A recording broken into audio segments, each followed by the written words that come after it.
This is Audible. Tragic. Rook and Ronin, Book 1, by J.A. Huss. Narrated by Anna Gibson and Jordan Lee.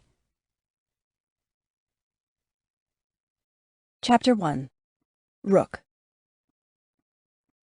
Life sucks. I step off the curb, dodge a few cars, and head straight for the Starbucks. I can't even remember the last time I had Starbucks, but today, with only $10 to my name, I'm getting a $10 freaking coffee. Quality cleaning can kiss my ass. I might be poor and I might not have a whole lot going for me right now, but I've never been a thief and I've never been a liar. If they want to try and charge me for stealing a ring I never took, they'll get a fight. I know it was that stupid Dolores who stole that ring. I know it. She blamed it on me and now I'm fired, still living out of a homeless shelter and on the completely wrong side of town. I take a deep breath and smell the coffee. Coffee. I haven't had a decent coffee in maybe ever. Even in my other life, I wasn't the kind of girl who hung out on the trendy side of town. And this place is definitely trendy. Lots of bars. And not the kind that have strippers or that look like they only serve old men at 8 in the morning. The kind that serve young people who are out looking to get laid on Friday nights. And men who like sports. The baseball stadium is very close, so there are lots of sports bars. All the people who are going in and out of this Starbucks look like they work around here, like they belong. I look down at my clothes and wonder if I fit in. My jeans are not designer. Shit, they're not even Levi's. And my hoodie is from the thrift store near the shelter. Who gives a crap? I let a young hipster couple exit and then push my way into the crowded shop. The line is long, but I've got time. So I stand there with more patience than pretty much everyone else in that place and wait my turn. The barista is patient as I ask questions, and I order the biggest latte size they have, ask for real cream and hazelnut syrup, and top it off with whipped cream instead of foam. It takes another 10 minutes for them to make my frothy drink, and then finally, I take a look around for a place to sit. I have to stand for a few minutes, but eventually a man leaves the table and I swoop in, sit with my back to the wall, facing the door, and try to pretend I'm just another girl on a break, getting her usual drink before going back to her trendy job. That I have a job, period. That I'm not out on the streets. That I'm not a victim. That I'm not scared shitless that John will somehow find me. I take a deep breath and let it out like the counselors at the shelter taught me. This fear of John is not rational. I realize this. I mean, I've been gone 2 months now and no one has even come looking. I gave them a fake name at the shelter, but the maid service needed a real name, and I've worked there for 6 weeks and no one came looking. And that sort of bugs me because I pretty much disappeared off the face of the earth and no one even noticed. It makes me feel small and inconsequential. I sip my drink as I look around, the hot liquid soothing me and making my day special. I wonder what Charles is doing these days. He's been gone from the shelter for a few weeks now. Had to go back to jail for a week to serve out some sentence for something. I never asked. Never wanted to know, to be honest. And then he just never came back. It's that way with pretty much everyone at the shelter. They come and they go. Everything is transient, just like Starbucks. The people come in, get what they need to get through their day, and then they leave. A 4-seater table opens up next to me, and a swarm of tall, thin girls sneak in and claim it, sighing in relief that they found a place to sit and chat, tossing their well-conditioned hair and clasping their well-manicured hands around tall, expensive cardboard cups of coffee. My hair is a dull dark brown. If I take really good care of it, it's shiny and near black. But it's barely getting minimal care right now, let alone good. And I just spent my last $10 on a coffee, so this hair has no hope.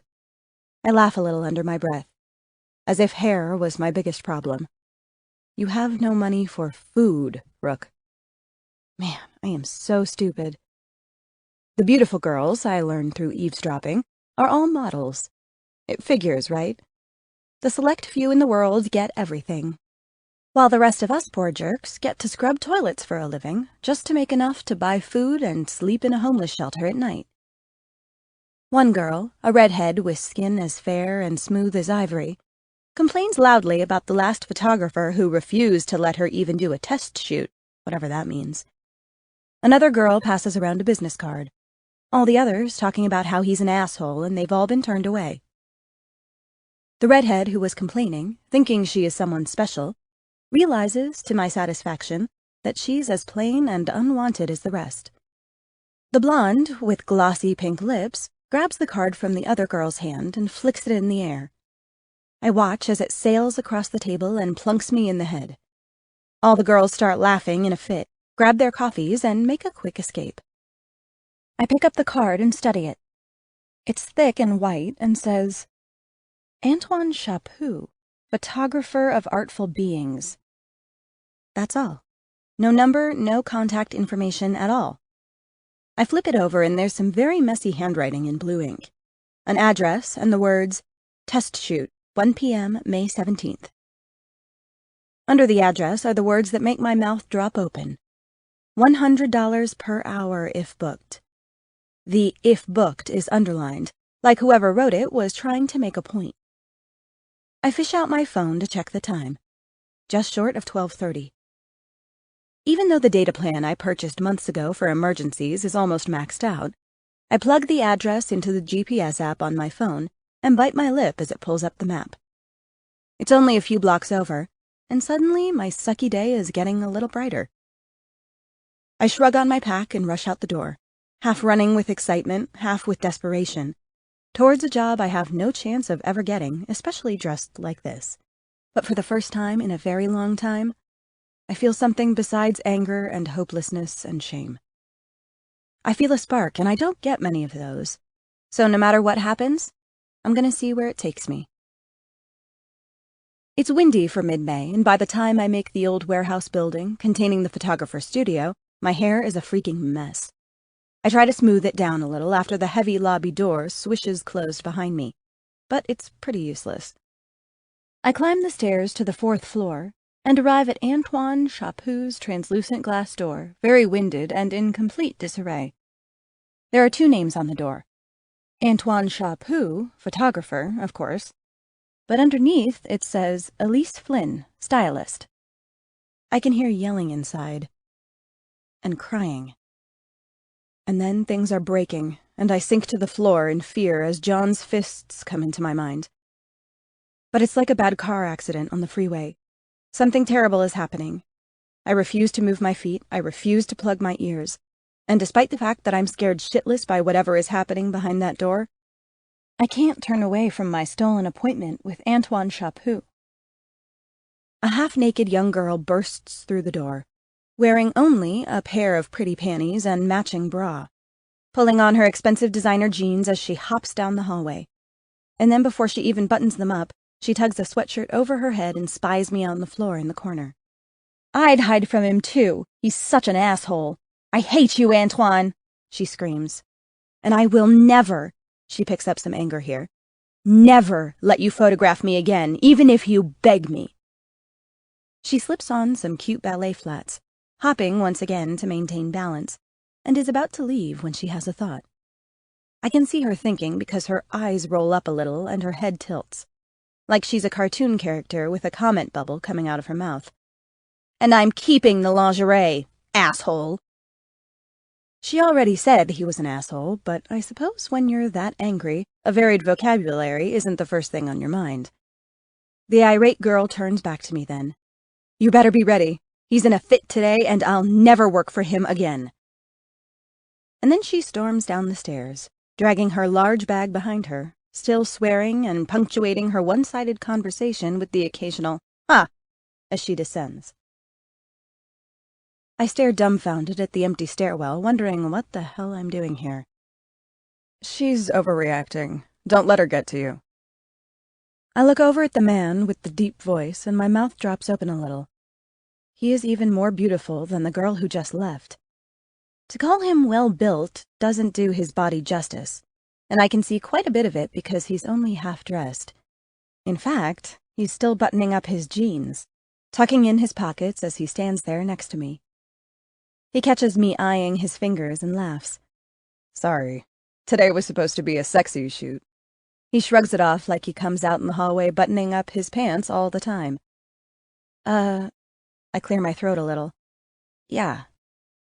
Oh my God, I am so dumb. Yeah? That's all I can think of to say? He raises one eyebrow at me and reveals a slow smile that climbs up his face. His eyes are an electric blue, and they remind me of my own. I've never seen anyone who had blue eyes like mine. I'm not bragging or anything, it's just a feature that I was born with, something that sets me apart. One of the few things, actually. He notices me studying his eyes, and then he bends down to me. I instinctively scoot away from him, pushing myself back into the corner as my heart starts to race. He takes the hint and stands back up. Sorry, didn't mean to invade your space or anything. Another voice snaps my attention back to what I'm doing. Okay, let's go, girl. Get in here. You heard Claire, he's in a fit. So let's just humor him and maybe we can all go home early. What do you say? I nod, still cowering on the floor. Oh, come now. A petite woman with short-cropped blonde hair pushes the half-naked guy out of the way and continues talking. He's already cooling off. Claire pushes his buttons. Everyone knows she's difficult. Do you have your invitation? She's looking at the card in my hand, so I stand and thrust it at her. Half-naked guy is still watching me, and just as I'm about to brush past his bare chest, he stops me with a hand on my arm. I pull it away quickly. Don't. Sweetheart, you won't get far here if we can't touch you. I scowl at him and swallow hard. It's a test shoot, Ronan. Don't get her worked up. And then the woman takes my hand and leads me inside.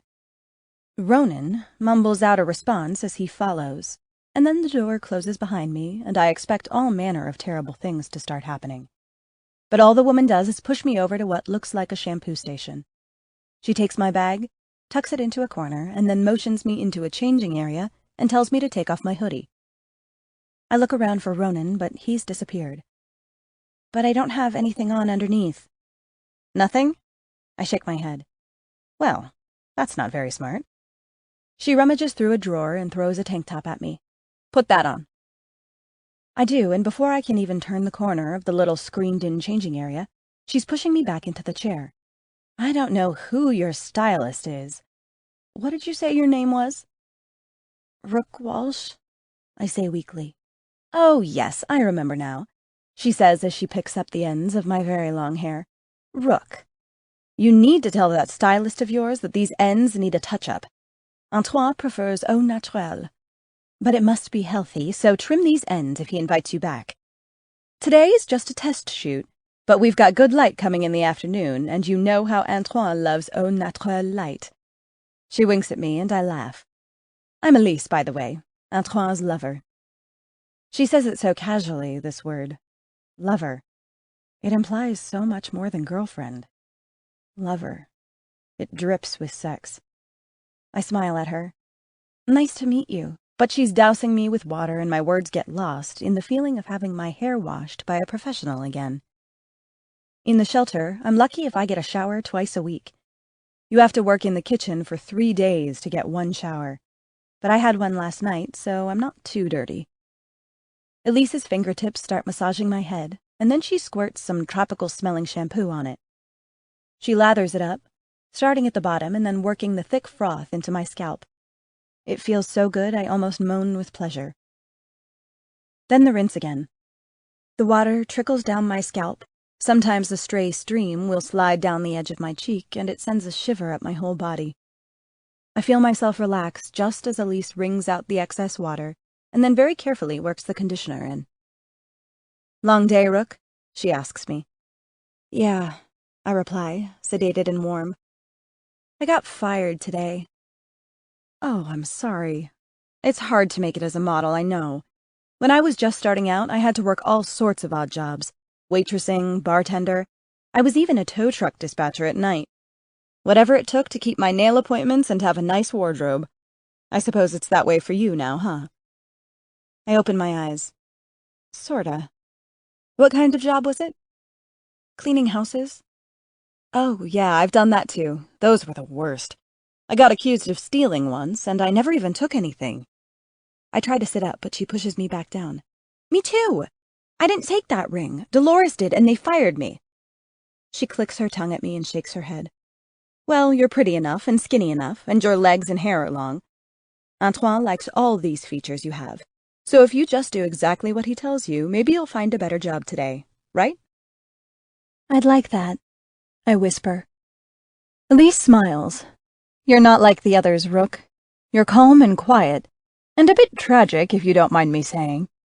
I don't mind it, because it's true, I don't add. Antoine is hard to work for, I won't lie. But you might do, so just keep your mouth shut and do everything he asks. I nod as the water sprays down my face again, and keep my mouth shut for the rest of the time. I catch that Ronan guy walking around a little in the part of the studio I can see.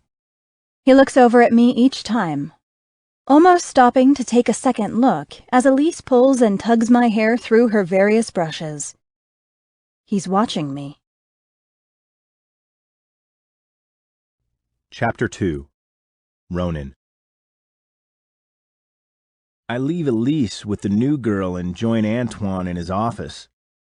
As older sisters go, I could do a lot worse than Elise, and since she raised me since I was 10, I am eternally grateful and only want her to be happy. But honestly, Antoine drives me up a wall. She's been dating him forever, so he practically raised me as well, but a father figure he is not. Describing him as an artist should really do the trick. He's got all the stereotypical attributes like selfish, asshole, romantic, asshole, creative, asshole, temperamental, asshole. I could go on, but what's the point? He's an asshole. And since he refused to speak to me and Elise in anything but French for the first 5 years we all lived together, we're both now fluent. So I guess I can thank him for that. But French is a pretty stupid language to know when you live in Denver. Maybe if I moved to Quebec or Paris, it might come in handy.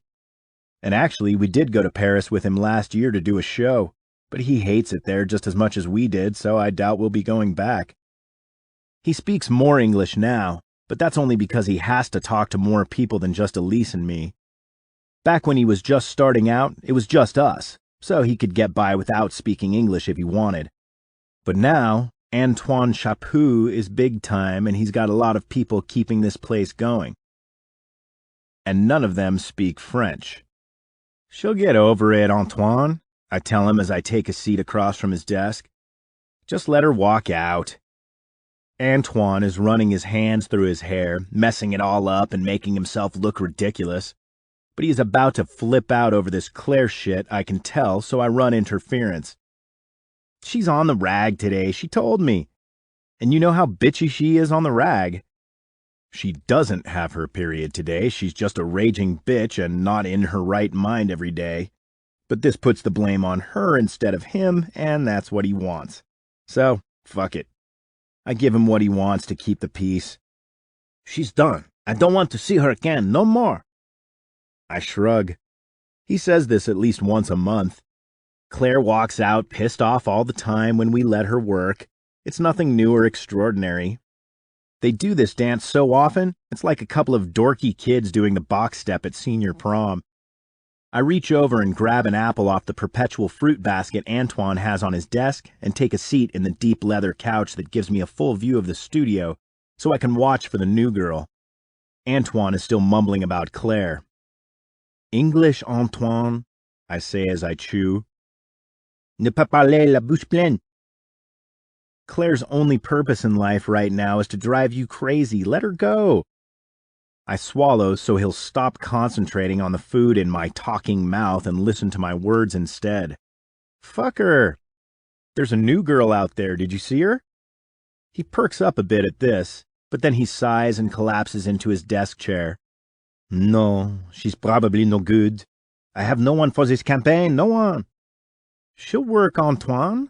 She's tall, thin, black hair, blue eyes, like mine, I add, because my eyes look like someone got carried away with the special effects in a sci-fi movie. My peepers have made me quite a bit of cash over the past few years, and the fact that this girl has eyes like mine is pretty interesting. If ever there was a girl who is crying out that she's tragic, it's this one. Just wait until you see her. I take another bite of apple and he sighs, trying to peek out the door and see something, but not be noticed for noticing. I can hear them talking, just faintly, but I'm intrigued. Want me to go spy? I ask, smiling.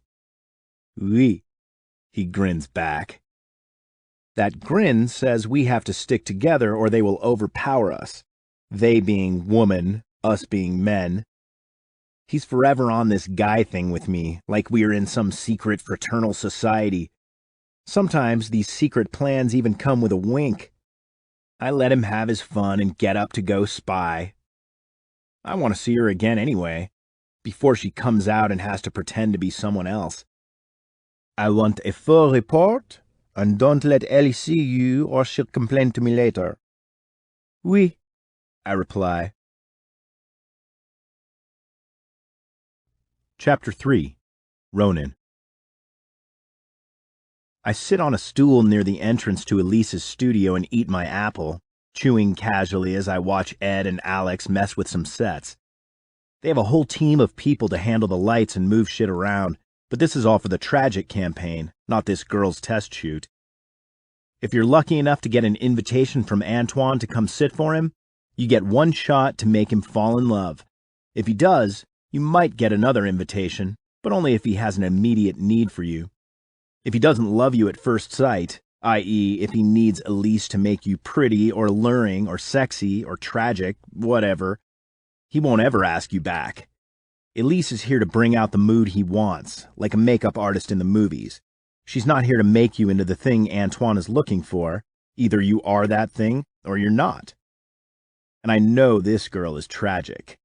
He's going to love her because I've watched Antoine choose hundreds of girls over the past 12 years, and I love her. Her look, I clarify to myself. I love her look. I toss my apple core into a nearby wastebasket and listen in as the girls talk on the other side of the partition wall. Elise will have to fill me in later because I can't really make out what they're saying. Test shoots last for about an hour or so, sometimes less, sometimes more, but if Antoine goes over an hour with you on a test shoot, he's definitely in love with you. When Elise went for her test shoot, he took pictures of her for 5 hours. Then he made us move in with him so she'd never leave. He fell hard for her, even though she's nothing like any of the models that come through the studio. She's small, tiny really. She has the most severe pixie haircut to match her fairy frame, and she's quiet and graceful. She's like a little dancer, not a bitchy model like Claire. And that's how I know Antoine is a good guy, even if he does act like an asshole most of the time. He loves my sister, and my sister is good people. I get up and walk casually towards the front door, which is located just a few steps away from Elise's station, and peek in as I walk by. Elise starts shaking her head at me as I watch the girl hide under her long hair. Elise has it all combed over her head in different ways, trying to partition it off for blow-drying. They don't talk now, the dryer is too loud, but I'm pretty sure the girl is watching me from under her hair. I can see the brightness of her eyes. I continue walking and go through the door, then jog down the stairs and go out to the street. It's just a way to pass time, and it will give me another excuse to walk past again in a few minutes when I go back up. Downstairs, it's busy because there's a baseball game today. We rent out our parking lot on game days since we're practically across the street from the stadium. Our lot is already full, the attendants standing guard to prevent anyone else from coming in. The streets are packed with people, and there are lots of bars and restaurants to make the place look safe and trendy. And for the most part, it is. But at night, you do not want to be a girl alone in this neighborhood. I wave to a couple of guys I recognize from elementary school standing on a corner handing out flyers, probably for a party this weekend. Our building is an old factory that Antoine bought back when the property values in Five Points were shit. It's 6 stories tall, but we gutted the top 3 floors to create the massive windows that allow for natural light to pour into the studio. It's all about the light with Antoine. One half of the 6th floor contains our apartments. I have one, and Elise and Antoine have one. There's a large open terrace off the studio where we do most of our outside shots. Most of the other floors are either empty or used for artistic shoots. The neighborhood has grown up with the new stadium.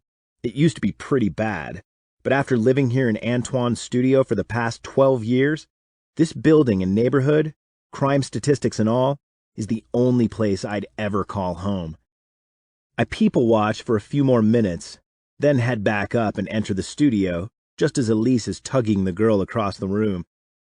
I want to talk to her so bad, but I catch Antoine in the doorway to his office, and Elise jerks her head at me as she tells the girl to wait near the window. I watch her walk and look over at Antoine again. He's smiling, but he's talking in French about Claire. She called him and gave him an earful, and I know from the tone of his voice that Claire is wearing him down, weaseling her way back into another job. I sigh and follow Elise to try and calm Antoine's nerves. The new girl will have to wait a little longer because no matter how many times I tell myself I don't give one fucking shit about Claire, I can't help myself. I still do. Chapter 4. Rook. Elise walks towards Antoine, but turns back when I start to follow. Go over to the window. He wants to shoot by the window today. And just do what you're told, okay? I nod and she walks away with a brisk pace as I make my way to the window, looking up and gawking at how magnificent this place is. Studio is not really the right word for it. It's several stories tall, and now that I think about it, it's the top floor of the building, even though we're only on the 4th floor of what appears to be a 6-story building on the outside. There's a long modern staircase made up of concrete stairs and metal railings that leads up the far side of the room near Antoine's office, and the 2nd story is loft-like with a set of double doors in the middle of the open hallway. When I turn to the windows, I can totally see why Antoine would want to shoot pictures over here. They are massive, 2 stories tall, each 10 feet wide, and the golden sunshine pouring through them lights the whole place up like heaven. Like angels with trumpets are about to fly in and celebrate the beauty that is this room. The floors are a polished warm oak, and the whole place is filled with different setups. Like sets or something for photographers. Ladders and those umbrella things that you see in photo shoots to reflect light this way and that. Antoine, Ronan, and Elise are arguing in the back room, but I can't understand them because they are all speaking French. Suddenly the door slams and I jump a little at the noise, but then enjoy the silence as they finish their argument in private. I'm sure Antoine took one look at me and refused to even bother getting out his camera. I peer through the window and enjoy the view. It's spectacular and looks out onto a busy street. There are a few tall buildings nearby, but it's mostly small businesses contained within old historic buildings, various stores, restaurants, and bars. I watch the people below, going about their lives. I watch the women in particular. How many of them have lived with abuse? I try not to think about it, really. It's over now. It's behind me, and I'm sort of moving on. There have been a few incidents at the shelter with some of the druggy men, but I have a knife. I cut one guy across the arm when he touched me in my sleep. Since then, they've left me alone. I hate that place, though. And all these women over on this side of town seem happy. I'm sure there are plenty of them who suffer abuse and are good at hiding it like I was. But from this vantage point, it seems unlikely that they are anywhere near the type of situation I was in back in Chicago. John and I met in high school. Well, I was in high school, and that's only on a technicality because I never actually went to school. He was 5 years older. I realize now that lots of abusers look for young girls because they are easier to control and scare into silence. But at the time, I just thought it was cool that an older guy liked me. He thought I was sexy. He told me things no boy ever told me. He treated me like a woman even though I was a girl. I liked it at first, that he was tall and strong. He had his own place, a car, a job, a brand new college degree. It seemed like a perfect opportunity for me, a way to escape my stressful life and let someone else think about all these things people require for survival for once. No teenager should have to worry about living day to day the way I did. So, I let him take care of me. And maybe for a little while I could fool myself into thinking his strange obsession with controlling everything about me was normal, or a way to express his love. But then his fists got involved. And by that time I was so dependent on him there wasn't a chance in hell I could make it on my own anymore. He never lifted a hand to me at first, but slowly, over the course of several months, he alienated me from the few friends I had, asked me to quit my job, and moved us out to the country where he had access to a small family home that was sitting unoccupied. And that's when it all changed. He spied on me. He monitored things like gas and groceries, weird shit, and I was just too stupid to figure it out. Or just too young, maybe. Life in Chicago was the only life I knew before coming to Denver. It started out better than it ended up, that's for sure. I used to have a family. A mom, at least. But she's been gone for a while now. I have nothing left of her, not even a picture. So the image of her burned into my memory is all that I have. I'm pretty sure that memory is a bit skewed. For example, I picture her in a dress with an apron, but I'm almost positive that I'm thinking of one of the moms on RetroTube at night, and not my mother. My mother didn't bake pies, she smoked crack. But that's what happens when all you have left is a memory. Things change over time. Other memories and images invade and reshape it. You forget things. And mostly you tend to forget bad things, and I find that to be dangerous. Because if you forget the bad things, chances are those bad things will come back to get you again. I try really hard to keep my memories of living with John fresh so I don't forget. And I don't even care if this is healthy or whatever. The counselors at the shelter hinted that it's best to let the past go. But I don't agree, and it's my life, my death. So I'm the one who gets to make the final decision. I feel satisfied at that, because I love making my own decisions. Like today, for instance. I walked out of that job after they accused me of stealing.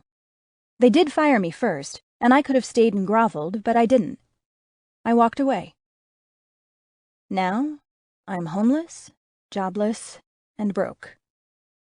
But at least I'm not scared, and at least I'm not broken, and at least I'm not letting people who know nothing about me dictate who and what I am. Even though I spend my nights with drug addicts and criminals, and probably rapists and maybe even murderers, I am less afraid in that shelter than I was at home with my ex-boyfriend. The noise of a camera shutter snaps me back to reality. No. Don't move, Rock. You're perfect right there. I take my attention back to the window and the memories, ignoring Antoine. If that's what he wants, then fuck it, what do I care? This whole thing is probably a setup anyway, to get me to do porn movies or something. The shutter continues to snap, but Antoine becomes more and more chatty, directing me to move my arm, or tilt my head, or close my eyes, or frown. I do it all just like he asks. Just like Elise told me to. And I never once smile.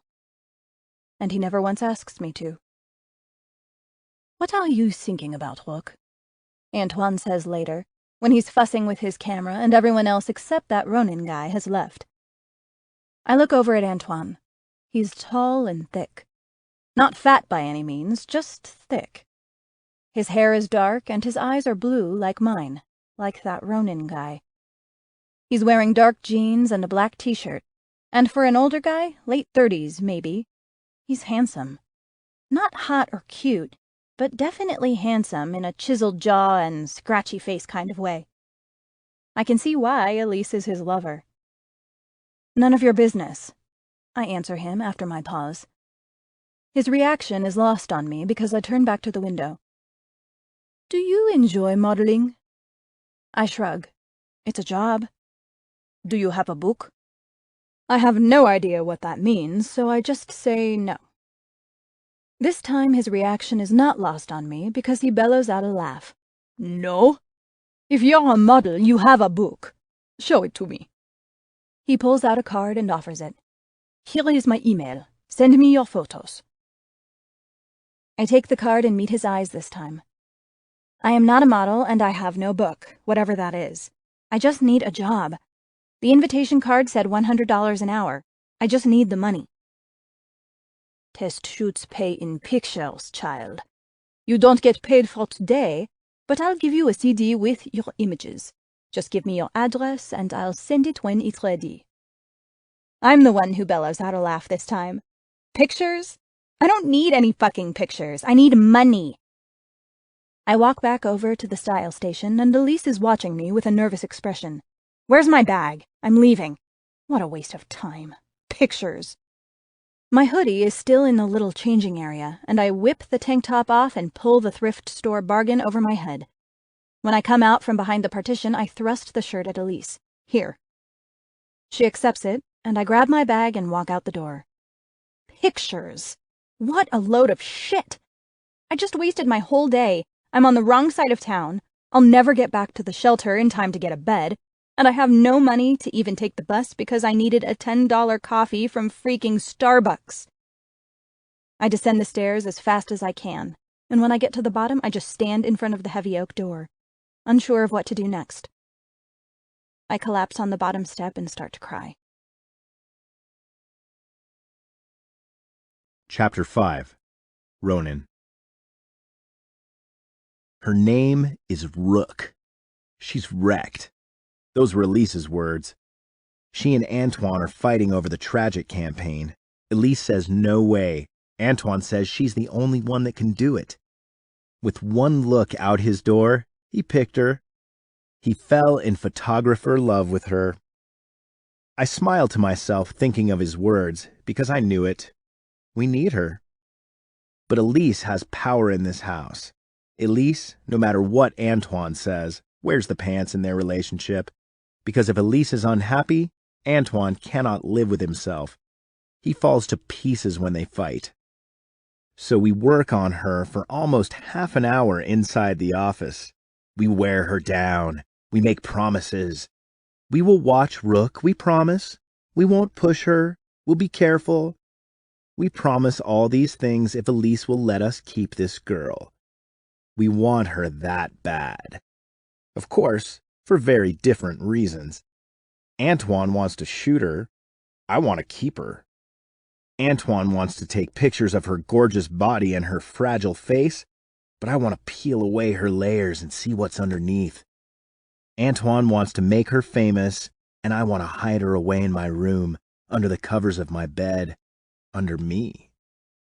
By the time we get Elise to agree to our plan, I'm half afraid the girl might have left. But as soon as we open the door, she's there, next to the window where Elise left her. She's looking outside, so deep in thought she hears nothing. Not the dozens of workers who mill about in her immediate vicinity, and certainly not us as we extract ourselves, full of longing, Antoine, pity, Elise, and desire, me. We walk up behind her and still her gaze remains fixed on the people down below. You can just see she's not with us, that her thoughts are spinning and her life is chaos. It's written all over her face, and Antoine sighs as he sees it too. I can read these girls almost as well as he can by now. That's my job, to get them worked up, to make these girls feel things, to bring those feelings out, paint those feelings on their faces so when Antoine lifts his camera, he's not capturing the body, but the mind. That's why he's famous. It's not the body or face, it's the emotion. The emotion I make them feel.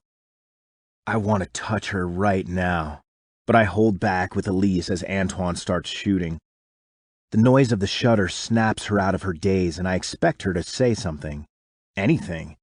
Like, am I doing it right? Is this what you want? But she says nothing. Antoine whispers to her, giving her small directions.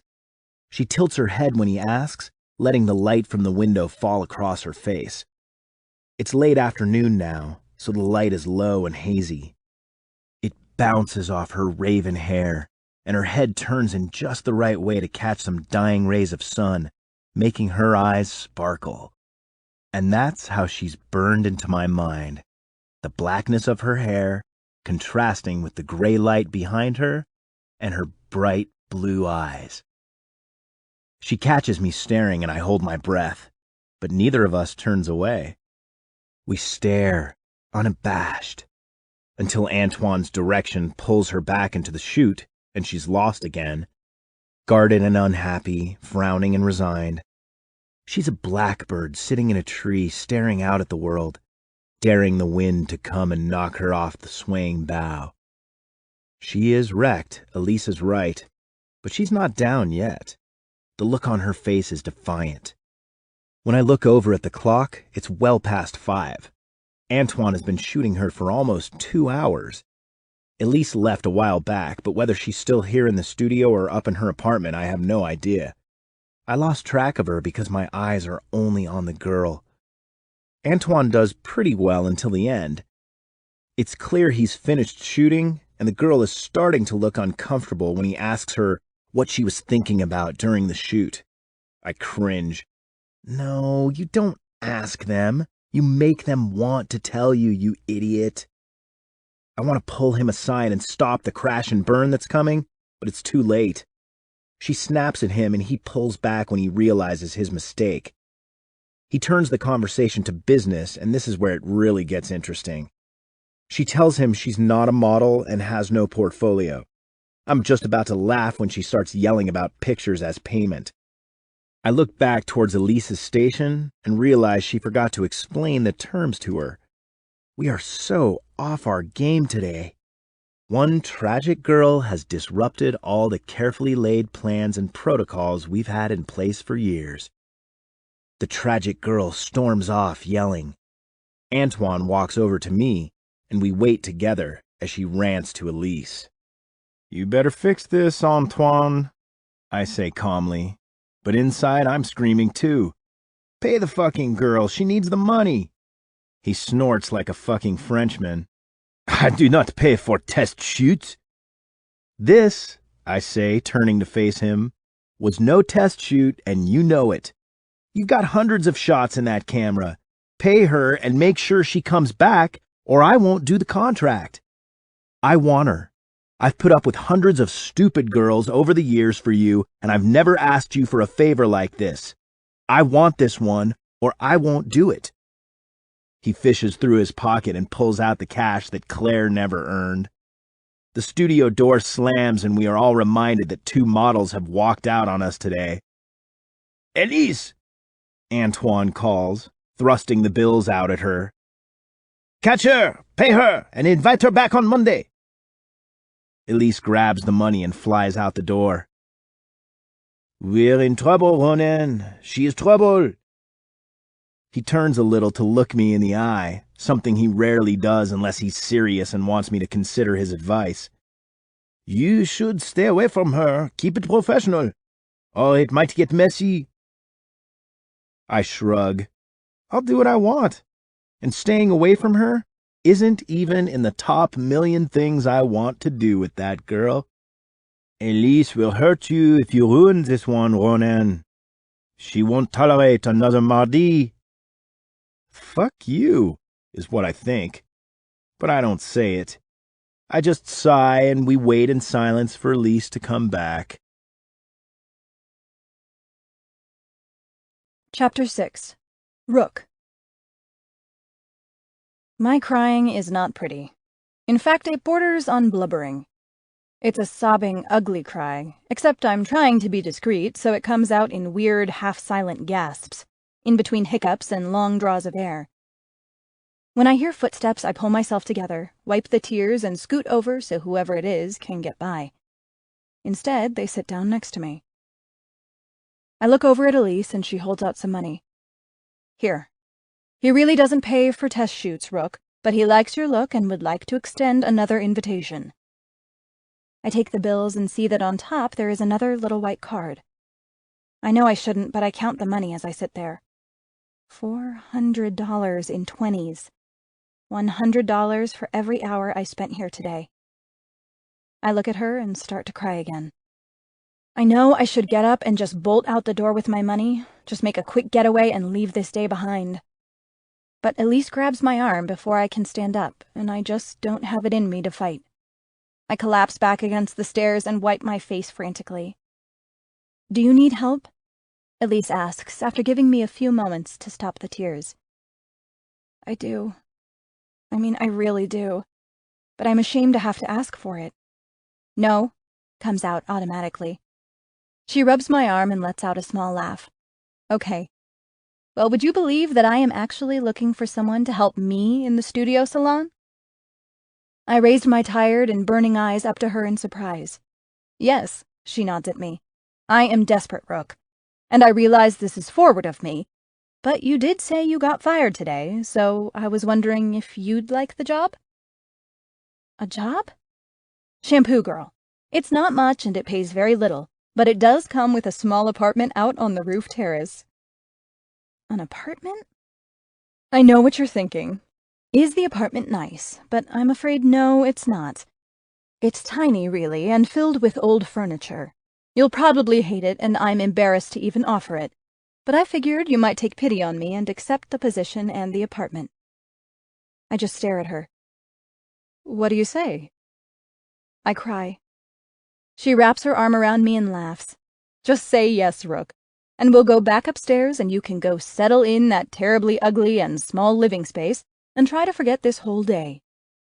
She stands and takes me with her and we begin to climb the stairs. Except for the part where you got your hands on that invitation card and met us, of course. Because maybe tomorrow you'll see this was a stroke of luck for you. She knew all along that wasn't my invitation, yet she pretended to remember me when I gave her my name. Why are you doing this? I'm grateful and I want the job in the apartment, I really do. But you don't even know me. I've been you, Rook. I don't know the details, but we've all needed a twist of fate at one time or another, and Antoine was mine. More than 12 years ago now. So today, I'll pay it back and be yours. Thank you. And one day you'll be in my position, and you'll stumble upon a lost girl, and you can help change her fate. And when you do, and she asks you why, you'll tell her about me. We walk up the rest of the stairs in silence after that, and when she takes me through the studio door, we come face to face with Antoine and that Ronan guy again. Elise says something in French, and then they are all talking in French. But Elise does not wait for them, because she walks me around the other side of the salon wall and takes me through the massive glass doors that lead out onto the terrace. It's one of the most beautiful places I've ever seen. Somehow, even though this is a rooftop terrace, there are 2 small groves of blooming cherry trees on either side. There's even grass on the ground under the trees. How is there grass up here? I ask as we walk past the trees and head towards a small brick building on the far side of the terrace. My Antoine is clever, she snickers. It used to be a lap pool on one side. She points to the east where the sky is already getting dark. And a family pool on the other. She points west now, towards the mountains and the setting sun. Some developers bought this building from the city and made it into apartments back in the 70s. But when we bought it more than a decade ago, the pools were a disaster. So instead of filling them in with concrete, we filled them in with dirt and planted those cherry trees and grass.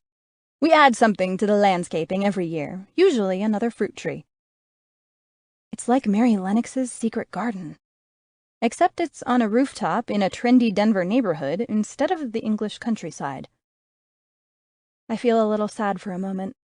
Because of all the people living in this city, only a handful of them will ever get a chance to walk through an orchard 4 stories up on the top of an old building. Elise stops at the small apartment and punches in a number on the keypad. All our doors have keyed locks. I'll bring you a code to use for the outside building after hours. But the garden studio apartment is all 1s, just 5 1s. Okay. It sounds very fancy, but I can deal with 5 1s. And I might have lied a bit about the apartment. Oh, I say, the disappointment coming out. It's actually very cute. Not big, I didn't lie about that, but... She opens the door and waves me inside. It's the most darling place I've ever seen. The walls are painted a sunny yellow. The furniture is older, that wasn't a lie. But it's got a pretty flower pattern on it, and it looks very comfortable. There's a couch, an overstuffed chair in the same pattern, a coffee table made out of oak, and 2 end tables. The kitchen is small, just 1 long counter against the far wall. There's a fridge and a small apartment-sized stove. When I look down the hallway, I can see a bed dressed up in the same pattern as the living room furniture. It's not really a studio because it has a bedroom, but there's no door, so it's like a loft, I guess. The bathroom has a giant clawfoot tub. I moan with happiness. This cannot come with the shampoo girl's job. Elise laughs. No, I lied about that too. But if you play your cards right, Antoine and Ronan will choose you for the tragic campaign, and you'll be wanting to move out and get a penthouse apartment in New York like the last girl who lived here before you know it. The last girl? Elise nods. She's the one who decorated the place. Just secondhand stuff from consignment shops on the west side of town. But it's cute, right? It is, so I nod. There are many windows, so even in the approaching darkness, I can see how much light comes in. I don't even know what to say, Elise. I mean, I'm truly at a loss for words. I'm not sure how this happened. I didn't steal that invitation.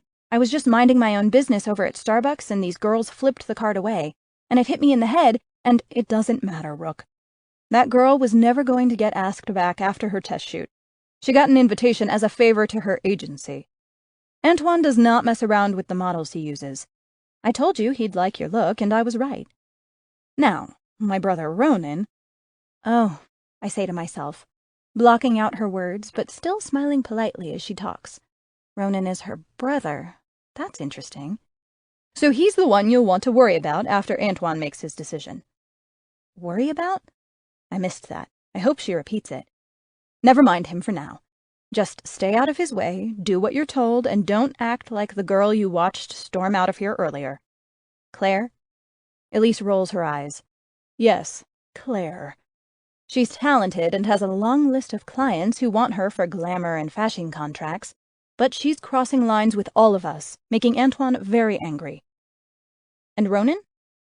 No, Ronan rarely gets angry with the girls. Now, I hate to do this to you, but Antoine and I are going up to the mountains for the weekend, so I have to rush out. But make yourself at home, and I'll leave the building code with Ronan.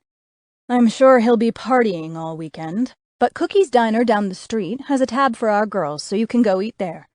Just tell the hostess you belong to Ronan, and it will be taken care of. Oh, that makes my face blush. I wonder if I could even force those words to come out of my mouth. I belong to Ronan.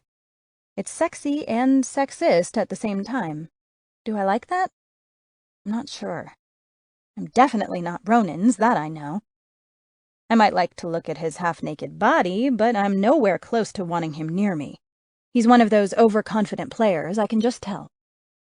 And I'm not a player or even slightly confident, so I'd probably make my life a lot easier if I take Elise's advice and stay out of his way. Before I can pull myself back to reality to keep the conversation going, Elise is making for the door and shouting out, "See you Monday!" And then I stand there, alone, feeling very much like Cinder freaking Ella. Chapter 7. Ronan. Elise is brimming with delight as she finds Antoine and I munching on apples in his office. You want to explain what just happened? I ask her. She closes the door, still smiling.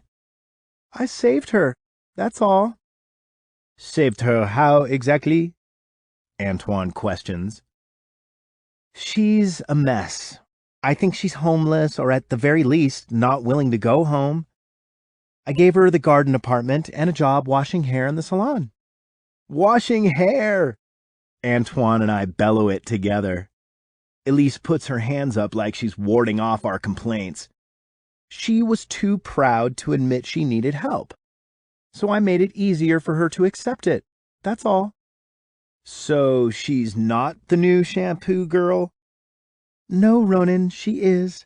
She has to be, or she might bolt and get a hotel room with her money or something. Elise, we want her for tragic. She can't be shampooing hair.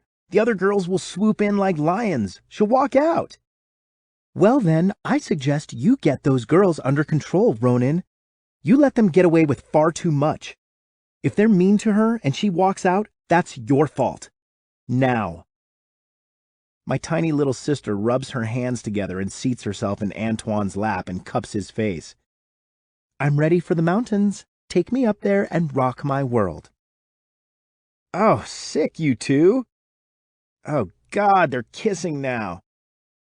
I'm leaving. Does this girl need a babysitter or what? I don't have to stick around, do I? I roll my eyes as Antoine and Elise finish their kiss.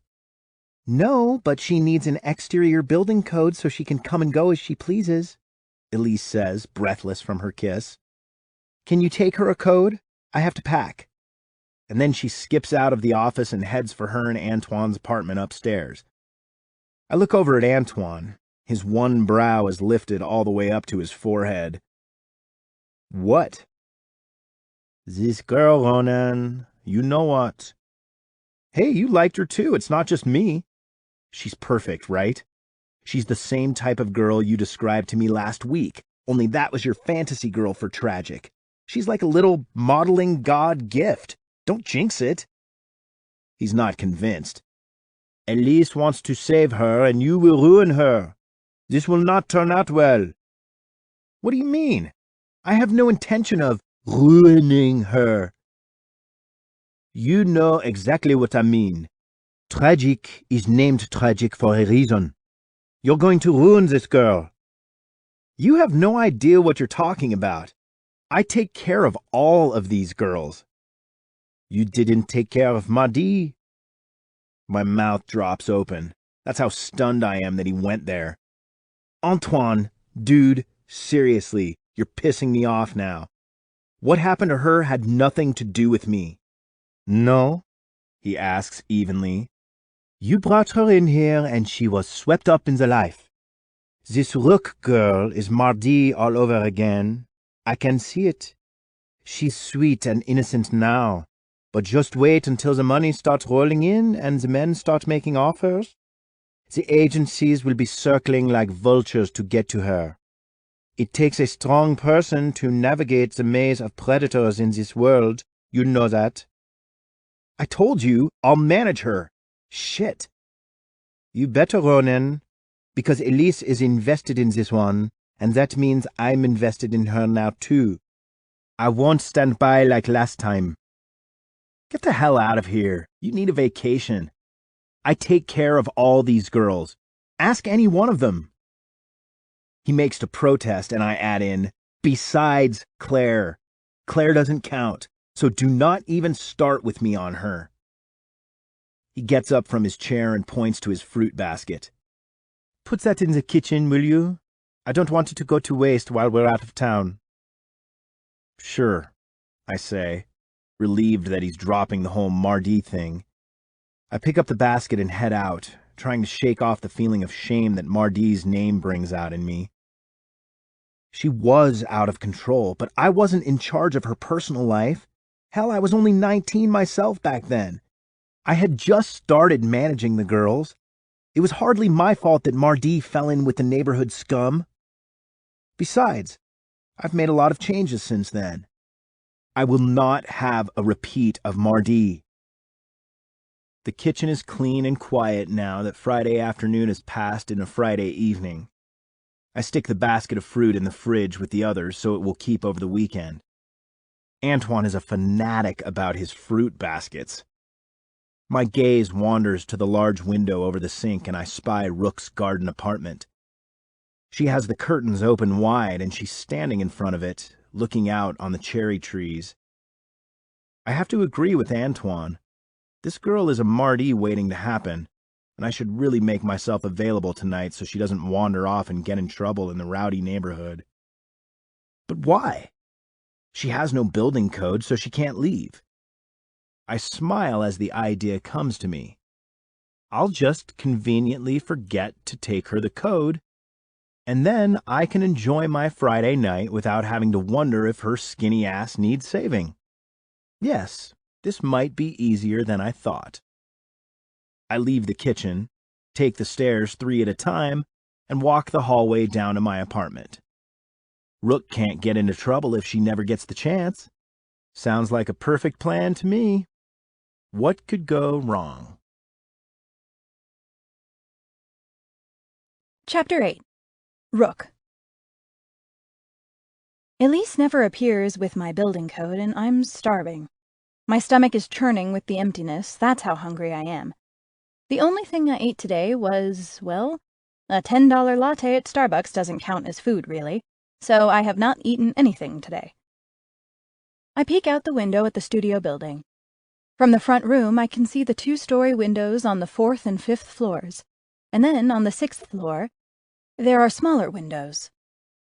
There was a light on in one a few hours ago, but now everything is dark. I'm pretty sure there's a kitchen inside, but my code for the garden apartment won't open the doors that go into the studio. So I'm like a prisoner out here in the secret garden. I'm a secret prisoner. It makes me uncomfortable. I mean, I really don't know these people at all. I met them today, and the one I talked to has left for the weekend, and the one who was supposed to take care of things is nowhere to be found. I wander the massive garden terrace. Pace, actually. I pace the terrace. And what's worse is that I can hear all sorts of people down below. This building is smack in the middle of a very active area of Denver, filled with bars and all sorts of nightlife. And I'm a secret prisoner in a secret garden. I walk along the edge of the terrace and peer over to see what's happening down there. Lots of people. Lots of loud people, which in my experience means lots of drunk people. Down the street is a huge neon sign that flashes an image of a 50s waitress and the letters, Cookies Diner. If I get down, I can go to Cookies and tell them I belong to Ronan and get free food.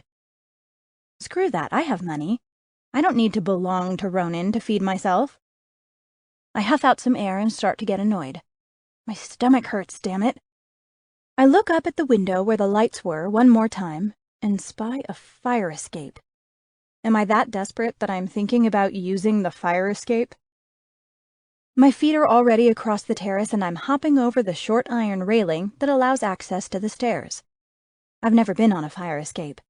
I grew up in foster homes, and maybe Chicago isn't the best place to be a foster kid, but they always placed me in actual houses, I'll give them that. But I've seen them on TV. You just hop over, climb down, and then hang on to that ladder thing at the bottom where it delivers you safely to the ground. Easy. My feet bang down the metal stairs, and when I get to the last level, there's a lever that looks like it wants to be pulled. I release it, and the ladder drops down to the ground. I am minutes away from food. But voices down the alley stop me. There's a group of guys just turning the corner. If I hustle, I can get down on the ground and be back out on the busy street before they get close. I climb down, and they start calling out to me. Shit, Rook. This is not a good situation to be in. I drop to the ground and make my way out to the street. The people are still loud, and there's even more of them than there were before, but at least I'm not alone in a dark alley.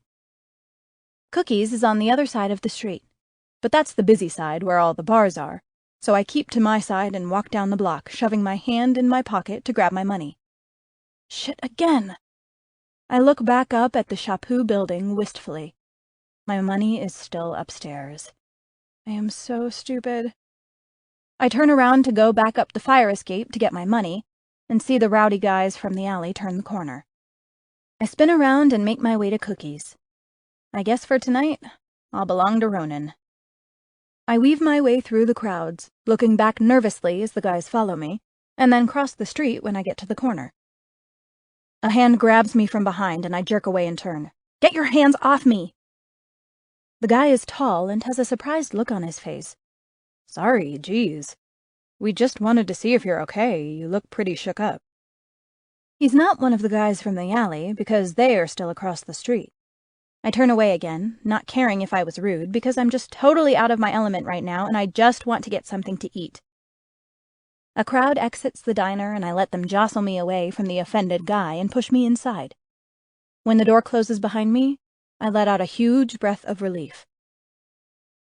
Cookies Diner right now is a haven for me. Some of the sound from outside is muffled, and I give myself a moment to relax before the door opens and lets the noise back in. Can I help you, honey? The middle-aged waitress asks me as I stand there breathing hard. Shit. I suck it up and force the words out. I belong to Ronan and I just want some food to go if that's okay. The waitress smiles and winks at someone in the doorway behind me. She belong to you, Ronan? I twirl around, my face hot with embarrassment. And yes, there he is, in all his top-model splendor, except with actual clothes on this time. Ronan looks at me with a satisfied grin. That's right, Angie. This one belongs to me, all right. And we'll be eating here, so just send Cindy back when she's got time. And then he hooks my arm around his and leads me towards the back of the diner. Now, Princess, do you mind telling me how you got yourself to Cookies when I left you locked in your tower? You left me up there on purpose? How else could I keep an eye on you while I went out for drinks? You're not 21, right? No bars for the baby. But I see you are resourceful. I might have to keep the reins a little tighter on you than the others. I scoff at his boldness as he pushes me to sit in a booth at the back of the diner. Who the hell does this guy think he is? Look, Ronan, I'm not sure how all the details of this deal will shake out, but I'm just going to go ahead and make one thing clear right now. I'm not in the market for Big Brother. I can take care of myself. And if you try and lock me in the building again, I'm leaving for good. I don't take shit from any— You all ready to order, Ronan?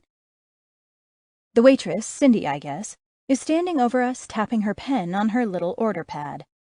Yeah, Ronan says, clearing his throat. The usual for me, and bring one for her, too.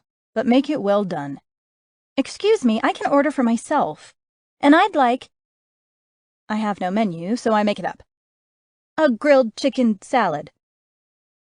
The waitress eyes me, then bends down to write her ticket as she looks to Ronan for confirmation. What is up with that? She'll have my usual, well done. Cindy clicks her gum and walks off, ripping the order off the pad and clamping it up on one of those turnstile things for the cook in back. How dare you? How dare I what? He's grinning at me again, and if he wasn't so damn irritating with his controlling bullshit, I might be tempted to gaze at him for a while. His eyes blaze with mischief, like I'm entertaining him or something. And then he leans back, kicks out his legs, and pushes them against mine under the table.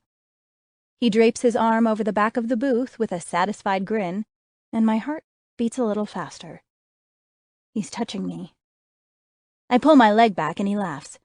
Ah, yes, I forgot. Rook. The only model in the history of Antoine Chaput Studios who refuses to be touched.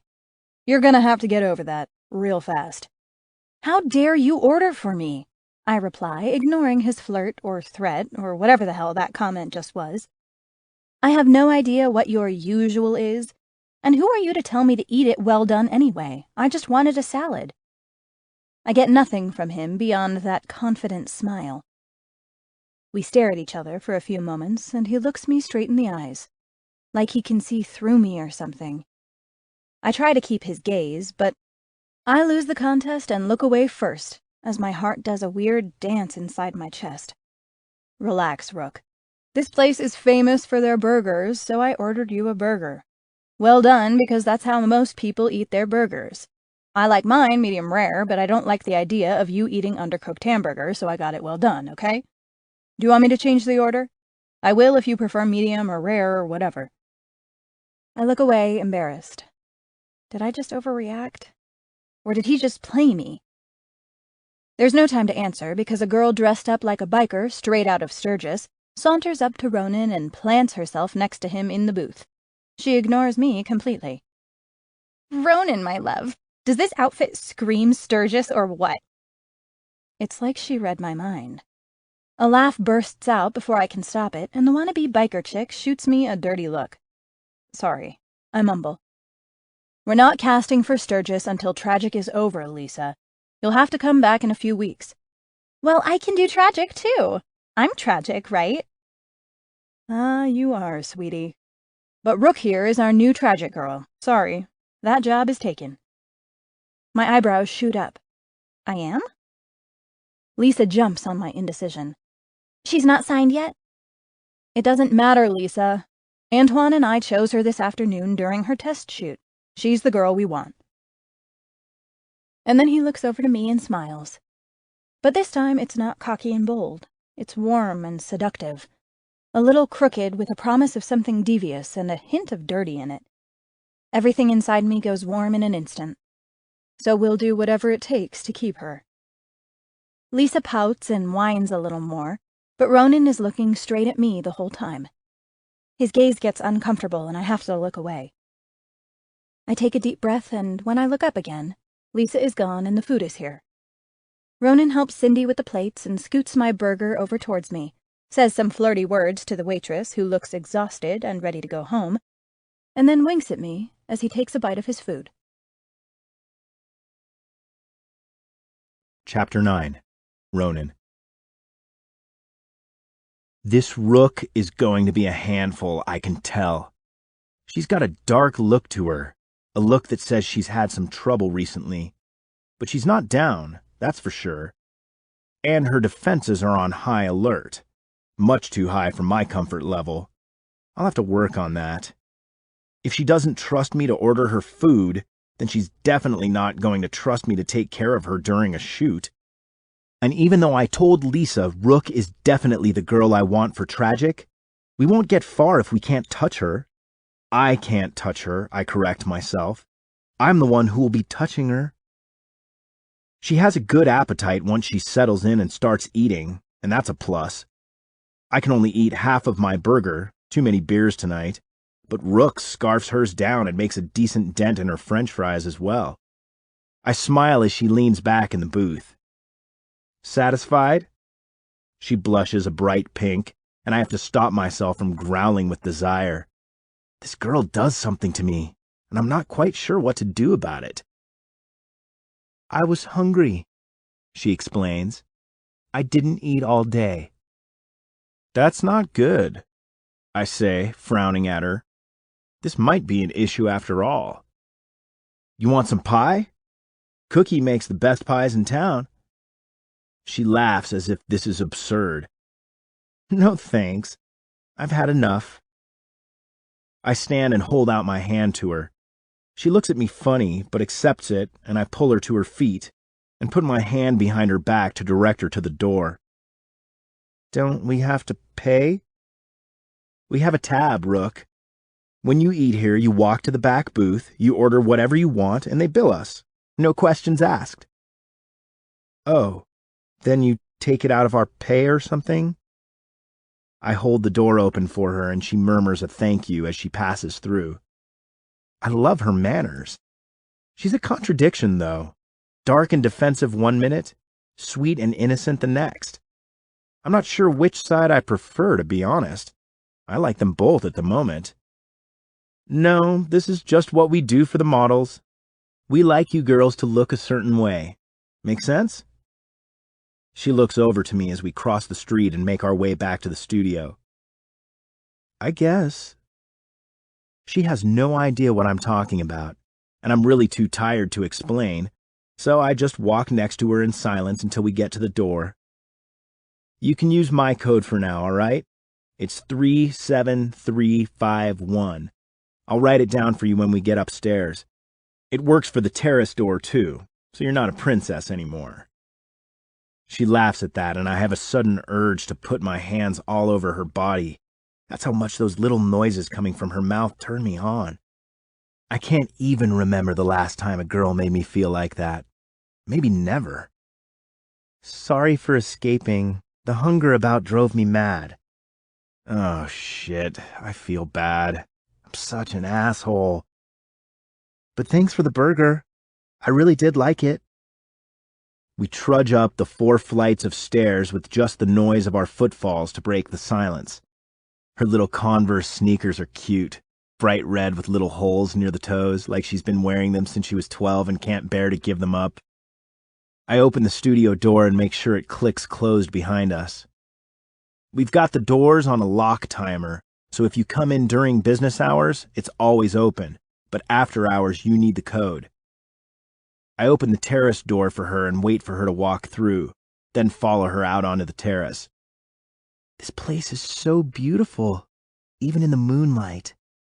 I look around at it. I'm so used to living here I don't even notice the cherry trees anymore. Yeah, Antoine spends a small fortune on gardeners every month. We shoot a lot of stuff out here, though, so it's worth it, I guess. She looks longingly at the grass and flowering fruit trees. I spent most of my life in the city, and there were some pretty places. I mean, every city has pretty places, right? But they never quite made up for the ugliness. Something tells me she's not talking about Denver. There's a swing over there near the first tree. I take her arm and pull her along with me over to the trees. Get on, I'll push you. I half expect a little fight out of her, but she's a lot calmer than she was when I found her in the diner. I watched her come out of the alley, get nervous about a group of guys following her, and then overreact when another guy asked her a question. She was wound up tight when I showed up. But now, I listen to her stifle down a laugh as she settles down on the old wooden swing. She's calm and soft. I think I prefer her like this. I can do without the dark Rook, but this girl, the one who says thank you when I open the door for her, and who giggles when I push her in the cherry tree swing, this girl is sexy. Rook has Lisa and her Sturgis outfit beat by a mile, and all she's wearing is some ripped-up, low-cut jeans and an oversized white t-shirt that shows zero cleavage. Her long, dark hair floats out behind her as she swings forward, and then whips against her back as she returns to me. I catch a glimpse of her bare neck every once in a while, and I get the urge to kiss her there. Shit, Ronan, what's wrong with you? Models are not girlfriend material, I remind myself. They are the farthest thing from girlfriend material there is. I try not to date the models. I try not to even look at them. But Rook isn't a model. She might be one next week when we start this campaign, but right now, she's just a girl. And the only thing I know right now is that I want her. So, Rook, tell me, do you think you'll like modeling? Yeah, she says. I'll love it, as long as it pays me money. I just want a job, you know. She tilts her head back as she swings forward, making her whole body dip, and I imagine how she might look underneath me in bed, arching her back as I tickle her stomach with kisses. I snap out of the fantasy. Do you have family here in Denver? No.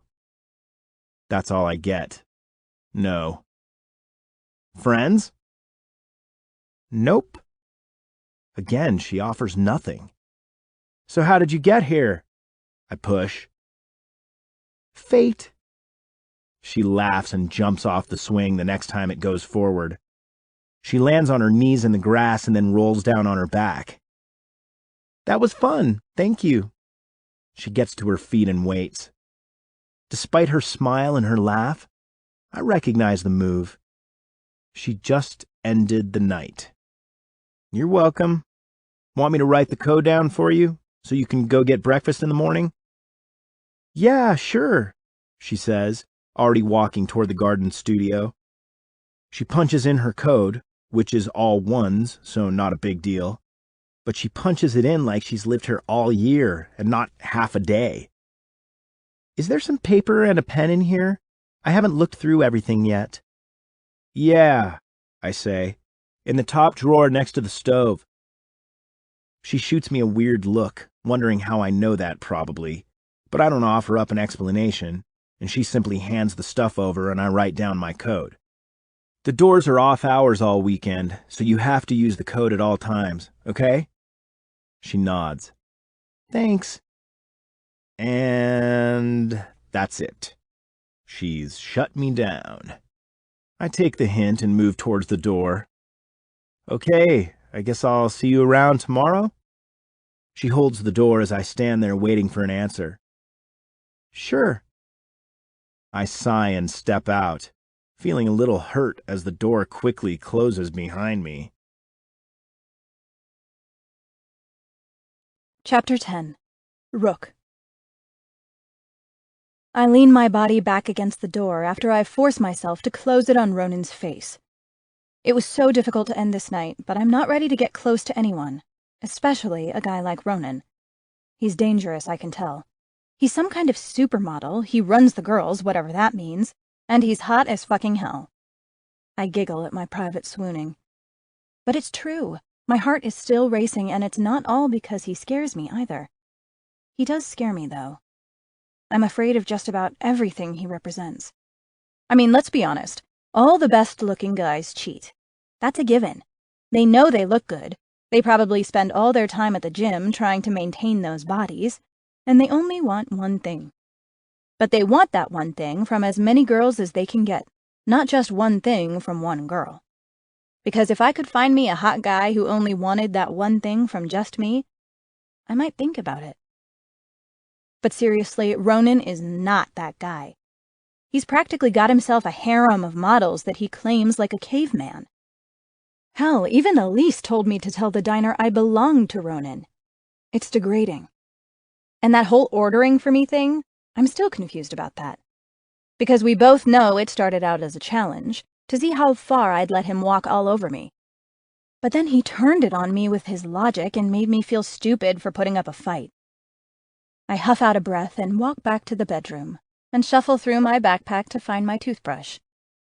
Everything I own is contained in this bag. And it's not much. 2 pairs of jeans, besides the ones I'm wearing, and 4 more t-shirts. I don't even have underwear, because if you can believe this, someone at the shelter pilfered through my stuff and stole it all. They didn't just steal the underwear, that would be sick. They took all my clothes. So I had to get these all from the thrift store down the street from the shelter last week. I grab what few toiletries I have and pull out a drawer to stash them away. But the drawer is filled with stuff. Girl stuff. Makeup, lotion, nail polish. All sorts of things I'd love to buy on a regular basis, but have had to go without for the past few months. I sigh with satisfaction and then start to brush my teeth. Rook, your luck has changed. This is a huge break. Last night I was holding a knife to my chest, ready to cut the pervert in the cot next to me if he tried to touch me again. And tonight I'm living in a rooftop garden apartment on the trendy side of town. Is life weird or what? It is weird, but I try not to think about it too much, because if life can change for the better this fast, then it can change for the worse as well. I remember the money Elise gave me this afternoon and dash back to the bedroom to pull it out from under the mattress. I guess it's overkill to stash money in my own apartment that I live in by myself. This makes me privately squeal, but I can't help it. Plus, I remind myself that I am making a list of why Ronan is not the guy for me, no matter how fast my heart thumps when he's near. That whole "I'll order for you" thing is cute the first time they do it, maybe. It's not for me, but if I was another girl, it might be cute. But in my mind, that shit is a red flag, flying high out above his head. It says, I want to control you. And I'm not into that at all. Hell, I barely escaped the last boyfriend with my life. There's no way I'm getting involved with another guy who thinks he can tell me what to do. And Ronan is flirting with the very edge of my boundary in that area. I spit out the toothpaste and rinse out my mouth, then start the bathwater and push the plug in the drain of the massive clawfoot tub. Maybe... Yes! Bubbles under the vanity! I dump in a lot, far more than I need, but who cares? It's my tub and these are my bubbles. I can use as many as I want. I worry about getting so excited about all this stuff, and getting used to it most of all. It sucks when you're used to something nice and then you lose it. But if you never have it in the first place, then you don't have to worry about losing it, right? That's how I think, and it works for me. Keeps my expectations low-key and my bullshit detector on high alert. I peel off the clothes and slip into the hot water and enjoy how the bubbles feel as they float over my body. I think I might be happy. Maybe. The last time I was happy, I was 15. And that is very sad. But tonight is not a night to be sad. Tonight is a night to have a private celebration that I made it. I'm okay. My eyes are not black and my body is not bruised. I'm okay. I'm safe. And that asshole is 1,000 miles away. I smirk at this. Asshole. I dunk my head under and shake my hair, then pop back up and relax. Yeah, that Ronan. He's one cute guy and all, but he's not for me. Even if he is tall and has those amazing blue eyes, I bet if we had babies, our kids would totally have the most cornflower blue eyes ever. And dark raven hair. Oh God, we'd make little model babies. They'd need agents at birth. I am crazy. Thinking about his little blue-eyed babies. It's fun in a 6th grade fangirl kind of way. But I'd rather think about this tragic contract, to be honest. And the money that might come with it. I'm not sure how much it might pay or what it involves, but I'm definitely in. Antoine and Elise seem nice. At the very least, they seem on the up and up, so I think I will trust them. And anyway, Elise said I could shampoo hair for a job, so even if the tragic contract doesn't pan out, I still have an apartment and a job. For a little while, anyway. Ugh. The fear of losing good things creeps back in. I like this new life. I could get used to this very fast. And I've never had anything that was even close to being this beautiful as far as apartments go. But Elise gave me the secret. She said, keep your mouth shut and do what you're told. So if that's all it takes to make Antoine happy with me, I can do that. I'll definitely do that. I pull the plug with my toes and dip under one last time to wet my hair again. I'll wash when I wake up, but right now all I want to do is try out my new mattress. I giggle again as I get out of the tub, wrap a ridiculously extravagant towel around my body, and stumble over to the bed. I only mean to lie down for a second, but once my head hits the pillow, the thought of getting back up to change is just too much. I slip into sleep, already dreaming about Ronan pushing me on the cherry tree swing. Chapter 11. Ronan. I spend the next hour on my own terrace that overlooks the large one down below, just watching the shadows move across her apartment. I can't see anything, so I don't think this is stalking or weird. I just want to see if she's okay, and to make sure she doesn't try to leave again. Whatever. I want to catch a glimpse of her. But I don't, because the curtains, while sheer, are not really see-through. I see a shadow come and go, like she was in the bathroom for a while with the door open, because the light stays the same, and then no movement. And the lights stay on.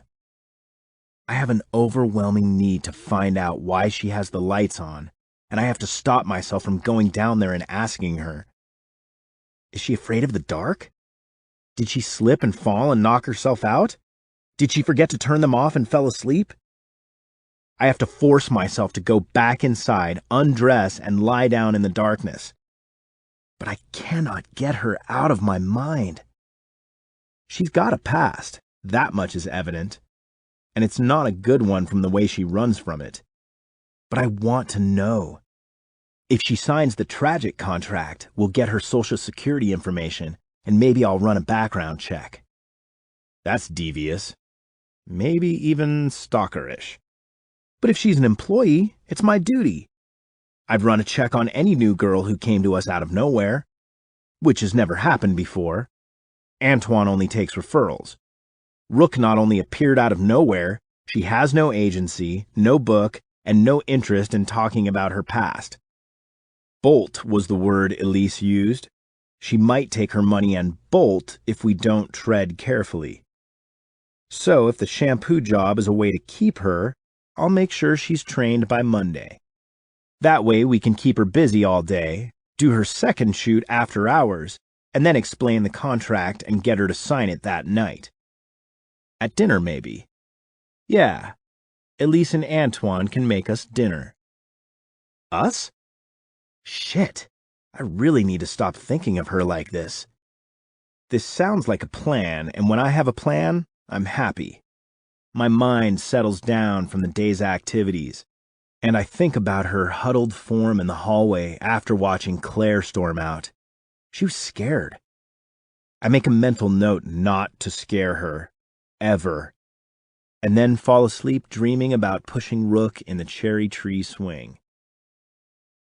I wake up in the morning. Well, after I reach over and check my phone, I realize it's late afternoon. And the second thing I do is pop up out of bed and start thinking about Rook. I wander out to the terrace to see if the lights are still on, but I can't tell. The whole building is awash with golden light from the afternoon sun. I jump in the shower real fast, pull on some pants, and then head out the door barefoot and shirtless. I skip down the stairs and head straight to the garden apartment. When I get there, I can plainly tell that the lights are still on. I cup my hands around my eyes and peek in through the front door window, but I can't see her on the bed, even though I have a straight line of sight from this door to that room. I knock, and wait, and knock, and peer in again, and then punch in the code to unlock the door. Rook? Maybe she left. Rook? I walk back to the bedroom and stop short, my breath caught in my lungs. She's sprawled out naked on her bed, the covers draped around her body, twined around her legs to cover her ass, and one breast is visible as she turns with a moan. Rook? She bolts upright, and all her covers slip down her chest, burying herself to me. What the hell? Her body is perfect, flawless. Her skin glows in the light that flows into the western-facing window. She's still not fully awake yet, and I take advantage of her indecisive moment to study her further. Her raven dark hair is tousled around her face in waves, and she rubs her eyes, breathing hard for a moment from the surprise. There is no way in hell I'm leaving here without touching this girl. I tug her to her feet and smile as she realizes just how exposed she is and frantically makes a grab for the sheet. She looks up at me, or tries to, because her eyes get stuck on my own bare chest. I grin a little internally that I can shake her up like that. Eventually, she pulls her eyes from my body and finds my eyes. What are you doing? Her voice is deep and throaty, and I can't contain the chill she sends down my arms. I reach for her hair and she pulls away, gasping a little. Shh, I won't hurt you, Rook.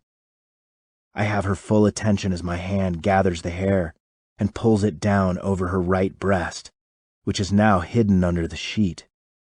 She relaxes under my touch, and I get a wave of courage, so I repeat the action, draping her long hair over her left breast. And then I stop. We stop. The whole world stops. And there is nothing but breathing, heavy with expectation. You're beautiful, I whisper as I take her hand and pull it down to her side. She whimpers a little and immediately grabs for the sheet with the other hand. Trust me, I say. And then I tug on the sheet so that it slips down her stomach and falls to the floor. Her breasts are covered by her tresses, which tumble down her front like a waterfall.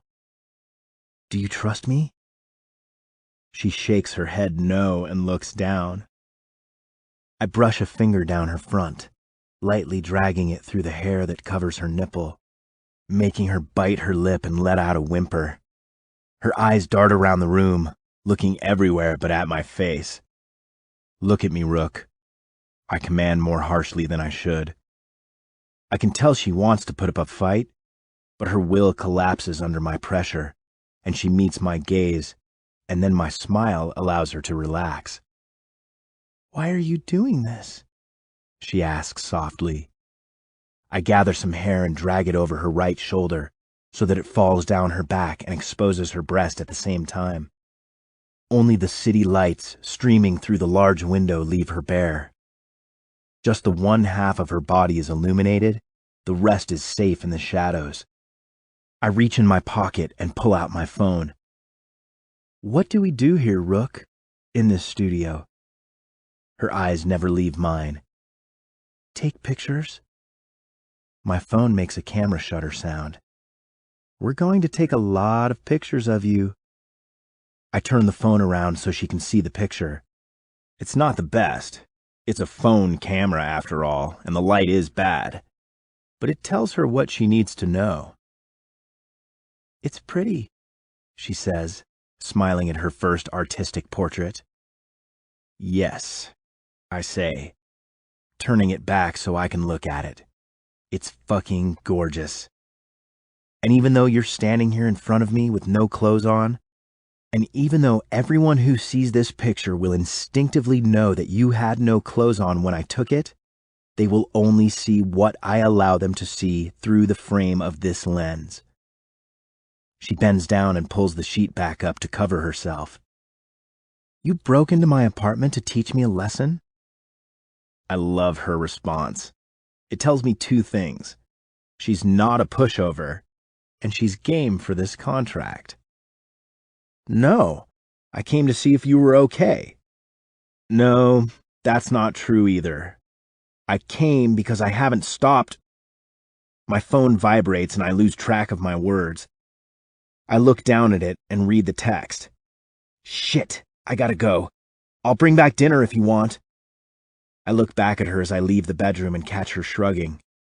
Just give me a couple hours, I call out behind me as I leave.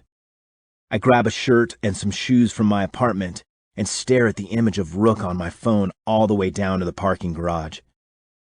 When I get to my truck, I realize the real reason I went into her apartment. I don't want to ruin this girl, but I'm not sure I can stop it now. Chapter 12. Rook. Holy shit! Not only is this Ronan guy able to make all my girly bits shudder, he's got a flair for the dramatic as well. I can still feel his fingertips as they track down my breast. And I just stood there and let him do it. What the fuck is wrong with me? I laugh. This guy, that's what's wrong with me. I need air, so I wrap the sheet around me and go out on the terrace. The spring breeze is nice and cool, and my head begins to clear almost immediately. I peek over the wall and watch the people down below. It's not that crowded since it's still early evening. The sidewalks are mostly filled with families grabbing dinner, something I very badly want to do as well. A large black truck appears from under the building, and I catch a bit of music leaking out from the cab. I bet that's Ronan's truck, and I bet that text was from a girl. He'll be back with dinner my ass. I sigh and go back inside and start the shower. This tub is cool for baths, but as far as the shower goes, it sucks. There's like one of those kits they use to turn clawfoot tubs into showers, which means I have to stand there and use a handheld sprayer every time I want to rinse. Oh, Rook, I say out loud as the bubbles stream down my body. Last week you were showering in a homeless shelter twice a week if you were lucky, and now you're all high and mighty about using a handheld sprayer? Yeah, getting used to things fast. This is not good. I've been here 2 days, and I'm being sucked up into this strange life of models and photographers and weird guys named after rogue Japanese killers who think they can order food for you and strip you naked after they break into your apartment. I finish up in the shower and wrap the towel around me, anxious to get back to the bedroom. My hand slips under the mattress to the money Elise gave me yesterday. I haven't spent any of it, and I won't, either. I'm saving this money, every bit they give me here. I'm saving it all up. Because if there's one thing in life I can count on, it's that eventually, no matter how freaking nice that rug is under your feet, someone always pulls it out from under you eventually. I pull my jeans and t-shirt on and slip back out the front door to make my way into the studio kitchen. There's not much in there, just a fruit basket, some beer in the fridge, and a few frozen dinners in the freezer that have names on little sticky notes attached to them. Apparently, stealing someone's frozen skinny meal is verboten in this place. I have no idea what goes on in a photography studio, or how models act, or what they eat, or how they stay so skinny, or what happens if they get fat. But I can take a good guess. I'm thin because I was born this way. I'm tall because I was born this way. I'm not all that smart. I mean, I'm of average intelligence, I suppose, but I can't do much with math. And I don't pretend that I can understand politics or current events or scientific studies that tell me to stop blow-drying my hair or talking on a cell phone. Pretty much everything I know I learned from a movie. I'm crazy about movies. And if I was pushed to describe my dream life, it wouldn't be modeling. My dream has always been to go to film school and make cool movies. Deep movies that have so many layers to them, people have to watch them a dozen times to get all the little inside jokes and nuances. As a girl growing up in America, you'd think I had it all. I mean, they fill you up with that we're all equal bullshit your whole life. You can grow up to be anything, my foster parents used to tell me, right before they sent me back into the system, most of the time. What they never mention is that dreams require money to fulfill. They should just tell you this at the get-go, if you ask me. Just state the facts and forget the equality crap. Because the facts are the facts. If someone had sat me down in the first grade and drilled it into my head that life is difficult, more difficult than I could ever imagine, and that success is neither guaranteed nor probable, and if they'd have followed that up with a step-by-step approach on how to get past all the pitfalls I might encounter along the way, well, I might not have tasted the poisoned honey my ex was selling when he found me, lost and desperate after running away from the 10th or 12th foster home, and greedily accepted it as tasty. Downright delicious, even. They do us no favors, talking us up about women astronauts and lawyers and whatever, because the cold, hard reality is that none of those things apply to you when you're poor. Unless you've got someone looking out for you. And most girls have this in their parents, but not everyone has parents, and even fewer have good parents. You're screwed unless you figure it out yourself. And in my case, I did figure it out, but I took the long road to get here, that's for sure. I have very few assets, but the ones I have I plan on using to my full advantage. I'm thin, I'm tall, I have long legs, blue eyes, and black hair.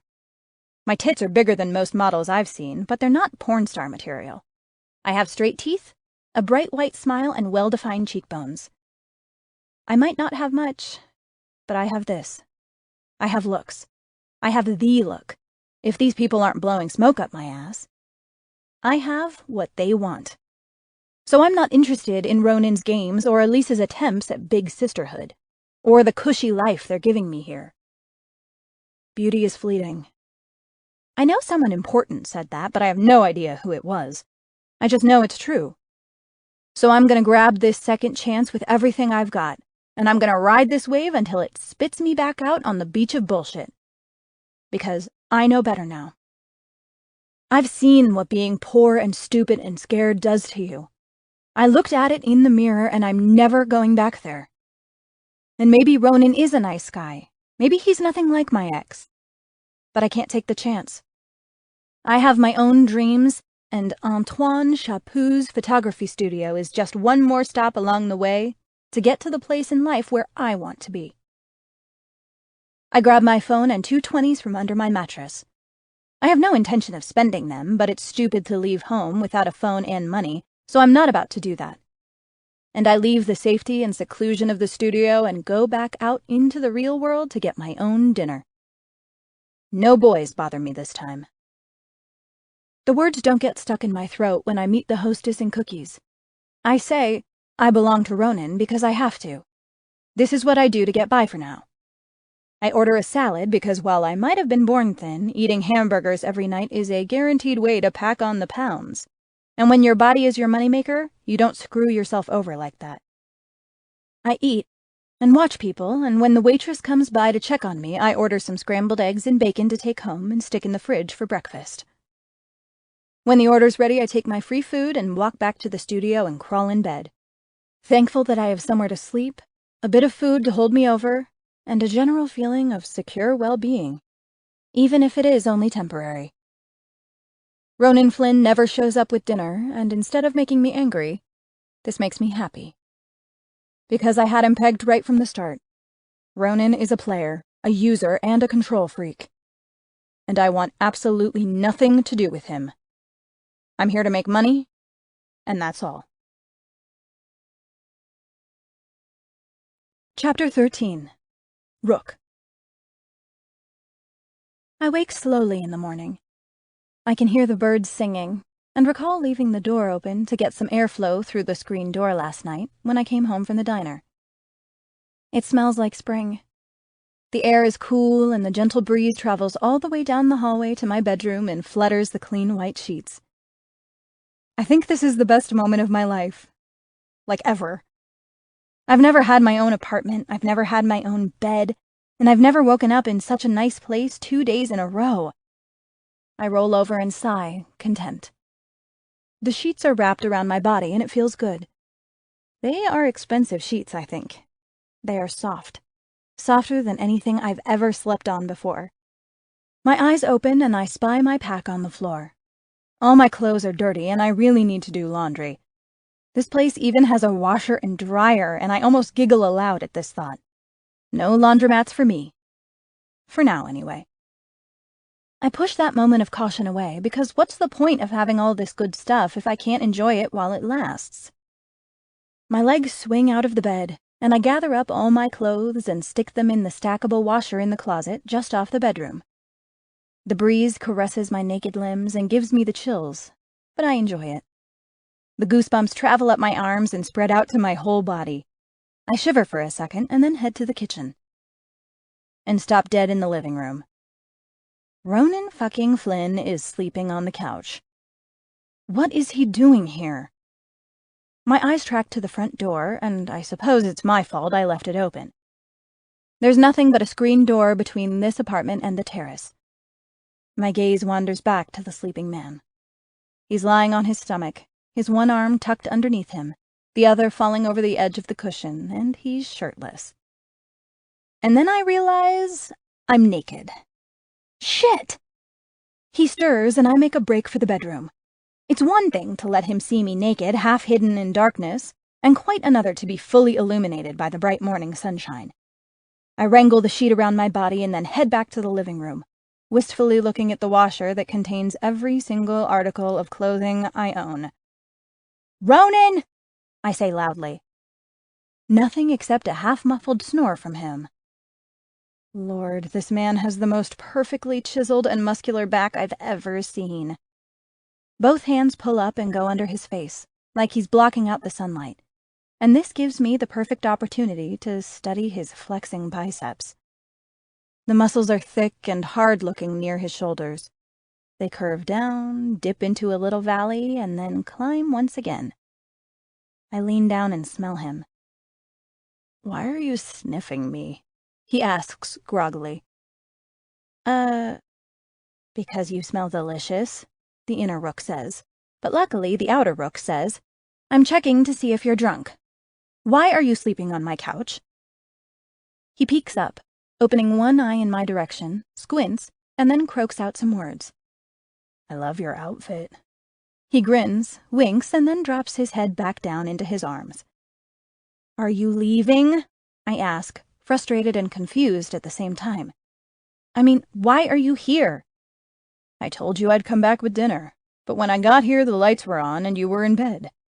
I only sat down for a second to think up a rational excuse to wake you up, but I guess I fell asleep." He raises his head again, grins sheepishly, and then rolls over on his back, tucks his hands behind his neck, and flashes his perfect body at me as he closes his eyes, probably confident that I'll be checking him out. I do check him out. It's quite hard not to notice that he's got the perfect six-pack abs and that absolutely adorable fuzzy happy trail you see on a shirtless designer jeans model. Maybe he is that model? "You have no shirt on." Yes, after all that gawking, I finally manage the obvious. He opens the one eye to look at me again. "Neither do you." "I just put all my clothes in the washer.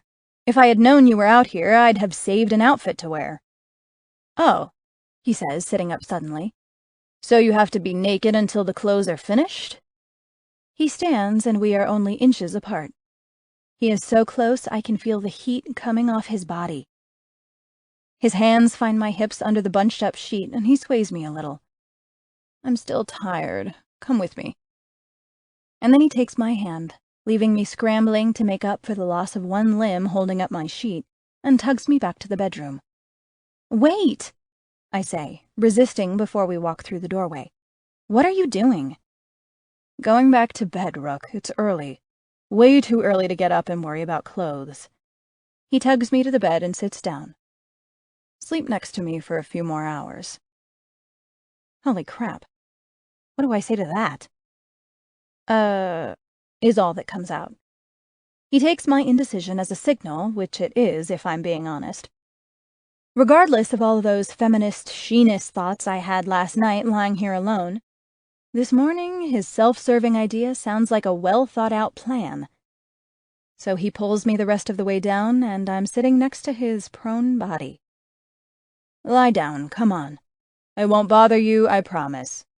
Let's sleep for a little longer. I give in. I'm weak, what can I say? He's hot, and not just in the looks department. He's got a heat radiating off his body that is calling me. It wants to wrap me up, and it's been a while since I had that kind of affection, so I sink into the bed next to him and his arms open, and then settle against my stomach. I close my eyes, because this feels good. This feels better than good, actually. This feels perfect. He tucks his face down into my hair and takes a deep breath. I smile because he just sniffed me. I'm just checking to see if you're drunk, ma'am. I giggle a little.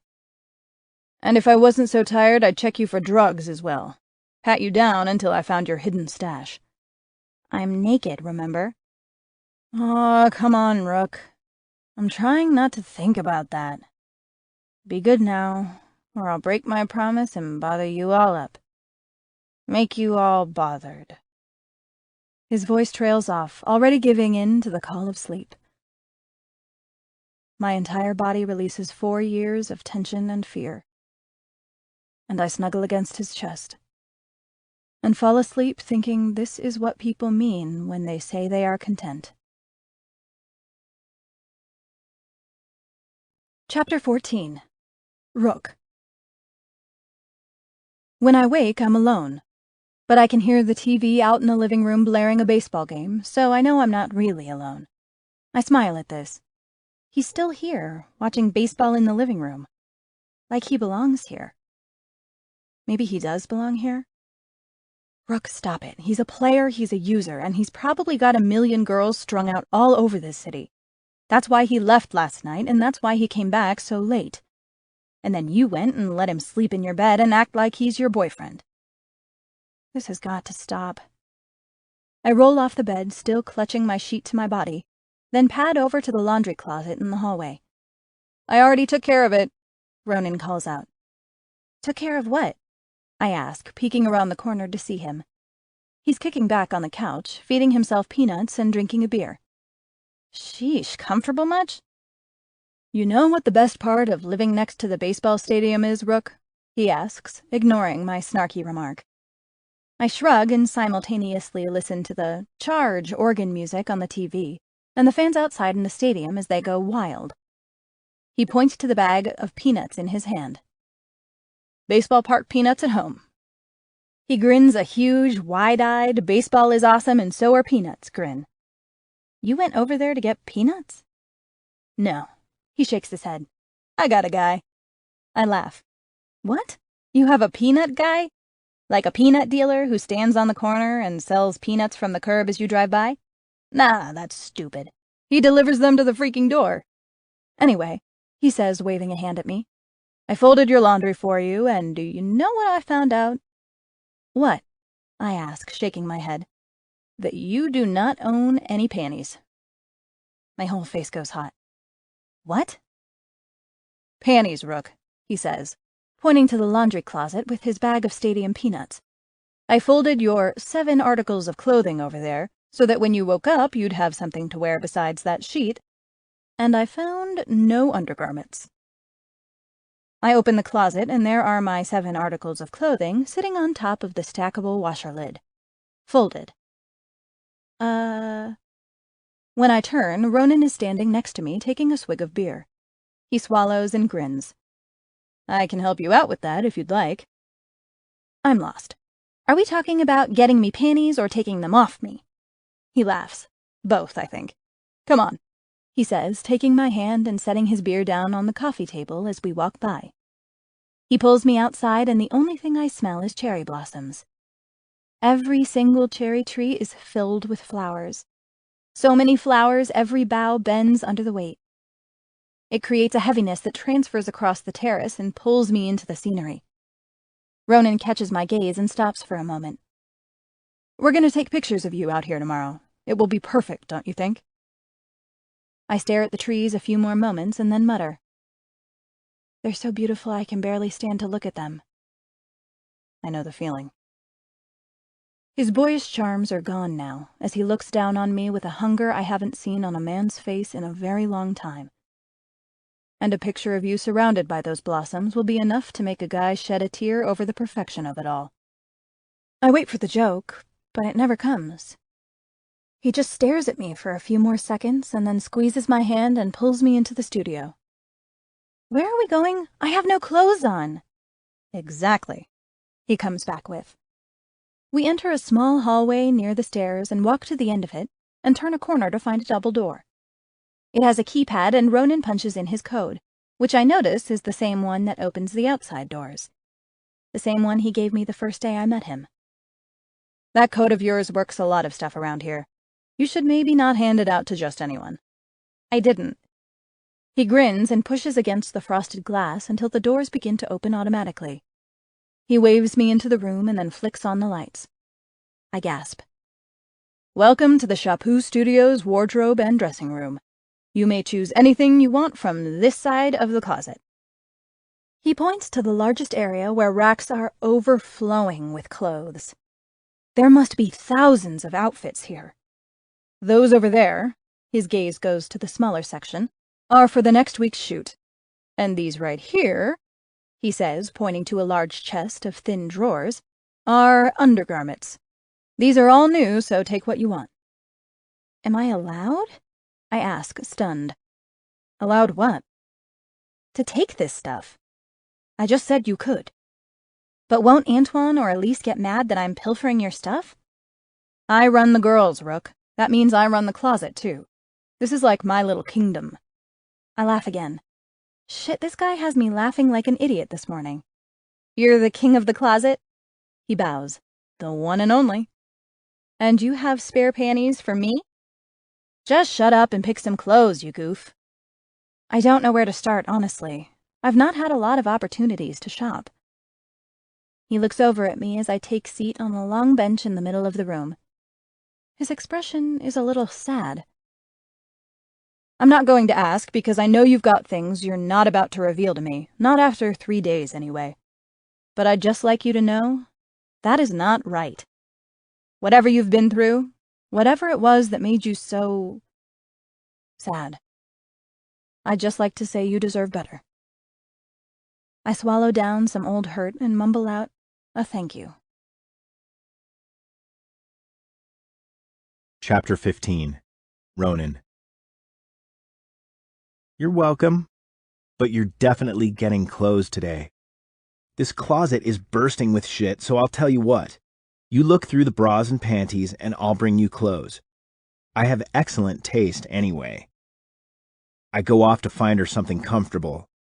I pass by the sexy stuff, then grab a pretty nightie just in case, and continue on and find the casual wear.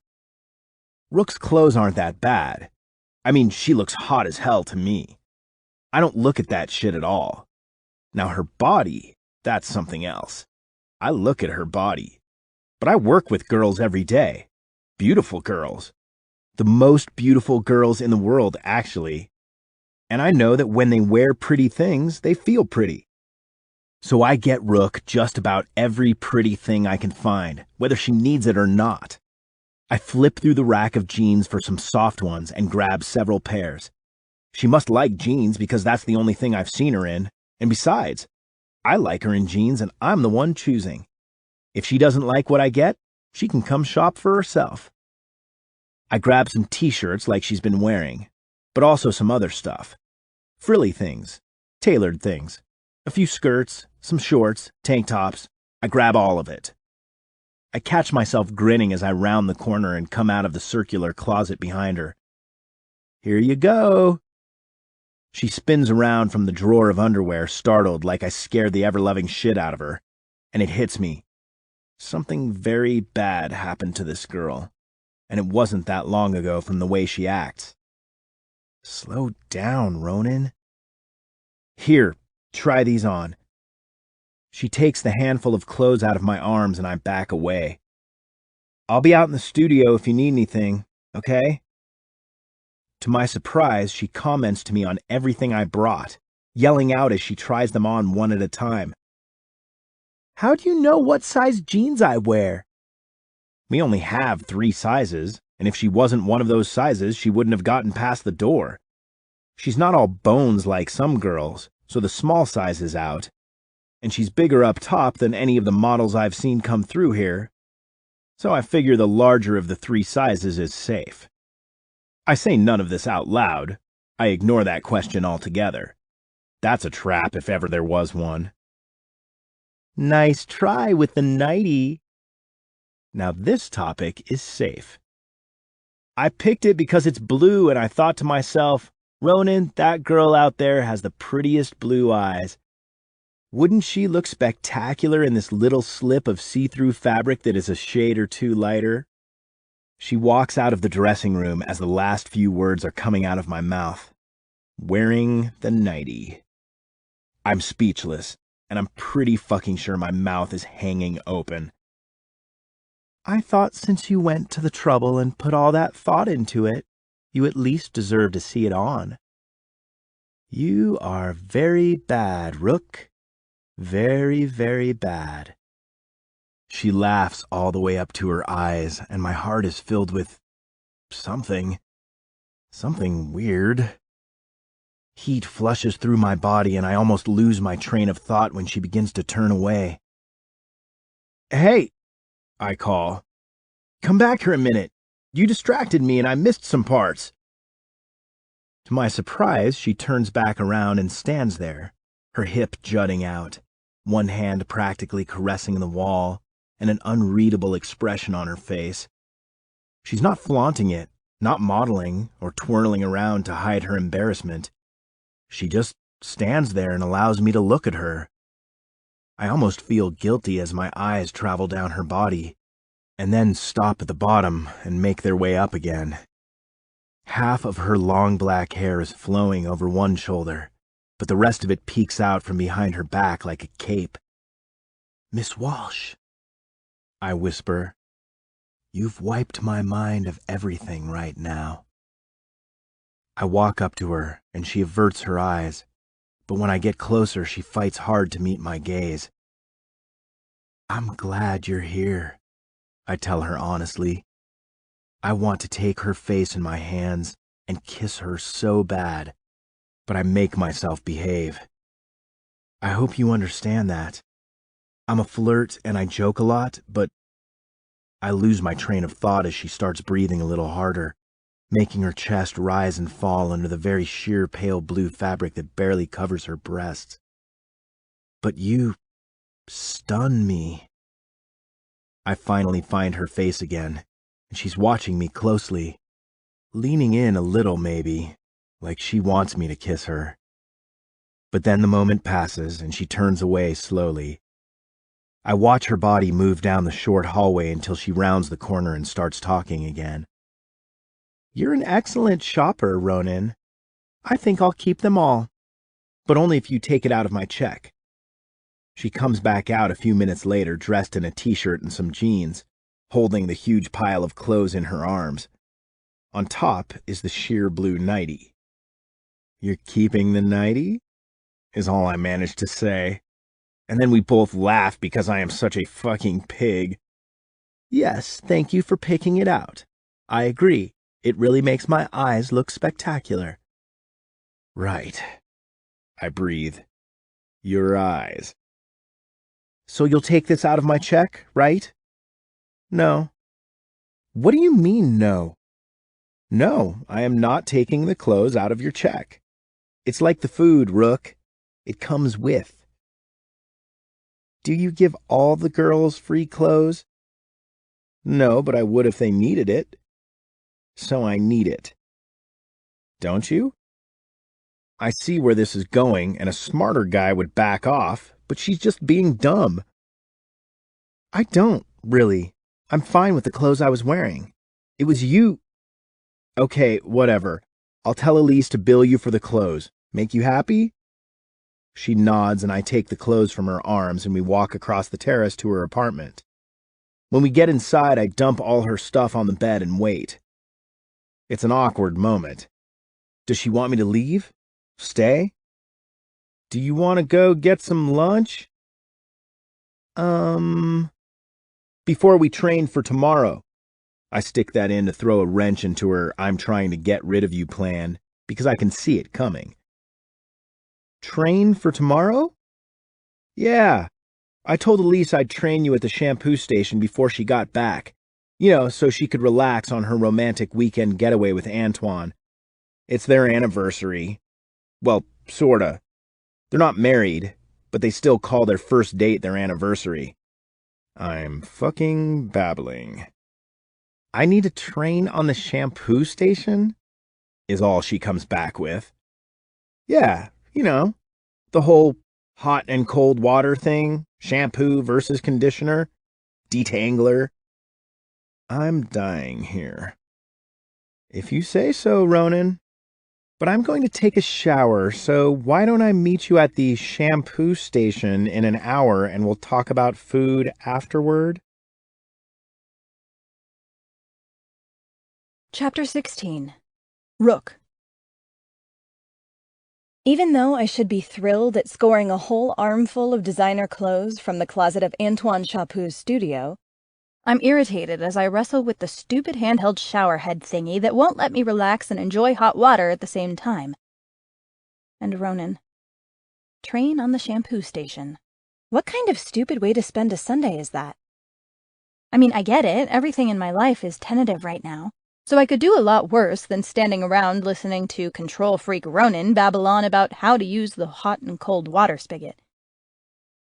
I blow out a breath of air and rinse myself one last time, and then give up on the shower being something fun. Next time I'll just take a bath. At least I can relax in a bath. Who needs clean hair anyway? Shampoo station training my ass. I shake it off and go back into my room where all my new-to-me clothes are piled up on the bed. It is pretty cool that I got all this stuff, though. I'll probably regret it when the bill comes, but that worry is for another day. Right now, I'm in underwear heaven. I fish out the prettiest panties I found and slip them on. They are black with little pink ribbons threaded through the butt and have tiny pink bows that accentuate each of my hip bones. The jeans I wore out of the dressing room were perfect, so I put those back on, and then wrangle my girls into the matching black and pink bra and add a black tank top to the ensemble. I look in the mirror. My hair is a bit of a mess and might even still have soap in it due to lack of proper rinsing. Plus, I have no makeup on to boot. But even so, this is the prettiest I've looked in years. Maybe ever. I brush my teeth and then gloss up my lips with some brand new peach-tasting stuff I found in the makeup drawer. Imagine, 3 days of proper care and feeding can make up for 4 years of neglect and punishment. It's amazing how little we humans really need to thrive, and it blows my mind that a matching bra and panty set, coupled with the perfect pair of jeans, can lift my spirits up so high it leaves me dizzy. I sigh. This is a lucky break. A total lucky break. And even though I'm pretty sure I can handle the hot and cold water at the shampoo station, I'm going to be sweet and smile for Ronan as he explains these things to me like I'm an idiot. I can do that. And then I can ditch him and eat my leftover breakfast from Cookies and spend a nice quiet evening watching TV alone. Ah. I let out a nice long breath and smile. I almost feel normal. I slip my feet into my old Converse sneakers and head to the studio, totally ready for shampoo station training. The weather outside is so perfect and the concrete is a bit damp, like it rained last night. I didn't hear any rain, but I was pretty dead to the world. The sweet scent of cherry blossoms wafts in the crosswind. And even though there are all sorts of cars and people making noise and commotion down on the street, these trees cancel it all out. They make me feel like I'm walking across an orchard out in the country. Inside, the studio is bright and cheery, and when I round the corner into the salon, Ronan's mood seems to match the atmosphere of the room. "Nice," he says. I raise my eyebrows at him. Did he just use a player word on me? Ugh, how can such a good-looking guy be so irritating? Okay, I'm ready. Lay it on me. Please explain all the technical details of how the hot and cold water handles work. He grins. You think it's easy, don't you? That shampooing doesn't require skill. Oh, I'm sure it does. But am I buying your whole I'm an expert in shampooing stations act? No. But proceed. Teach me all I need to know about sinks. I think you've misunderstood, Rook. I'm not here to teach you how to use the sink. I'm going to teach you how to give a great shampoo. I laugh. Okay, I'll ignore the fact that you specifically said hot and cold water and detangler earlier, but I've been shampooing my own rather lengthy, high-maintenance hair for a while now. I'm pretty sure I can handle it. But have you ever shampooed a man's hair? Huh? Because we have male models who need a shampoo here, and Elise usually does her own shampoos. She's quite good at it, I hear, so they will be expecting the same treatment from you. Is he for real? I look for the smirk that says he's joking, but I can't find it. Okay, I say, drawing out the last syllable. So I'm going to show you how to give a Shampoo Studios worthy shampoo, and then I'll test you and see if you've got it down. Test me how? You can do me after I do you. Again, I look for the grin that will let me know he's playing around, but there is no hint of innuendo there. He seems serious. I frown. We're going to shampoo each other's hair? Like a Gidget sleepover from the 60s? This cracks his facade for a moment, and he squints his eyes at me. A what? Please, I beg in an exaggerated manner. Do not tell me you're ignorant of Gidget. I might have to walk out. Do you buy it in the App Store? He asks innocently. A laugh puffs out through my cheeks, and I smile, because this is just too much. No, I say, shaking my head. And since you're clueless, you get to be LaRue. He shrugs like he could care less and points to the chair. I do you first. And there it is. Just as I'm turning away to sit down, I catch it. The smirk. He is totally messing with me. I sink into the soft leather chair and relax back against the sink. My eyes want to close immediately because this position is like a relaxation trigger. I never went to the salon much back in Chicago, but I went enough to know that Ronan is right. The shampoo comes with expectations. Elise certainly delivered the other day with me because I was willing to forget all my troubles for a few moments in her care. Ronan gathers my hair and turns the water on. He messes around to get the correct temperature and stays silent, which makes this whole thing on the edge of awkward. So, I begin, are you a certified shampooer? I'm a total professional, Rook. Is that right? He says as the warm water runs over the crown of my head and tickles me. Most professionals would put that little bib thing on their clients, though, right? Only the ones who plan on getting their clients wet. So you don't plan on getting me wet? He chokes down a laugh. Be good, Gidget, or I'll have to spank you. The water stops and I smell coconuts.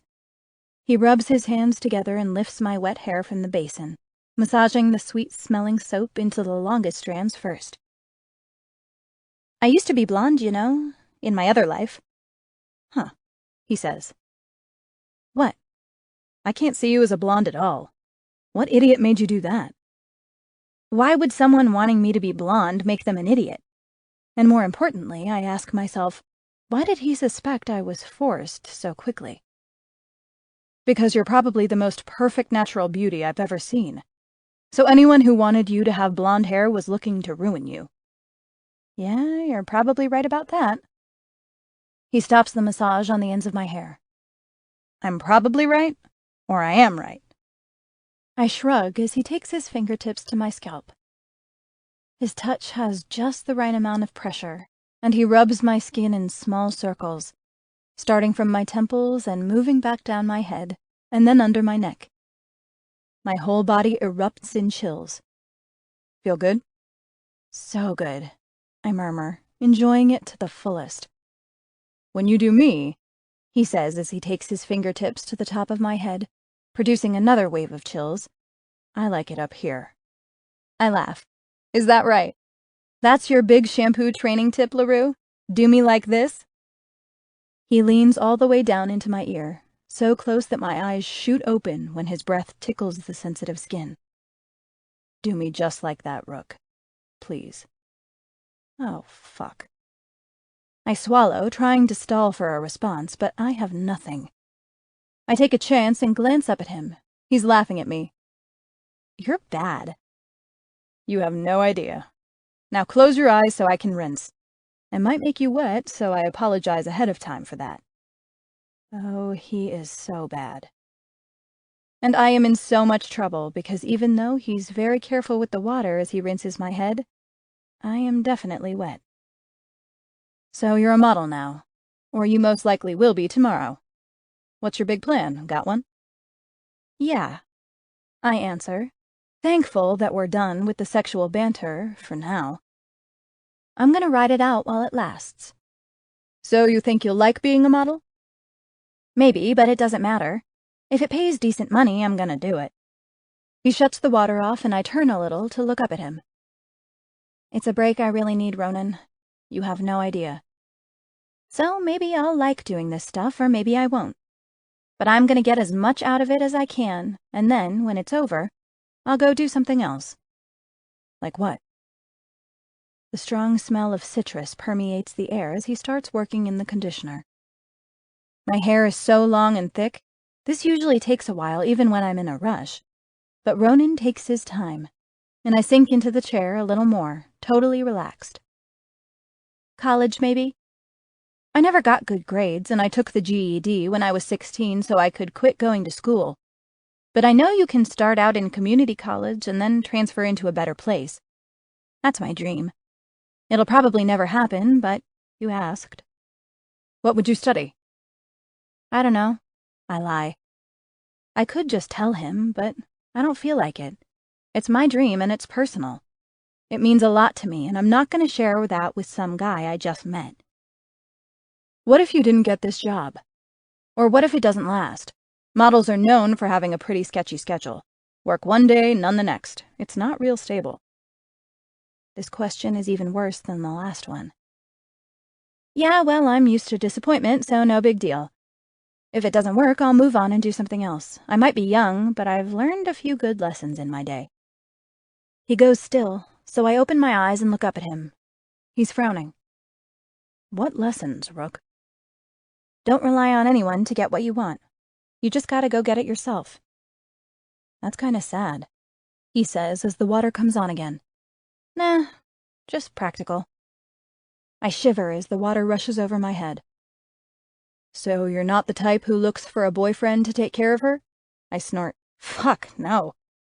The last thing I want right now is a guy who wants to take care of me. Huh.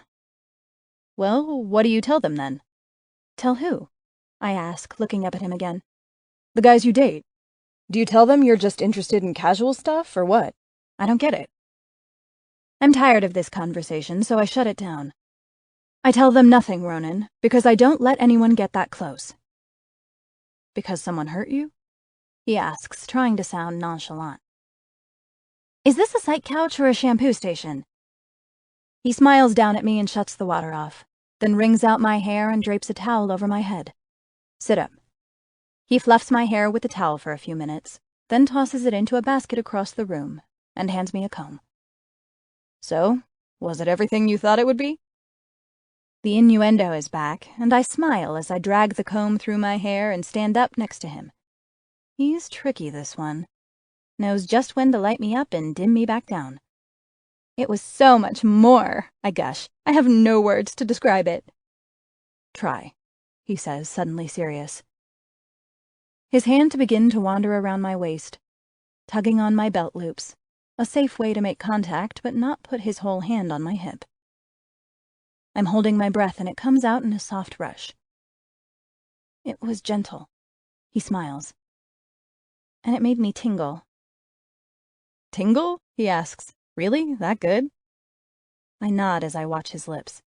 His mouth opens a little and I draw in a deep breath. Well, I'm not sure you're ready to step into my shampoo shoes, but give it a go, okay? And if you get nervous, just take a deep breath and I'll hold your hand the whole way through. From working the faucet to rinsing the conditioner. I have your back, Rook. Never once does he crack a smile. I nod and become very serious.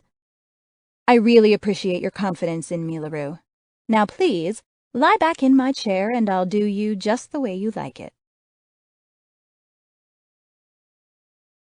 Chapter 17. Ronan. Rook's hands on me almost drive me over the edge. I take a deep breath as she sprays the water down my head, then leans down to talk in my ear, just the way I did with her. She's totally on to me, and this makes me smile. "What's funny, LaRue?" she quips. "You Gidget. You think I don't know who Gidget is? Please." I say it the way she did earlier, with mock exasperation. I fangirled on Gidget before she was on RetroTube every night. "You do not watch RetroTube." I cross my heart with my fingertips. "I swear Gidge was my girl back when I was a boy. She's hot." "It's the pigtails, isn't it?" And she did this thing with her tongue. Rook covers her mouth with her hand to hide her laugh. God, she's beautiful when she's laughing. And her feet. When she talked on her little pink phone, her feet had this whole other conversation going on. "Oh my God, you are a Gidget fan. Who would know that?" I open my eyes and enjoy her delight. "We have a contract coming up soon. The one you're doing is called Tragic, right? We have the Sturgis one, and then the Gidget one. I've been researching that little teen flake for months now." "So which one, Sandra Dee or Sally Field?" "Definitely Sandy, but Sally has way more episodes, so..." "Yeah, I agree. When I was a kid, I wanted to be Gidget so bad. Who's got the contract for that job?" I look at her and it sinks in. "Let me guess. You can't be both Tragic and Gidget." Two totally different worlds, Rook. She just shrugs and goes back to my hair. "How am I doing so far?" "Magic. Your fingers are magic." I close my eyes and relax again, content with how this afternoon is playing out. She's fun and easygoing. She's not offended when I flirt, and she flirts back. Water rushes down my neck, and I jump out of the chair and turn back to look at her. "You got me wet." "Sorry, LaRue, but I'm just a trainee. You can't expect me to be a professional like you on the first try." I whip my shirt off and wipe the water off my neck. "Are you done with me?" "I'm not sure," she replies, tilting her head coyly. "Did I do you right?" I walk towards her, and she holds her hands up and shrinks back into the corner. She's laughing, so I know it's all in fun, but the defensive positioning bothers me for some reason. Like she's used to being stalked. Like she's used to guys coming at her with fists. She starts to shift, uncomfortable with my silence and staring. "Would you like to come upstairs with me?" "What's upstairs?" she asks, trying to play innocent. "My apartment. I could make you lunch." I look at the clock on the wall and it's almost dinner time, then nod towards it. "Or dunch, since it's late now." "Dunch?" "Yeah, you know, lunch and dinner. It's like brunch, but it's dunch." "You cook?" "No," I laugh. "Not really. But I can buy food and bring it back and put it on a plate and pretend I made you dunch." I walk a few paces towards her, and she takes a deep breath but holds her ground. Yes, someone definitely hurt this girl in the past, and that makes me angry. She catches my change in mood, and I smile to ease her back down. She's perceptive. "What else would we do?" she asks as I take her hand and pull her out of the corner. "Watch a movie?" I offer. This piques her interest, and she brightens as I bring her towards me and push her wet hair off her shoulders. It leaves drops of water behind on her bare skin. "Which movie?" she breathes as I pull her into my chest. I can feel her heart hammering against my body, and I take her face in my hands. "Any movie you want. We have a database of pretty much everything." I lean down and caress her lips with mine, and then groan when a tiny moan escapes her mouth. She pulls back, her hand firmly against my chest to keep me at bay. "Why are you kissing me?" "Because I can't stop myself, and because I'm the only one who knows you, and you're just Rook, the girl who appeared out of nowhere. But tomorrow you'll be Rook, the face of tragic. And I don't think you're tragic at all, Rook. I think you're Gidget. But what I think doesn't matter, because things will move forward once you sign that contract, and we'll just have to wait and see where it all ends up." "You don't want me to sign the contract?" She scowls at me, like I'm trying to steal her future away or something. "No, that's not it. I want you to have your chance at that dream you have. But there's a reason this campaign is called Tragic and not Gidget. And I'm guessing you already know that, because you look like a smart girl to me. So just for tonight, I'd like to treat you like Gidget and have you over for dinner and a movie." She swallows down a sad look and then paints on a smile. "Okay, dinner and a movie. I'd like that." I lean down again and brush against her ear with my lips as I whisper, "But no matter what happens, you will never shrink back into a corner from me again, because I will never hurt you." She stiffens a little as I hold her close, but I wait for her to relax before I let her go. And then I take her hand and lead her towards the stairs. Chapter 18. Rook. Oh shit. I'm not sure what I'm doing here. Ronan is all over the place with me this weekend. Last night, he had me standing in front of him naked so he could take a picture and hint that he'll take care of me. He leaves to go take care of someone else, apparently, then lets himself back into my apartment and sleeps on my couch. He gives me a boatload of free designer clothes, tests the waters with some not-so-veiled flirting, and then kisses me and invites me up to his apartment. And I'm going. Even though my head is screaming, "Stop!" my feet keep going. My hand is grasping his just as hard as he is clutching mine. My heart is pounding, and if he wanted to take me to bed right now, I'd probably let him. And on top of all that, he's got some well-formed opinions on what might have happened in my other life. He stops at the top of the stairs, and I try to rein in my wild emotions. "Everything okay?" I swallow and nod, and this makes him frown. "What?" "You look scared out of your freaking mind, Rook. You don't have to come up here, you know. We can go eat at Cookies if you want." I take a deep breath. No. I want to watch a movie with you." That's not a lie, either. The thought of picking a movie to watch with him actually sounds fun. But I'm not interested in anything else. I look away, embarrassed. "I don't want anything else, Rook. Just dinner and a movie."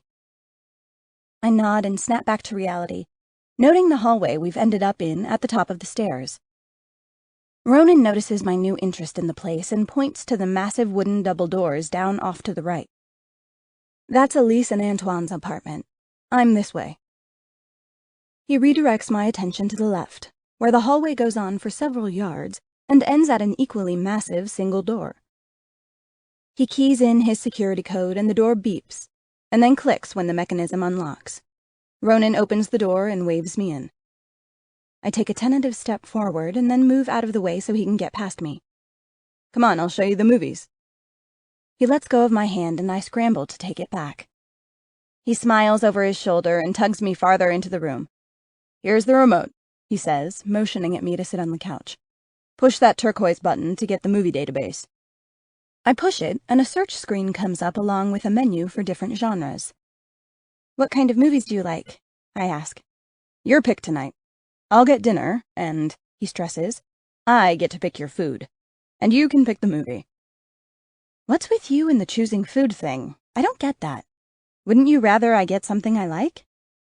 Did you hate the burger I got you? No, but nothing. Give me a chance, I promise I'm good at this. Yeah, but it's weird. What's weird about ordering you food? It's not the ordering, it's the control. Oh, I get it. You're one of those. Those what? Control freaks. You have to be in control all the time, right? What? That's so far from the truth, it's bizarre. What else could it be, then? I mean, if I pick what you like, then why do you care if I order you food? And I'm trapped. I can only shrug because to tell him the truth will spill all my secrets, and to deny it will just keep the conversation going. Luckily, he's one of those graceful winners and shoots me a wink. I'll be back in like 20, okay? I nod and relax back into the overstuffed couch as Ronan walks down the hallway and comes back with a clean shirt, then heads out. My gaze wanders around the room and I take it all in. It's definitely a guy's apartment because the color scheme is nothing but shades of brown with some black thrown in for variety. He has the biggest TV screen I've ever seen hanging on the wall, and I get a little chill of delight as I think about watching movies on that thing. He's got surround sound speakers placed strategically around the room, and through the sheer curtains I can see the city lights across what seems to be a pretty significant terrace. Man, these people definitely have money. I take my attention back to the database and enter the movie I want to watch. I've been thinking about this movie since I met him, actually, because of his name. It's a movie both of us can enjoy. A touching love story with beautiful scenery. Cherry blossoms, even. And it's a war movie with lots of blood and gore. I think he'll love it. This makes me warm because, if I'm honest, I want him to love it. Because I love it. I really don't have a lot of experience with men, but I can say with absolute certainty that no man has ever looked at me the way Ronan Flynn did when I came out of that closet wearing the blue nightie. His eyes swept down my body in hungry desire, and then they climbed back up so slowly my heart started pounding with the anticipation of what his expression would say when he finally found my face. If I spoke the language of his eyes, I'd know for certain, but I'm at a loss with this guy. I'm fumbling around in the dark, trying not to look or act like a complete child, and I hope I'm not wrong about my guess, but those eyes looked like they wanted to touch every part of my body. In the few seconds we twined our gaze together, I heard myself ask him to kiss me a million ways in my thoughts. And if I spoke the language of my own desire, then I'd know for certain that I almost begged him to do it with the look on my face. Touch me, I should have whispered. Kiss me. Because my whole body is humming with the realization that this is how a man makes you feel when you actually like him. This is what girls mean when they claim a man makes them feel weak. They don't picture fists hovering over them as they cower in the corner, hoping and praying that those hands never connect with their cheekbone. I press play on the screen and then pause the movie and go over to the terrace to wait for Ronan. It's not warm out, but it's tolerable for a spring evening, so I slip out and leave the door open behind me. It's a pretty large square terrace filled with patio furniture and a grill off to the side. I walk over to the railing, bend down a little, and rest my chin on my hands. The view of downtown Denver is stunning. The tall buildings are lit up and everything seems to twinkle. I have no idea what any of the buildings are, but I don't care either. They're pretty. It's amazing when I think about it how fast things can change. 3 months ago, I was an abused girlfriend, beaten to within an inch of her life. 3 days ago, I was a scared girl with very little money in a strange city and living in a homeless shelter. And tonight, even though I'm still scared and I still have very little money, it's all flipped around. I'm in a fantastic apartment with a beautiful man. I'm wearing some pretty nice clothes that I'll probably regret asking for when I see how much they cost. And I might even have a job as a model for a photographer who is important enough to own an entire building and pay girls $100 an hour to sit for him. I hear the soft footsteps, but I don't turn. Find a movie you like? He asks as he comes up behind me. He puts his hands on either side of the railing, my body between them, and then takes a chance and leans in to close the distance between us. Yes, I reply as his mouth dips down to my neck, sending a tingle all the way up my body. What are you thinking about, if you don't mind me asking? I sigh. Just how funny life can be. How things can change in a moment and how you never know when that moment will come. It's occurred to me over the past few days that I'm not really in control of very much. I mean, I can make a decision to get on a bus and move to a new city completely alone. And I can make the decision to walk out of a job where I was being falsely accused of stealing. And I can make the decision to spend my last $10 on a coffee where a bunch of models fling a little white card at my face and I end up with an invitation to sit in front of Antoine Chaput. I turn my body so I'm facing him. I wonder what he thinks of that little revelation. That I wasn't invited, but stole an opportunity to test for Antoine from another girl. He eases up to let me turn, but as soon as I'm settled, he presses against me again. Only this time his chest is touching my breasts instead of my back, and his hands slip under my hair and begin to caress my neck. If he has an opinion on the invitation, he holds it back. But everything after that was luck, I continue. I can't control other people. I couldn't make Elise take me into the studio, or Antoine liked the way I look, or get offered a fake job shampooing hair just so I'd stick around. He grins at that last remark. And I have no control over how you feel about me or why you want to let me stay here. I stare into his eyes and shrug. I'm totally at the mercy of the universe for these parts. And it's a little bit scary not to be in control, don't you think? He pulls my face closer to his and my heart pounds with the thought of another kiss. But he doesn't kiss me. At least not where I expect him to. He brings his lips to my forehead and crushes himself to me, breathing in deeply. And his hands play with my hair, still stringy and damp from my shampoo. It's very scary, he whispers as his mouth travels down to my ear. And I don't know the whole story with you, but if you really did all that, then I'm in awe of your courage, Rook. I think you overestimate me, Ronan. It wasn't courage, it was desperation and fear. He pulls me all the way into him then, pressing me up against his chest, his hands wrapped tightly around my head and neck in a protective embrace. Even so, you came up with a plan, and that is courage. Because if this guy you're running from did the things I think he did, then I know firsthand how scary that is. I push back and stare up at him. How? I ask. He smiles, but it's sad. Because my father used to beat the shit out of my mom back when Elise and I were kids. And one day he hit her with a baseball bat and she never got back up. Elise was 18 and I was 10 when they took my dad to prison. He's still there, I think. I have no idea, really. When Antoine showed up and wanted to date Elise and take me in, we stopped being those tragic kids and just went back to being us again. It was scary as fuck those first few years, having to trust that Antoine was good and that he'd stick around. He and Elise never married, and this bothered me for a very long time. I always felt that my new life was a rug that was about to be pulled out from under me at any moment. But then slowly, things started to change. Antoine is a good guy. He loves Elise, and yeah, I'd like him to marry her and give her more security. But if what they have is good enough for Elise, then I just have to accept it. It's my turn to wrap my hands around his neck and pull him close. I can't reach his forehead, so I kiss his chin instead, and he laughs. Sorry, I say with a smile. I can't reach your forehead, but I wanted to kiss you. He leans down and takes my lips this time. A soft, slow kiss that makes my toes feel warm. The heat climbs up my body as his mouth opens a little, and I'm throbbing between my legs in seconds. I pull back. Ronan Flynn, you might undo me. I'm already undone, Gidge. I'm just hoping you'll stick around long enough to put me back together.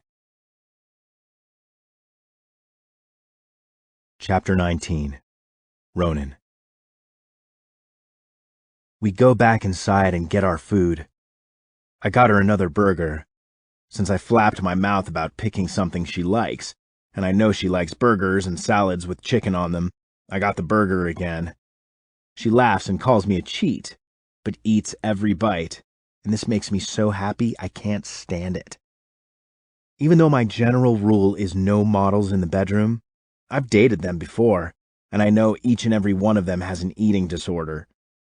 Maybe it never gets serious, maybe it only manifests as small, barely noticeable rationing, but we all know that if the girls get too big, they can't wear the clothes, and if they can't wear the clothes, they're out of a job. Rook doesn't know this yet, but it won't take her long to figure it out. And I like her the way she is. Her body is fucking hot. And I think it might break my heart if she traded those curves in for bones. So what movie are we watching? I ask. The Last Samurai, she says with a coy grin. You think you're clever, don't you, Gidget? Got it all figured out. She plops down on the couch, and I sit just far enough away to make her wonder what my intentions are. I have no intentions. Well, maybe I do, but they are fairly innocent right now. I have no idea what you're talking about. This movie has Tom I have no shirt on and I kill people with swords Cruise in it. She's got me here. So you have no idea what my name means? She says. LaRue. That's French, right? I laugh. Really? You have no idea? She smiles and leans back into the couch, her cute little bare feet doing a dance as they rest on the coffee table. Everything I do is done with purpose, Ronan. The waitress wrote your name on the ticket that first night I ate at Cookies, so I knew right then it wasn't Irish, even though your last name is Flynn and that is Irish. But I didn't choose this movie to impress you with my knowledge of your name. I laugh again. Like hell she didn't. I chose it because it's got cherry trees, is deeply philosophical, and is cinematically beautiful. I just stare at her. And because Tom Cruise gets to kick ass with a stick. Bo Ken. I correct her as I smile with satisfaction. I kick my feet up on the coffee table next to hers and click play on the remote. Every time she opens her mouth, she surprises me. So, tomorrow, you have any questions about tomorrow? Just wash the heads, right? And do them like I did you? My grin is so big now, I have to hide it with my hand as I look over at her. You're bad. No, she says as she lies down and rests her head on my thigh. I'm good, I swear. I'm Gidget, remember? Not tragic. I play with her hair and watch the movie, and before I know it, we're curled up together on the couch, her back pressing against my chest, and my arm tucked around her middle, breathing deeply and falling asleep. Chapter 20. Rook. I've always been a deep sleeper, but how Ronan got his hand under my shirt and cupping my breast is a little beyond the scope of any past sleeping experiences I've ever had with an almost complete stranger. I'm not sure what to do. Besides his hold on one of my girls, he's got his other hand very low down on my belly. Pretty much slipped inside the waistband of my jeans. It's dangerously close to descending past a point of no return. And I'm basically lying here with a racing heart from these simple touches. I cannot even imagine how turned on I'd be if his fingers slid between my legs. I'd be undone for sure. He's also pressing himself up against my ass, making it hard to ignore a feature of men in the morning the world over. The wood. I giggle a little at my thoughts, and he stirs awake. Oh shit, now he's gonna wonder why I didn't move his hands. I'm saved by a loud knock on the door. Shit, Ronan says, obviously awake because that was not a husky, I just woke up voice. He disentangles himself from me and makes his way to the door. It's Elise. I can sort of hear them, but not really because they talk low. I do catch something about me being here, and then it sounds like Elise is asking a bunch of questions. I sit up on the couch and straighten out my shirt, feeling a little bit like an intruder as I wait for the conversation to be over. The door closes with a quiet little click, and then Ronan comes around the corner and smiles. Sorry, didn't mean to wake you. What time is it? I can't believe I slept here on your couch. It's 5:30, and I enjoyed you sleeping here. I hope you'll do it again tonight, actually. Oh, is all I can say to that. He shoots me a grin. But right now I'm going to walk you back to the garden apartment so you can sleep in. Mondays are crazy busy, and Elise just excused you from shampoo duty. She says for you to come by the salon around 2 o'clock. That sound cool? I make a face. So I have to spend the whole day in my apartment? He shrugs. You can spend it here if you want, but it's going to get noisy. No, I didn't mean that. I just meant... What the hell did I mean? Never mind. Yeah, it's better to go back to my apartment. I need to hang up all those clothes anyway. What should I wear when I show up for Elise? Jeans, whatever. She'll tell you what she wants you to wear. Oh, I say again. I thought you ran the clothes. I do, but I have to take care of something today. That's what Elise came to tell me. So I'll miss your big debut, and we'll do those cherry tree pics tomorrow. I shrug on the outside, but inside I'm wondering just what this is all about. He's got to leave for an entire day? I slip my Converse on and he opens the front door for me. I feel a little cheap as I make my way down the stairs, and then when he says goodbye at the terrace door, holding it open for me so I can pass through alone, I almost feel dirty. I'm not even sure where this feeling is coming from. I mean, I didn't sleep with him or anything. I just feel like he's trying to get rid of me before anyone figures out I spent the night at his house. I turn to say goodbye, but the door is already swinging closed. So I pad over to my own place, let myself in, and flop down on the couch, trying very hard not to feel used. But Rook, the internal monologue starts, you know he's a player. He's a male model, for Pete's sake.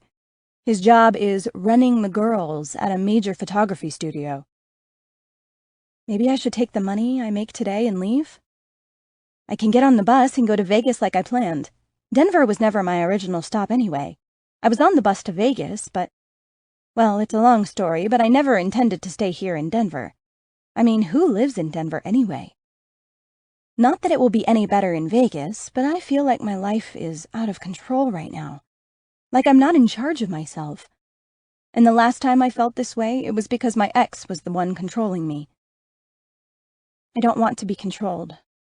So if I made the decision to leave, then I could take that control back. If I stay here, then Ronan and Antoine and Elise have control over me, no matter how subtle. Ugh, why can't life be simple? I start picking through my new clothes, hanging up the ones that need hanging and folding the ones that need to get put away in drawers. It occurs to me pretty quickly that I have one pair of shoes, and that's it. My Converse will not cut it if I want to go somewhere in a skirt. After I hang stuff, I tackle the dresser drawers. I open up the top drawer to put the underwear away and get a surprise. This drawer is full of underwear. What the fuck? I mean, I realize Elise said another girl used to live here, but she left her underwear? And that explains the makeup in the bathroom, and all the shampoo and soaps and stuff. Yeah, another girl lived here, but she left so fast she didn't even bother to take her very expensive-looking undergarments. Wait a minute. These underwear are all brand new. They have tags on them. I sit down on the bed and shake my head. What the hell can that mean?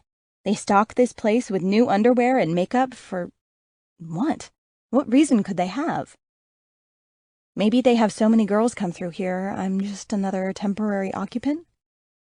I am so confused. I mean, when Ronan is around, everything feels right about this place. I feel comfortable around him, he makes me laugh, I make him laugh. We have what appears to be an easy friendship. But every time I get away from him, all these things that might seem cozy and comfortable start to make me claustrophobic and paranoid. And I'm not really in a good place right now to be able to distinguish between the two. I can't really trust myself to see the difference between what is normal and what isn't, because I've lived with abnormal for too long. The only thing I really do know is that I need this job. No matter what's going on here, I need this job. And then once I get some money, I'll bail and head west like I planned, and forget all about Ronan the rogue samurai and the whole Antoine Chaput debacle. Maybe I'll go to L.A. That's where people who want to go to film school live, right? I'll find a cheap apartment, get a roommate, live there for the required year to get in-state tuition, and then get my ass into some community college and finally get my life on track. Ronan Flynn might be hot, he might have manners, and he might have a soft side. But he's definitely not settled-down material, and he certainly seems to have a problem with letting a woman make her own decisions. And I'm not ready to hand that back over again. I'd rather spend the rest of my life alone and lonely than give up my freedom again. I need to keep my eye on the prize. And that means no more flirting with Ronan, no matter what. Chapter 21. Rook. I lie in my new comfortable bed for a while and then let myself doze for a few hours before I have to go meet Elise. When I get up, I take a bath, but don't wash my hair, because I figure I'll get the whole hair treatment in the salon. Plus, the same clawfoot tub that looked vintage and charming when I first saw it now looks old and dingy. It's not charming, it's a major pain in the ass. When I'm clean and dressed, I head out to the terrace and steady myself for the day. It's only 1, so I have an hour before Elise needs me. But I figure I can get acclimated to whatever it is that's going on in the studio. I pull the doors open, and I'm immediately assaulted with the bustle of people. There is laughing, talking, cameras going crazy, lights being moved, a few squeals from the girls, frantic rushing into and out of the dressing room, and pretty much every degree of chaos you can think of crammed into this one room. There are several photographers, and that surprises me. I expected that Antoine was the only one who worked here because of how quiet it was last week. But today there are no fewer than 4 people taking pictures as I stand there. There are also girls in various stages of dress everywhere. 2 are naked. Granted, the naked ones are all in the middle of a session with their respective photographers, but still. Naked. I am not doing anything naked. A few of the girls look over at me and point, then whisper to each other. I look around, then down, not sure what to do. Rook! Elise's voice bellows out of the cacophony of noise. I'm ready, sweetie. Come in here. She disappears behind the salon wall, and I follow her. Did you sleep well? Elise asks as she takes me by the arm and leads me over to the shampoo station, then pushes me into the chair. That question sounds loaded, but I choose to ignore that and answer honestly. Yes, great, thanks. If she's interested in that answer, she doesn't show it, because the water is streaming down my head and she's busy doing her job. It's not relaxing like it was last time, it's tense. My whole neck is tense, even as she does a little scalp massage. Ronan won't be back until tonight. He asked me to tell you. Okay, thanks, I manage to say as she rinses and then applies some conditioner to my long tresses. I'm going to have Josie trim your hair. You need it badly. Okay. I agree, because what am I going to say? I figure that was not really a question, just a statement of facts. Rook, I control you now, so I'm going to have someone cut your hair. Then you'll sit for Roger. Antoine has to do some retakes, so he can't shoot you today. Roger is good, though. That's one thing you can count on here. Everyone does their job well, or they are asked to leave. This sounds like a warning, but maybe I should be thankful? It gives me some control back. If I do my job well, I can stay. If I don't, then I can go. It's up to me, really. I'm not exactly sure what's all entailed in doing a good job at modeling, but I imagine it has a lot to do with following directions. And that rubs me wrong, too. Because that takes away the control I'm trying to talk myself into thinking I have. Who am I kidding? I'm not in control at all. Elise is done with my hair, so she pushes on me to sit up. The water drips all over my t-shirt, and she rubs the towel over my head, but my hair is so long it spills out and drags the water along with it. I like your shirt. I have one like that, too. We did a shoot for them a few months ago. I look up at her to see if she's joking, but she's not paying attention to me. She's calling for Josie to come do my trim. It came from your closet. Ronan said I could have it. I confess. She looks back at me and smiles. Oh, good. We have hundreds of them left. I like it, but shit, 100 of them is too many. All the girls took what they wanted. You take as many as you like. She introduces Josie, and I don't even bother contradicting the fact that Elise just told her to remove 4 freaking inches off the length of my hair. I just sit still and let them control me because all I can think about is how Ronan picked this shirt for me. So maybe he knew they had so many no one would care? I thought it was nice until I learned it was unwanted. I snort out a laugh at the absurdity of my reasoning. You okay, sweetie? What's with the sweetie stuff around here? Is this how grown women talk to each other? Yeah, I mumble. Just thinking of something. I sit quietly after that and just let Josie do her thing. When she's done cutting, she starts blow-drying. Elise is busy with another girl on the other side of the salon. But when she's done, she comes back and begins to wrap my hair in hot rollers. Roger wants big, bouncy curls, he said. So that's what you get today. Okay. That's pretty much the extent of my vocabulary right now. Just agree, Rook. Just agree and take your money, and then you'll have more choices. But right now, you just have to do what you're told. When she's done, Elise ushers me over to another part of the salon, and someone applies makeup, while another girl does my nails. You need toes today, honey? I shrug. That's not a question I can answer with okay. The would-be pedicurist leaves to ask Elise, and I can hear Elise become frustrated and tell her to get busy on my feet. I've never had a pedicure, and maybe if I was paying for it and I was somewhere I could relax, I might enjoy it. But right now the last thing I want is this woman touching my toes. I balk a little when she starts rubbing cream on them, but she mistakes that for being ticklish. Don't worry, hun, I'm not a tickler, you'll be fine. I suck in a deep breath and let them do their thing. When I'm done, my hair is filled with loose, bouncy curls. My nails and toes are both cherry red, and my makeup has me looking like I should be walking Colfax with the whores. Elise comes back as I sit there, feeling stupid and fake. The other girls are on a break, and the place has quieted down considerably since my arrival. For some reason, I imagined models and artsy photographers as being afternoon people, but what do I know? Okay, Rook, you're up. She thrusts a garment bag at me. Since you've met the dressing room, go on and get dressed. Only put on what's in the bag. When you're done, go find Roger. He's the blonde one. I don't even get to say okay this time. She walks off, calling for someone else. Chapter 22. Rook. The dressing room has a few girls in it, but they ignore me and concentrate on themselves. I take the hint and do the same. Or I try to, because they are all naked, and I'm just not ready to get naked in the middle of the room with these girls. A tiny girl, someone who looks like the opposite of the image you have in your head when you say the word model, stops in front of me and smiles. First day? I try not to notice she's got no shirt on, but I think I fail. Yeah. She nods her head towards the other side of the room. There's privacy stalls over there if you need one. And then she saunters off, her long blonde hair bouncing along her butt.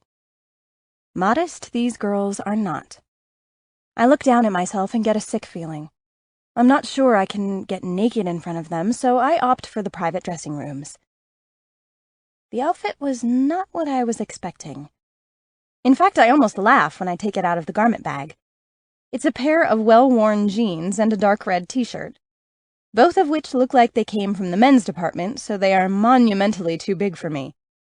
But I do what I was told, pull on the jeans, and slip the shirt over my head. There's no bra or panties in the bag, so I'm commando on both ends. When I study myself in the mirror, I can only sigh. Why did Elise get me all made up just to wear some old, half-ripped jeans and a cruddy t-shirt? I walk out barefoot because there were no shoes in the bag either. At first, I figured finding Roger could not be that hard, but there are no blonde guys with cameras. So I just stand there until one of the girls comes out of the dressing room, and I grab her attention real quick. Roger? I ask, as if that explains everything. She points to a guy who is sitting on a table on the far side of the studio. I turn to say thank you, but the girl is gone. I take a deep breath and walk over towards Roger. He spies me coming from a distance and walks to meet me. Well, that was nice. Ruth? No, I'm Rook. Rook, right. That's what I meant. Okay, Antoine just wants the standard portrait shots, and then if we have time, I'll take some artistic ones of you and Billy since he has the other half of this outfit on. He points to a shaggy-haired guy across the room who is also wearing an old pair of weathered jeans and a red t-shirt. Only his are much smaller than mine. Maybe they got the clothes mixed up? I say out loud before I can stop myself. Roger laughs. Why do you say that? Well, his clothes look awfully tight and mine are awfully loose. It makes no sense. He eyes me cautiously. You're really new, aren't you? First day, I reply as the nervousness appears in my stomach as a billion butterflies. Why? Is there some secret about the clothing sizes that I should know about? He shrugs. Ready then? Go stand over there and we'll adjust the lights. I do as I'm told and stand on a little X taped to the floor. He's got 4 helpers just for us, and they bustle around with lighting things and the background image, which is just black. And that's pretty much where my thoughts stop. The rest is just turning and looking and changing position and closing my eyes, then opening them. I do a whole lot of things, standing, sitting, kneeling. But the one thing I never get asked to do is smile. Again. This is weird to the point of almost being creepy, because the last time I was here, Antoine never asked me to smile either. Okay, Rook. Go grab Billy over there and we'll set up for the artistic shots. I nod out a yes, but this makes me jitter with nervousness. I walk slowly over towards the Billy guy. His shoot is over, and he's just hanging out with a girl. A girl who looks pretty pissed off that I just walked up to them and interrupted. Sorry. Excuse me, Billy? Roger asked me to come get you. The girl sneers at me, then kisses Billy, drags her fingernail down his chest, and whispers, "Call me later," as she saunters off. I watch her for several seconds before turning back. Billy is watching me. I smile. He sighs and walks over towards Roger. Shit, these people are not as friendly as I'd hoped. Even Elise was kind of short and testy with me today. I look up at a giant clock on the wall and wonder when the day will end. It's already almost 6 o'clock, and I'm very hungry. I munched on my take-home breakfast from Cookies the other day, but that was right after I came home from Ronan's and I didn't have any lunch. Maybe this is why models are so skinny. There's no food around. I reach Roger a few seconds after Billy, and they are already positioning him on a bed that has somehow materialized. My heart beats a little faster, and my eyes dart around to try and figure out what we're doing. Relax, Rook. There's a reason for the loose clothing. It's so that when Billy here gropes you, the clothes show some skin. So go ahead and sit down next to him and we'll get this started. Gropes me? I'm thinking I'm saying that out loud, but I'm not. So no one explains, but Billy does get up and take my hand and leads me over to the bed. First time, he asks casually as we stand there. What? For an artistic shoot? I haven't seen you around before, and you look pretty nervous. I am. I confess. I've never done this before. He slips his hand up my shirt, and all I hear is the rapid clicking of a camera shutter. I look around, and the shoot has started. Don't worry. It'll be quick. He tugs on my shirt, exposing my belly, then pulls it up and leans in to kiss me. I don't know what I'm thinking, but I let him. This is work, right? This is what they do? Kiss each other? I have no idea, but his hands are all over me. His mouth is traveling down my neck fast, and I'm starting to shake. Easy, he whispers. You won't shoot long. Just listen to me, okay? I nod. Just let me do my thing, pretend you're in love with me, and my hands are a gift from God, and he'll get his shots and we can go eat or something. Is he asking me out? I am so confused, but I do what I'm told. It's not that hard. Billy is doing all the work, really. His hands do the groping, pulling the red shirt this way and that, exposing my skin, my belly here, parts of my breast there. It's okay. This is work. Okay, Rook, Roger says, interrupting my thoughts. Take his shirt off, slowly. Oh, shit. Any day now, Rook. I nod. Okay. I lift up the bottom of his shirt. Slower, Rook. Right. Slowly. Now look at him while you do it. This gets very personal very fast. Because Billy here has a hard-on. I can feel it as he presses his leg against my hip. And his eyes look like he's about to throw me down on the bed and make me scream his name right here in front of the whole studio filled with people. Keep working, Rook. I tug the shirt up again and Billy lets out a moan. Shit, Rook, he says. You're sexy. I don't even have to try. I do try. And ignore him, that is. But it's pretty hard when Roger is constantly telling me to look Billy in the eyes. Finally, I get the shirt over his head and then he starts on mine. Am I supposed to take my shirt off? Just go with it, Rook, or we'll be here all fucking night. Billy leans in to kiss me and the shutter goes wild again. Slower this time, Billy. I need lips for stock art. Billy slows down and takes his time coming at me. Rook, either respond or we'll have to do it again. I do my best, but I'm not that great of a kisser, and Billy here is doing enough for both of us. His hands slip around my waist, pulling me close. Touch me, Rook. Let the man get his photos. I allow my hands to travel up his torso and feel a shiver burst from his skin. My body responds the same way as his hand slips under my shirt, and then he spins me around, lifting the loose fabric up as his hand explores my breast. He's kissing my neck and tugging on the jeans. They are so loose they almost fall down my hips. This makes Roger call out nice, Billy. Do that some more. To which Billy responds by slipping his hand right between my legs. I let out a giant gasp, and Billy is about to swipe my shirt clean off when Ronan is up in his face, screaming. What the fuck are you doing? I'm discarded by Billy, instantly forgotten as the two of them push each other. Roger is trying to run interference, and then Ronan pushes Billy so hard he comes hurtling towards me, knocking against my shoulder and sends me crashing to the ground. Everything stops. Everyone looks. And then Elise is pulling me up and shoving me towards the stairs as Antoine and several other people pull Billy and Ronan apart. I fucking told you portraits, Antoine. What the fuck is going on here? Go upstairs and wait for Ronan, Rook, Elise says sternly, like this is somehow my fault. I start walking, watching them fight. What just happened? I get to Ronan's apartment, but the door is locked. So I go back and sit on the top step because I can't even remember my birthday right now, let alone his security code. I just sit there and listen to them all argue inside Antoine's office. The door is closed, I can tell by the muffled voices, but it's not soundproof. The yelling gets louder, and then the door opens because the voices are like right there, echoing off the massive walls of the studio. Almost everyone has cleared out now, and then I watch Ronan as he takes the stairs 3 at a time. When he gets to me, he stops. Just stops. There are no hurried words or fast actions. He is just still. I'm sorry. I told Antoine what I wanted, but he forgot to tell Roger. It was a mistake, I'm sorry. What was a mistake? That shoot with fucking Billy. He says it like he can't believe I had to ask, so I just nod. Right. Okay. He takes my hand and leads me towards his apartment. Then he must spy my bare feet. Where are your shoes? The dressing room, with my clothes.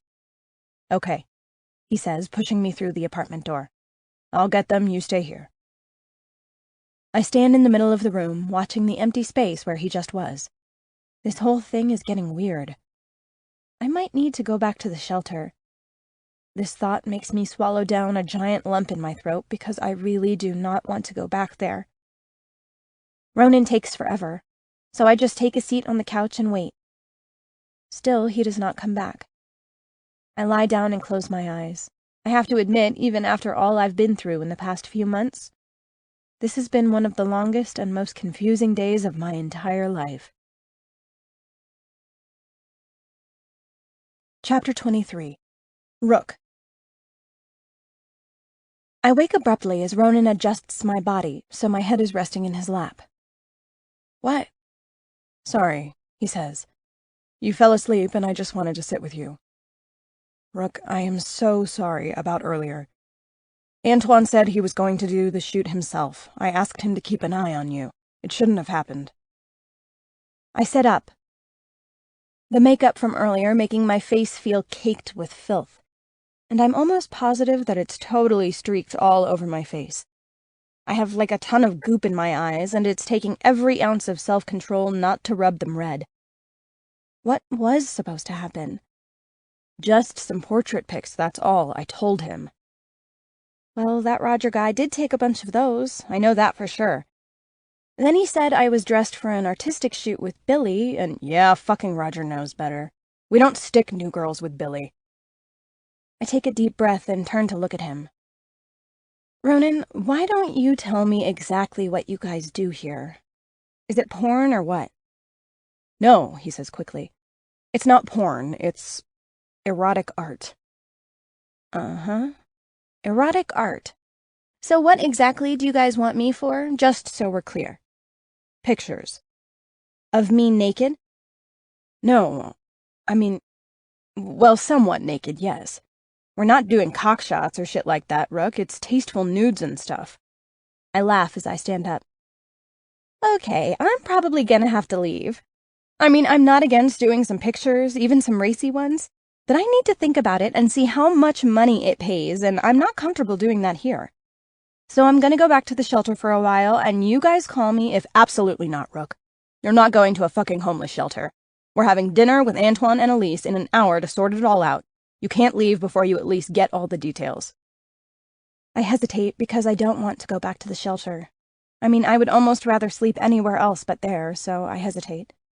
Just go take a shower, put on your own clothes, and let's have dinner, okay?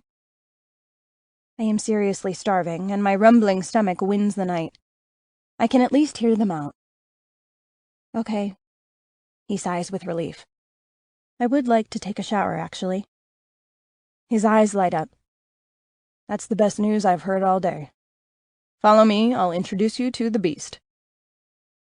I follow him into the bathroom off the hallway, and He's not kidding. The shower is a beast. It's a massive work of tiled art with more knobs and shower heads than I can even imagine are necessary. He sees me eyeing them suspiciously. Don't even ask, Rook. I have no idea what they all do.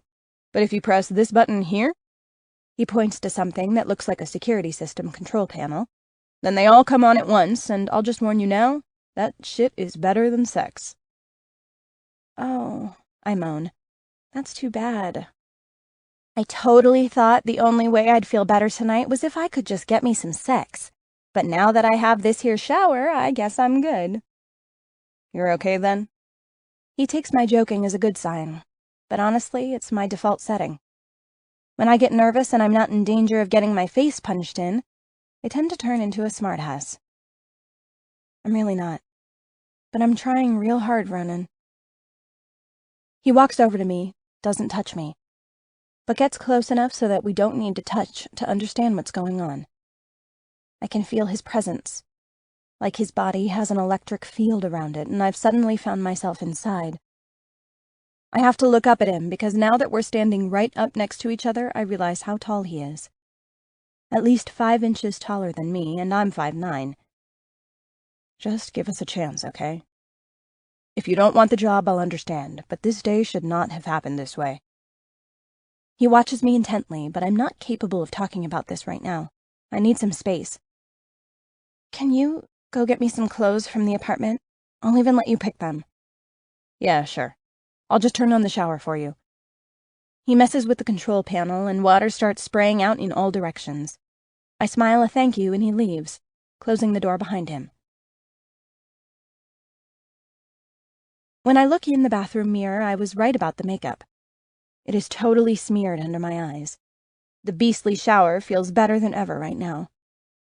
My body is tired, and not eating right is not helping. I hope they are having something good for dinner, because if it's some French shit, I might scream and throw a fit until they feed me a burger or take me to the baseball stadium for a hot dog. When I'm done, I wrap the towel around me and open the door cautiously. I can hear Ronan talking on the phone. I listen for a few seconds, but it's all in French, and I only catch the name Claire. There's a small pile of clothes on the floor in front of the bathroom, and I grab them and disappear back inside. He picked me out a very sweet white bra and panty set, some pink capris, a pink tank top, and a white cotton button-up sweater.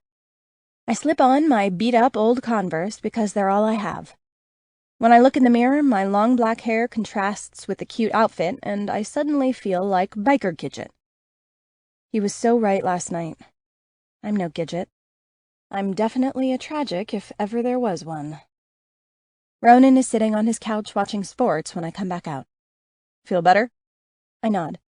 Yeah, I do. He gets up, takes my hand, and then we walk down the hallway towards the stairs. It's so quiet compared to earlier, I almost don't recognize the studio as we walk past and continue down the hall. Ronan punches in a code, opens the door, and waves me in first. Antoine and Elise are nowhere to be found, so I take a moment to study the apartment. It's like stepping back into the roaring 20s. The whole inside looks like something off the Great Gatsby movie set. It's all curves and contrasts, Art Deco from top to bottom. The furniture is ultra-modern, but old and stylish at the same time. The chairs and couches have high, curved backs, and the black piping on the cushions perfectly sets off the white fabric. The far side of the room is one giant circular window that has pocket glass doors to allow access to the terrace. This is where the voices are coming from, and Ronan leads me through the portal-like door. Exiting onto the terrace is like stepping into another world. There are twinkling white lights strung everywhere, and the terrace itself is massive, like bigger than the first floor of the house I lived in back in Chicago. It's furnished like the inside, except with weatherproof fabrics. Ronan calls out a hey, and both Antoine and Elise pull apart from an embrace like two school kids caught necking in the hallways. Did I just use the word necking? The Gidget outfit is getting to me, I think. I hope you like kebabs, Ronan says. Antoine makes some of the best kebabs ever. If it's meat, I'll eat it, I reply, my stomach growling like mad with the smell that wafts off the grill and teases my senses. You want a beer? Sure. This is already turning out to be way better than I imagined, so why not relax a little? In my head, dinner with the Chapoux involved a white tablecloth, crystal glassware, and eating snails drowning in butter with tiny little forks. Ronan grabs a Corona from a box filled with ice and twists off the cap, then hands it to me and takes one for himself. He grabs 2 lime wedges from a little silver bucket in the ice and shoves down the neck of each beer. I enjoy the smell of a fizzy lime-infused beer and then take a long gulp. Elise walks over to us. How old are you, Rook? 21. Really? Shut up, Elise. Like you waited until you were 21 to drink. Leave her alone, she's here to relax. Elise narrows her eyes at Ronan and then looks over to me. I wasn't asking because of the beer, I just need to know for our contracts. Are you really 21? No, I'm 19. I say, a little ashamed as I try and hand the beer back to Ronan. He shakes his head at me and I keep the beer. I'm not interested in policing your alcohol habits, Rook. This is a working dinner, sweetie, and it involves contracts, so I just want to make sure you are legal to sign them. We need to get some things straight, and we need to know what you will and won't be doing for us while you're working here. I swallow. Boy, she really gets to the point. Because while we feel what we do here is art, not everyone agrees, and you need to know what it means for you to agree to model for us, okay? I nod. So, Ronan, why don't you go keep Antoine company while Rook and I go over the particulars? You okay with this, Rook? He asks. Yeah, sure. It's business. He smiles and walks over to Antoine, who has switched the conversation to French. I can hear Ronan say, English, you ape, as he approaches. Have a seat, Rook. I look back to Elise, who is all business right now. Gone is that little furry woman who took pity on me as I cried on the stairs, and I'm sorta sorry she got to see me in such a weak position. It puts me behind right now. Like she knows I'm not strong, so she automatically gets the upper hand. I sit like I'm told and wait for it. Okay, I'm not going to sugarcoat it because I'm hungry and I try and treat everyone the same, and I don't sugarcoat it for any of the other models, so you are no different just because Ronan wants to keep you. What? He likes you, Rook. I think we can both agree that is true. So what I want you to know up front is that we are an erotic photography studio. We supply photos, tasteful photos, she enunciates, to companies like publishers, producers, large marketing firms, and the like. They typically come in an order that asks for something specific, but if we have images we can't use, leftovers and such, we sell them to stock art companies. Do you know what that is, Rook? Stock art? I shake my head. It's a database of photos on a large website that allows anyone to buy the images for a fee and use them as they see fit for projects, with certain restrictions regarding print production. So this means, should you sign our model release form, your body could end up pretty much anywhere. On the cover of a book, in an advertisement, a CD cover, things like that. Do you understand this? Yes, I understand. Good. So here's the deal. You don't have to do nudes. We have some work for you that is straight portrait and fashion, a bit of glamour stuff every now and then, like Claire does. You'll make $20 an hour, and that's it. You work by the hour, and the work for these types of shots is not steady. But since Ronan seems compelled to take care of you, you hardly need the money. I'm not sure why, but I take offense to this statement. Ronan would prefer this option, but you should know that if you get a private contract, for instance, if you agree to do the treasure campaign we are setting up, you will make thousands of dollars. Many thousands of dollars. This contract has a budget of $250,000, and a portion of that is for the models. If you're chosen and you agree, you'll make a lot of money. This is what we do here. We make a lot of money, but there is a price to pay. Your images will be all over. Okay. Okay, that's it? What do you want me to say? She takes a deep breath. Let me give you some advice, Rook. Because if you like Ronan, and I know this from my own experience with Antoine, he will not want you to take those contracts. So if you do, you might pay that price too. I take a swig of my beer and look away for a moment, over at Ronan and Antoine as they fool with the grill and the food. I'm not sure why, but this whole thing with Ronan is bugging me. Elise, I like your brother. He's one sexy man, pardon me for saying that, as you're his sister. And he's a model, and he's got a lot of money. But I've known the guy for 4 days. I'm not ready to base a life-changing decision off a potential relationship with him. So if you have a contract, I'd like to read it, and then I'd like to think about it. Elise smiles, maybe for the first time since I got here. Good girl. I was hoping you'd react like that. Ronan is my brother, but he's a 22-year-old guy, you know? They are what they are, and something tells me you need stability right now, am I right? I nod. Yes, I'd very much like to be stable. Well, 22-year-old guys aren't known for their stability, if you get my meaning. Antoine was a lot older than me when we met, and even then it took me almost a year to trust him, so I get it. She lets out a deep breath and closes her eyes for an extended period of time. It was very hard to trust that he would take care of me, and to be perfectly honest, I still have panic attacks over it because we never married. So think about it all very carefully. She pauses. And if I could make one suggestion? Yeah, sure. Be careful how much time you spend in Ronan's apartment. You have a place, I gave you that place, so use it. Please. I think about this for a moment, and it's like she's reading my mind. Yeah, okay. Her face lights up. Yeah? I can see the wisdom in that. I crave some private space so bad I can't even explain it. She leans over and hugs me, and then Ronan is up next to me. What's going on? Girl hugs are a bad sign. Chapter 24. Ronan. Leave it to my sister to fuck everything up. Damn it. Rook is so skittish, she really is like a bird in that respect, ready to take flight at the slightest hint that something is up. And can I blame her? If I had her past, I'd be skittish too. Hell, I damn near did have her past, and I'm just barely recovered from it. It took Elise and me years to get over that shit. But I do not want her down in the studio apartment. We walk across the large lower terrace, and I shake my head. What? She asks. I just don't like the idea of you being down here alone. It's too far away. It's dark. It's creepy. It's 4 stories up, and there's a keypad on the studio door. I smile as I take her hand. She's brave. I know, but it's far. Far from where? Far from me, you little shit. She squeezes my hand and I feel a little better because she's still sending some token I like you signals. I open the door and find the light switch on the side of the wall. Not ready to leave her yet.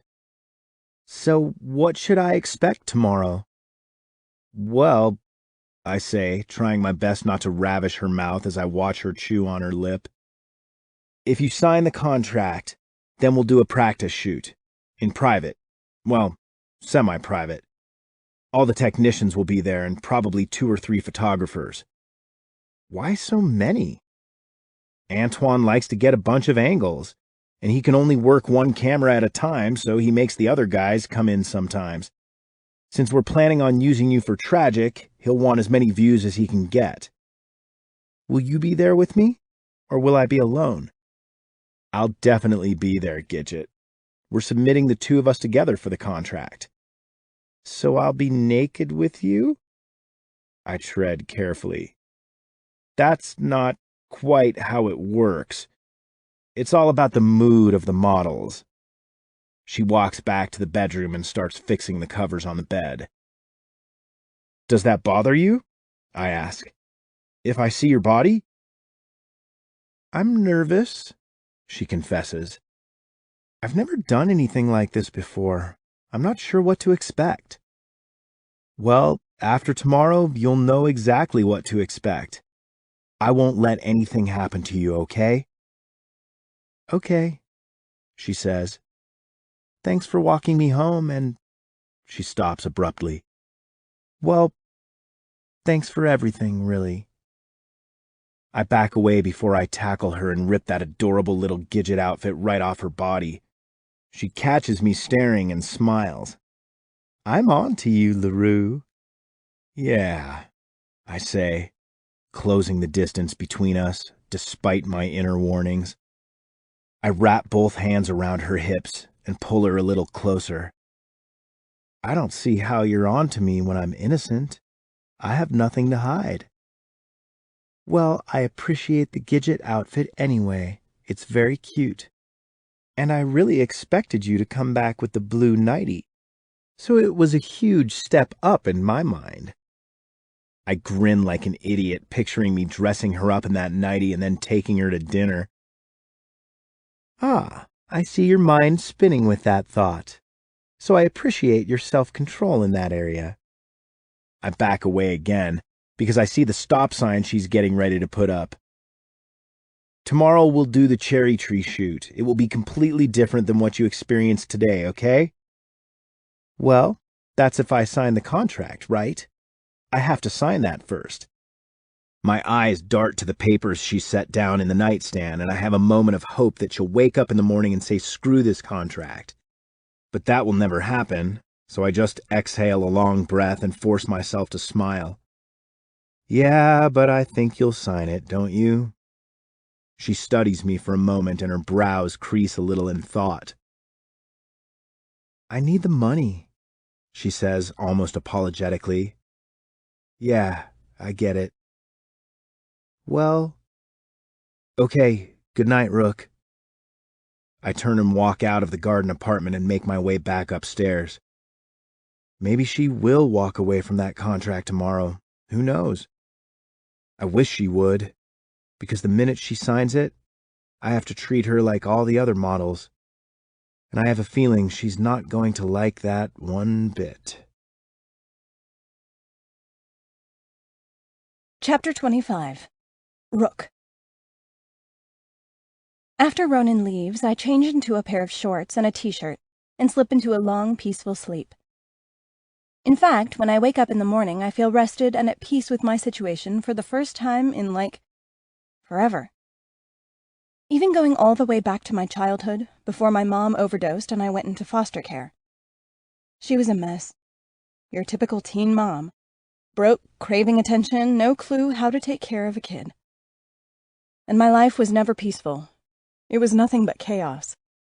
In fact, now that I think about it, my life has been one long chaotic episode after another. When I first decided to put some thought into getting the hell away from my ex, John, I would go to the library and use their computer so I didn't have to worry about my browsing history being detected. I could never trust that anything I looked at on our home computer wasn't being traced, because that was John's job. Computer forensics. He wasn't a cop, but he worked with them all the time. Scary shit if you're his ex-girlfriend trying to make a clean getaway. Anyway, the library had all kinds of material on domestic abuse. It took me several visits to finally accept that was the situation I was in. Domestic abuse just sounded so clinical. I just knew he hit me, mostly for no reason, but sometimes I defied him on purpose just to make him do it and get it over with. It turns out that men who abuse their partners go through a cycle. It starts out fine, then the tension builds and builds, he snaps and gets violent, and then the makeup stage is the only time he's reasonable. So even though I didn't really understand this before reading that pamphlet, I could feel these phase changes. I could feel the anger and the tension building to a peak, and it drove me insane, how I had to just wait for him to release it. On me, of course. So sometimes I'd do something on purpose just to get to the makeup stage where I could relax for a few weeks. Except there's just one problem with that rationale. After a period of time, the abuse gets worse and worse, and the makeup stage gets shorter and shorter, until it fades away entirely. Then there's only tension and violence. That's the stage John and I were in. 24-hour tension and violence. If he wasn't hitting me, he was yelling at me or calling me names. He especially liked whore, even though he knew damn well he was the only man I'd ever been with. And the last time was the end of the line for me. After that, I knew he was going to kill me next time. Of course, I could have called the police and stayed in Chicago, letting the system work it out. But the statistics were not in my favor. Most women went back, and even if they did get a restraining order, the guys almost never respected it. There was even a pamphlet on the different methods the men would use to get the women back after incarceration or legal action. I might still be pretty weak right now, but I am 100 times stronger than I was back then. I know for sure. I'd have been one of those dumb girls who went back. I would have. So the only way out for me was escape to somewhere else. I sigh and let all this bad stuff out with the air. It's over now, so I can let it go. It's been months. He gave up, he's moved on, and found someone else to beat. Or maybe he got himself thrown in jail for hitting the wrong person. Whatever happened after I left, it didn't happen to me. I smile at this, even though I sort of feel guilty that I didn't put him away so he couldn't hurt anyone else. I am only one girl. And even now, I'm not strong. Just stronger. Back then, it was incomprehensible that I could do anything to stop him. Maybe someday I'll have it in me to fight back like that if it ever happens again. But right now, I'm fragile. But I'll take fragile. It's a hell of a lot better than broken. And that's what I was back in Chicago. A mess of shattered emotions and irrational feelings that had no hope of understanding that what he did to me was not love. That's the one thing I accepted pretty quick when I started to realize what was happening to me internally. The way I justified his acts and allowed him to keep me there in the house after his abuse. I was just as sick as him, but in a different way. I had a psychological disorder that grew over the years until I was incapable of understanding what a healthy relationship was. I was sick. The abuse had conditioned me into some strange state of acceptance, and I can remember every detail of the day it all became clear. I was sitting at a computer in the library, and I suddenly looked around and asked myself an honest question. Is this all there is for me? I mean, I was a kid once. I had dreams, I had plans. But there I was, in a public library looking up facts about domestic violence, when I had a state-of-the-art computer at home in my living room that I was afraid to use. I was broken, beaten, and scared of pretty much everything. And it hit me. If I wanted to change my life, then I'd have to do it myself. because no one was coming to protect me or save me or heal me. There was just me. There is no such thing as heroes, no such thing as being rescued, and if I had a domestic violence problem, then I better be able to figure it out myself, because if I didn't, I was going to end up dead. And while Ronan seems like a good guy, he has triggered a lot of red flags that keep me guessing. And guessing about my safety isn't something I can afford to do right now. Because in the end, there is still only me. I need to keep this in mind as I make choices about what I will and won't do while I'm here living in Antoine Chaput's erotic photography studio. Because if I'm not careful, the tide of abuse will wash over me again. And this time I might sink instead of swim. Chapter 26. Rook. Elise's knock disrupts my reality check, and I smile at her face peeking in through the window next to the door. I trot over and let her in. Okay, big day today, Rook. I've got a lot to tell you, so let's get started. Elise is all business, and I kind of like that because she seems like a straight shooter. She just lays it all out and steps back to let me react. I'm ready. And I am. I listen to every word. She points out every single stipulation in the contract. Nowhere does it say I will take off my clothes, and nowhere does it say I can't refuse to do certain shots. I like this part. What it does say is that if I don't cooperate and allow the photographer to produce what he's asked to fulfill for the contract, I will not be paid. And if I don't follow the rules of conduct for the models, I will be fired and asked to leave. It's my choice. I initial each stipulation without blinking. I can do this, I've decided. I will be cautious and think clearly and make decisions based on facts and not emotions. And the fact is that right now I want that money. If I can get a few $1,000s together, I can really make a go at starting again. I'm not stupid. I know modeling is a short-term thing. This is not a career, just a stepping stone. So I initial every stipulation and sign the contract. Because I've thought about my second chance a lot over the past several months. I've dreamed it. I want it very badly. And for whatever reason, the Chaput people have decided they want to help me get it. So I'm taking this chance and running with it until I'm out of breath. And when I've gotten all there is to get from it, I'm out and on to my own dreams. Elise hugs me after my hand swishes the final letter of my name on the contract. Okay, Rook, let's go make some big money, shall we? We shall, I say, laughing. Elise and I walk into the studio together, and I'm surprised at how calm things are compared to yesterday. She reads my expression. Mondays are crazy, she explains. We have to get all the contracts for the week settled, and everyone is tense until the schedule is cemented. Most days are not like Monday, but they can be if we get something in that's on a short deadline. She directs me to the salon chair, and today we are the only ones. Like it was last week when I first showed up. Has it only been 5 days since I met these people? Since I was homeless? Since I spent my last $10 on a coffee and had that little white card flipped at me in the coffee shop? It can hardly be possible, but it is. I have only really known Ronan for 3 days and change. The first day doesn't count because we never got a chance to talk until the day was over. He only said that one phrase about not making it here if they couldn't touch me when I first showed up. Oh, God. What am I doing? Elise, the ever-perceptive older sister, picks up on my apprehension. Take a deep breath. I'll be watching the whole thing, Rook. No one will take advantage of you here. I see everything. I believe her and my heart rate calms. Besides, she says as she sprays water down the side of my face, Ronan is your partner today, and I might be his sister, but it's hard not to notice. All the girls like him. I open my eyes and let some water splash in, just so I can pay better attention to what she's saying. Because, she emphasizes, he is very patient and gentle when the situation calls for it. He will take care of you while you're here modeling for us, trust me. I relax and decide to go with it. I signed the contract. The money has been promised. The shoot is set up, I'm getting my hair done, and Ronan's hands are the ones that will be on me.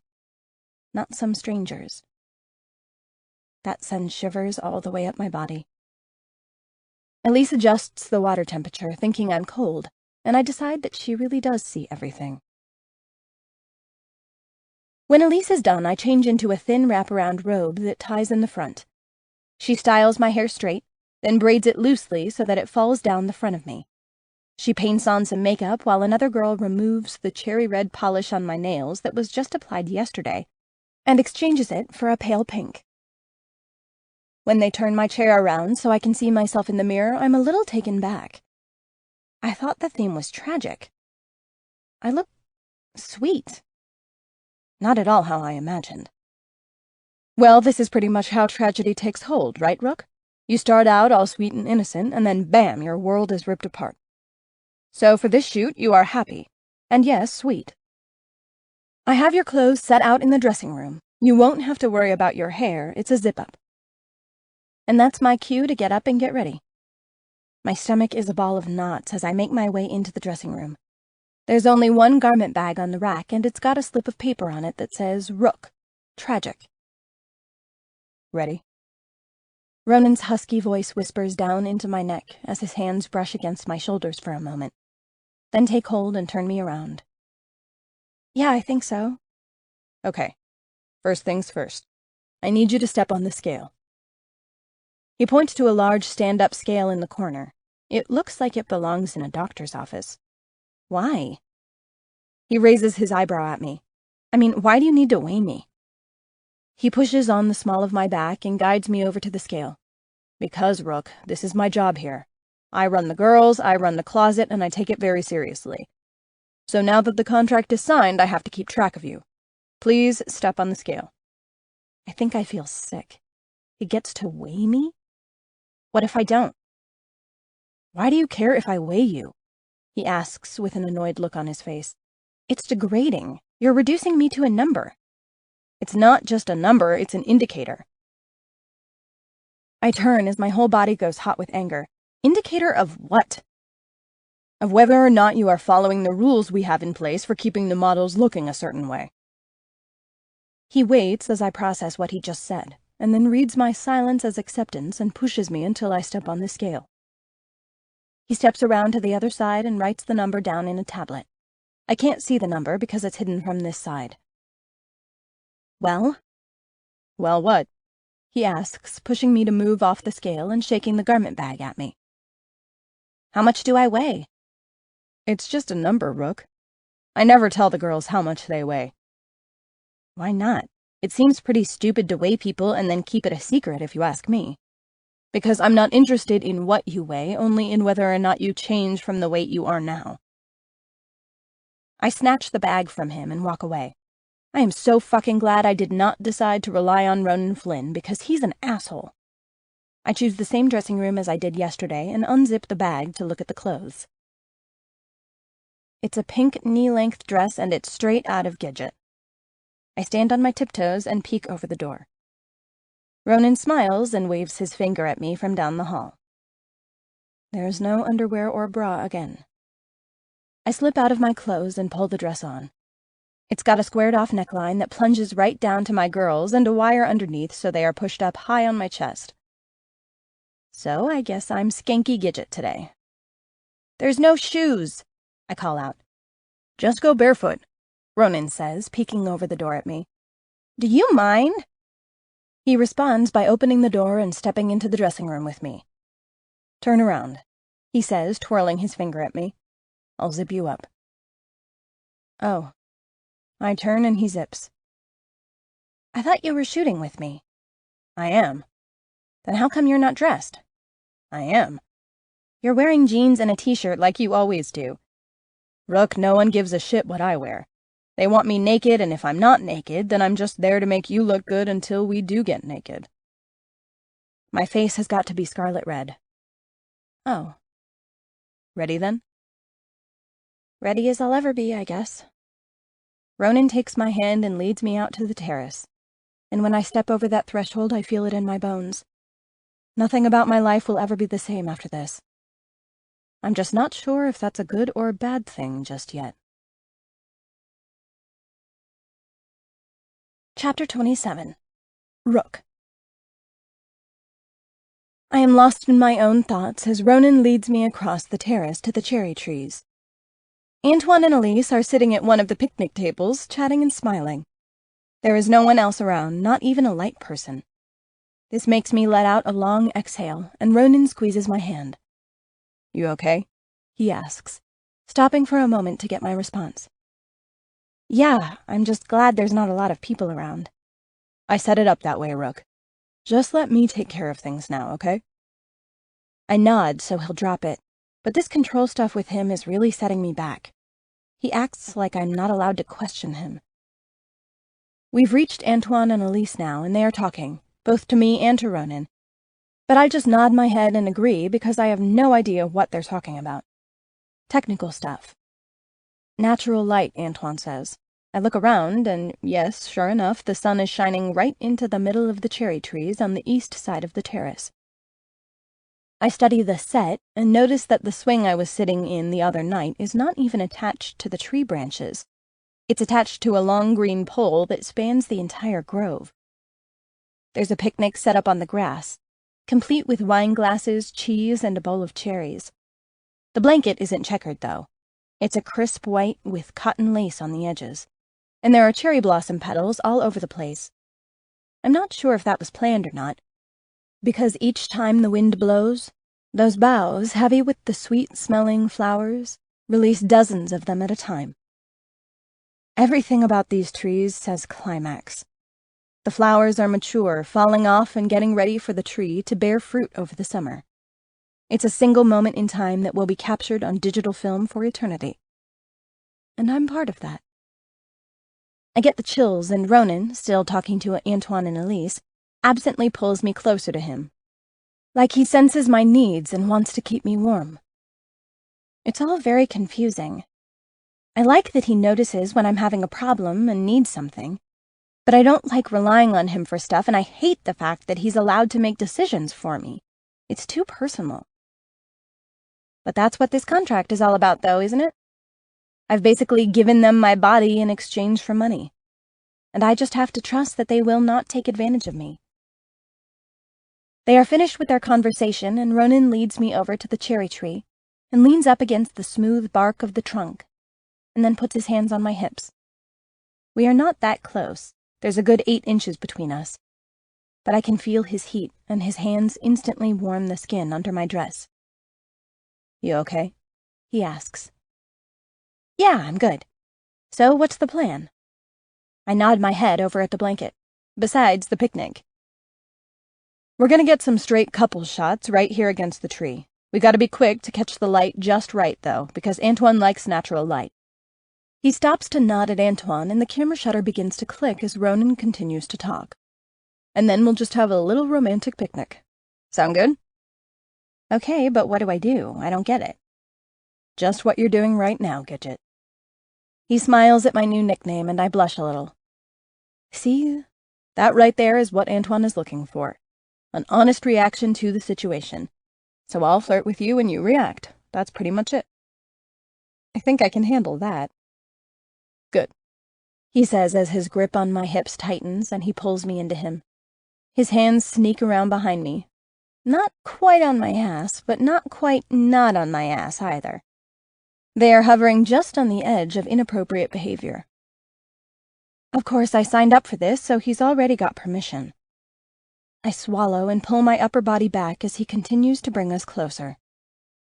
Relax, Gidge. I've got you. I do. I relax, and he pushes my pelvis against his groin. I look up quickly, and he's almost laughing at me. The shutter is still clicking away as Antoine moves around us. He speaks to Ronan, but it's all in French, so I have no idea what he's saying, and Ronan doesn't reply or translate for me.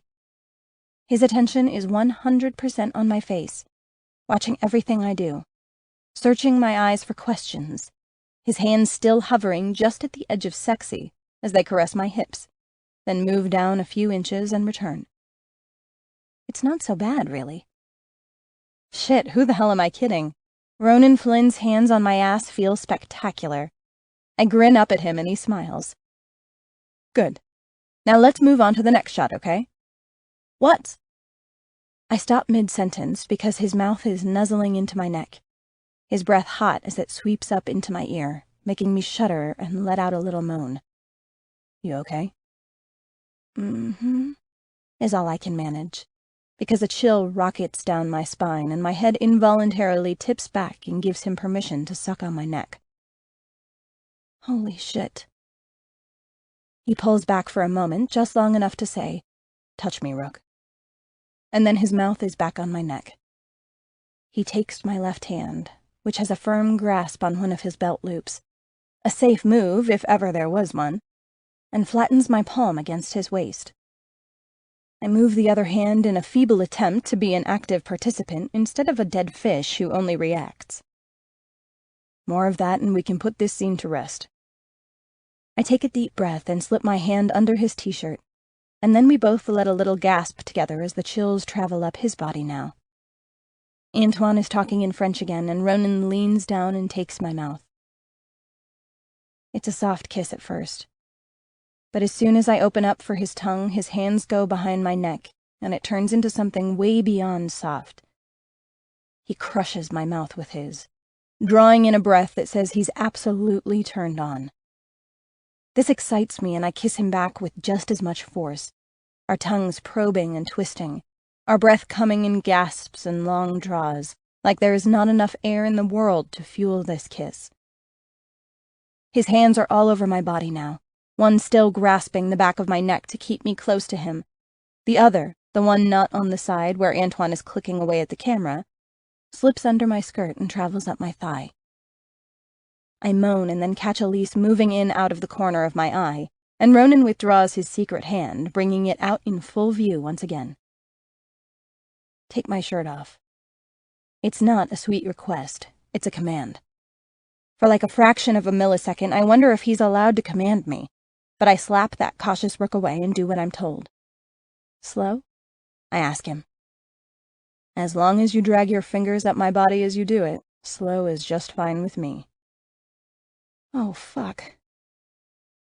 I take the thin fabric between my fingertips and slide my palms against his body as I lift and then roll it up, inch by inch.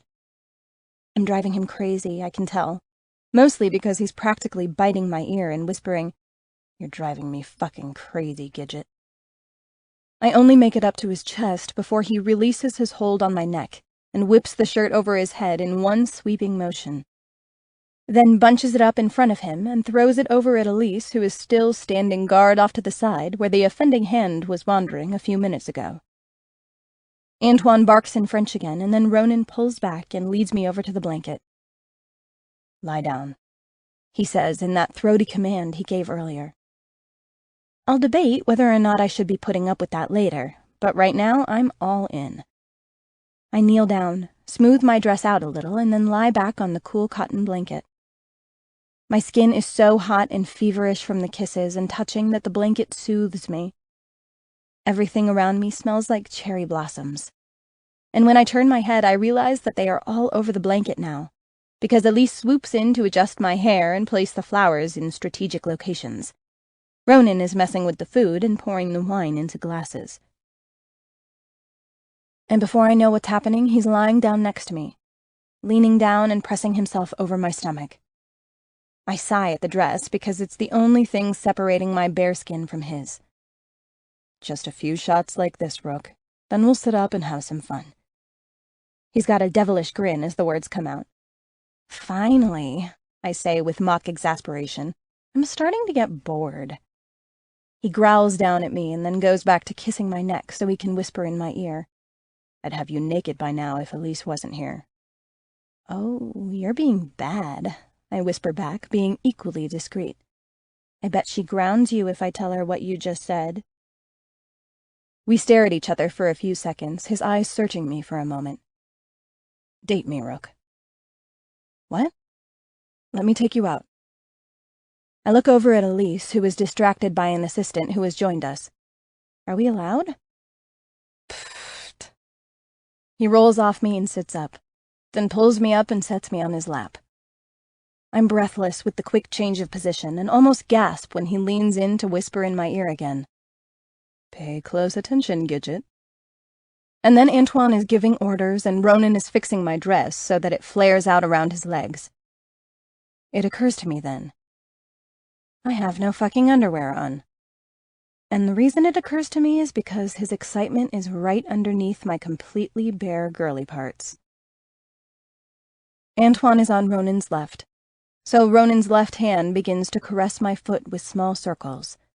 A touch so light it actually makes me squirm because my feet are totally ticklish. He takes the hint and slowly sweeps up my calf, which is just about the most sensual feeling I've ever experienced. I moan out a little, and his bruising kisses are back, crushing against my mouth. Just as Antoine takes his attention to our lips, Ronan's right hand also begins at my foot, swirling his fingertips around the soft pad of my arch. I laugh into his mouth, and he pulls me close, my hair hiding our faces for a moment, and says, "Shh, now, be good, kids." And then his right hand sweeps up my leg and under my dress, caressing the same small circles along my inner thigh. Oh, shit, I whimper as I bury myself in his neck. Just a few more inches and I'm going to come undone. My neck tilts back as the sensations all crash together, and he takes his kisses to my plunging neckline. His left hand, the one still out in the open, slips up to my breast just as the hidden hand drops down a little farther, just a flutter of a touch against my crease. He reaches over, not with the hidden hand, and picks up a glass of wine and hands it to me.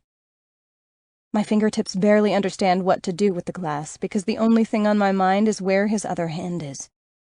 We each take a sip, and then he bites into a cherry, taking half of it in his mouth, and spits out the pit. Antoine barks something harsh in French, and Ronan laughs. "It's a fucking pit, Antoine. It's not litter." He rolls his eyes at me. "Sit still now, Rook, and keep your mouth closed for a moment." My mind is still on his fingers as they caress my inner thigh, but I do my best not to squirm. He brings the cherry to my lips, and I keep my mouth closed. This makes him smile, and then he traces my lips, dripping juice as he paints them. I'm just about to let my tongue dart out and get the juice when Ronan's mouth reaches up and licks it off, stopping to suck on my bottom lip, and then gives it a little nibble that makes me cry out. He bites into another cherry and again, to Antoine's disgust, woofs out the pit into the grass. Spitting is a skill only boys really acquire. They're so good at it. It might gross out Antoine, but not me.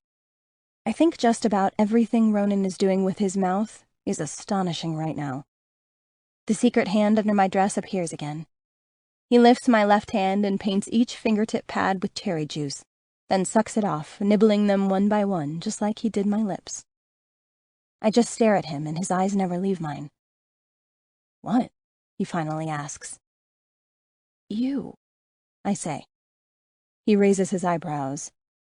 "Are bad." He laughs. "If you were naked right now, I'd drip this juice all down your belly and let my tongue—" "Okay, that's enough," Antoine says. "Excellent job, Rook." Fucking Antoine. I bite my lip as Ronan licks my fingertips one more time and then grins up at me like an idiot. "Want to come over and watch a movie, Gidget?" I nod enthusiastically as Elise helps me up, and then Ronan bounces to his feet and puts his arm around me protectively. "You fell asleep pretty quick last time. Are you sure you're up for a movie?" I'm not sure if a movie is the code word for sex or not right now, but either way, I'm definitely up for it. Chapter 28. Ronan. "Hold on, stud," Elise calls out before I can swoop Rook back inside and up to my apartment. "Go change and I'll meet you outside the dressing room, okay?" Rook nods and walks off, and I watch her until the glass doors close behind her and she turns the corner. I turn back to my meddling sister, who is already shaking her head at me. "What? That was some shoot, eh? Don't you think? She's perfect. I can't wait till tomorrow." I laugh a little because while I really am excited for tomorrow, I know mentioning it like this is pissing Elise off. "Bad." "You are not dating that girl, Ronan. I mean it. She belongs to the studio for now. When this contract is up, you two can talk about having babies and all that shit. but for now, you stay out of her pants. Do you hear me? I'm offended, Elise. Really. I'm a professional. She eyes me cautiously for several long seconds. If you do, I'll know, and I will be pissed. Do you understand? It's a movie, Elise. I'm going to feed her some more fruit and get her a little drunk. What could possibly go wrong? I'm not kidding. I saw your little stealth hand move, by the way. Next time, I'll pull the plug, but Antoine is exhausted tonight, so I ignored it. She stops to glare at me. I won't ignore it again. And she's not even legal, Ronan. You will not get her drunk. Would you relax, Ellie? It was a joke. Since when do I get minors drunk? Fuck, I don't know why you're going all batshit about this. I'm gonna take care of her just like I take care of all the rest, except I'm gonna enjoy our photo shoots just a little bit more than usual. I grin, thinking that remark is fantastically fun in my mind, but Elise is not amused. That's what I'm concerned with, Ronan. We don't need another Mardi on our hands. Oh, burn. What a bitch. You know what? Fuck you, Elise. I was 19 fucking years old when she came through here. I had no idea what she was doing. And that's my point, dumbass. This girl is 19 too. She's had some kind of very recent upheaval in her life, and you're fucking with her head right now. Stay out of her pants, do you understand? Or I will pull you from this project so fast your dick will spin. Whatever. I wave her off and go back inside. I am not responsible for Mardi. That's one thing I've come to terms with since all that shit went down. I could no more have stopped her than anyone else. And Elise insinuating that I dropped the ball when she was modeling for us just pisses me off. Rook is already dressed when I get back inside. She's waiting by the door, biting her lip. What? I ask a little impatiently as I direct her up the stairs. What was that about? Nothing, don't worry about it. I put the dress back in the bag and hung it up on the rack. I shake Elise's words off and take my attention back to Gidget as we round the corner and head to my apartment door. Perfect. I'll take care of it in the morning. Are you still up for a movie? She nods. Yeah, sure. Rook is not Mardi. In fact, Rook is the anti-Mardi. There's not one thing I can think of that might link the two. They don't look alike, they certainly don't act alike, and I never thought of Mardi as anything more than a fun interlude between girlfriends. And she thought the same of me. We were mutually apathetic towards each other. But Elise didn't look too happy. I push Rook inside the apartment and close the door, then take her face in my hands. Who cares? I kiss her again, but she's not as interested as she was down on the terrace. She's just overprotective, that's all. She worries about the girls, especially the ones I date. I stop here to make a point. But I'd just like you to know, I don't bring them home, Rook. Ever. She shoots me an incredulous look. I swear I'm not saying I'm celibate or anything, but I don't bring them here to this apartment. So where do you take them? It's a 4-story building, and we're the only people who live here. There are lots of places downstairs.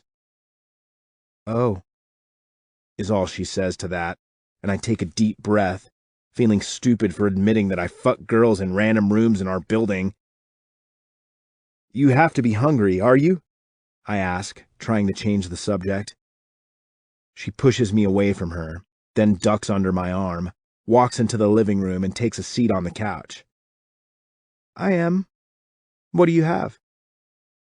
Yeah, that moment during the photo shoot is pretty much gone. I go into the kitchen and open the fridge. Fruit. Apples, cuties, grapes, and pomegranate seeds. That's quite a selection, she says from behind me. I spin around, surprised. I love fruit. I blame it on Antoine. He gets fruit baskets delivered every week. I'm not even sure where they come from. Like maybe he's got a subscription to one of those Fruit of the Week clubs or something. I'm not sure. but for the last dozen years or so, I've been eating fresh fruit out of a basket that sits on Antoine's desk in his office. She's smiling again, and my heart lifts. Maybe I didn't fuck it up? You've never asked where they come from? Nope. Why, if you've always wondered? Because it's going to be something stupid like Mamie Chaput or the fucking Fruit of the Week Club, and I'd rather imagine something more exotic, like maybe it comes from some long-lost love who lives in Fiji, and she misses Antoine so much she sends him fruit every week to remind him of what they might have had. You have a Mamie Chaput? I laugh. Yeah, well, Antoine is French, in case you haven't noticed. I kinda got sucked into the family by extension. Wouldn't that be weird for Elise if there was some woman sending Antoine fruit baskets every week? Yeah, probably. But I like picturing this girl in a string bikini lying in the sun on a tropical island, pining over the one that got away. I never said it was practical, just exotic. I hand her a cutie and take out a container of palm seeds for me. So all you eat at home is fruit? She asks, looking at my fridge. Nah, I eat everything, but I never go grocery shopping, so I just steal fruit from the baskets downstairs. But you have beer? She adds, looking at the many different Colorado microbrews I have stashed in the fridge. I grin at her. Okay, enough of your questions. Go eat your orange. So you make it to the liquor store and the fruit basket, but that's it? And you don't bring girls up here, but you do take them to some hidden harem room downstairs? I'm not sure if she's joking at this point. That's some picture you've painted in my head, Ronan? I take her orange back and start peeling. The sooner she can eat it, the sooner she stops psychoanalyzing me. That's not the picture I want you to have at all, Rook. I'm just your typical 22-year-old guy. Okay, she says, taking the orange back half-peeled. I get it. Get what? Somehow this whole day has turned against me, and I'm not quite sure where it all went wrong. I wasn't sending any messages, so I'm not sure what you get. She hands the orange back and walks away. What? I let out a deep breath as the front door closes. I sit on the couch, absently flipping through channels, wondering how the fuck I just blew this whole day with a conversation about fruit baskets. Chapter 29. Rook. Okay. I'm certifiably stupid for just walking out over a fruit basket, but it's not about the fruit. It's about Elise's warnings. Both the one she gave me last night and the one she just gave Ronan downstairs. I only caught part of it, and maybe I don't know who Marty is, but whatever happened to her, Elise thinks Ronan was the cause, and Ronan was immediately defensive. I'm no shrink, but I'm guessing that defensiveness comes up when you're playing defense. Which means he had something to do with the bad thing that happened to this Marty girl, regardless of what he says. I head straight for the door and skip down the stairs to get my own food from Cookies. There's no baseball game today, and lunch is technically over, so the streets are fairly quiet. I walk the block over to the diner in thought, then tell the hostess inside that I belong to Ronan, and head back to the table. It's empty, so I sink into the booth and grab a menu sitting behind the salt and pepper shakers. Elise also said I needed stability, and maybe Ronan doesn't fit that criteria. I think that bothers me a little more after he got all personal in the photo shoot than it did before. Before the shoot, we were just flirting.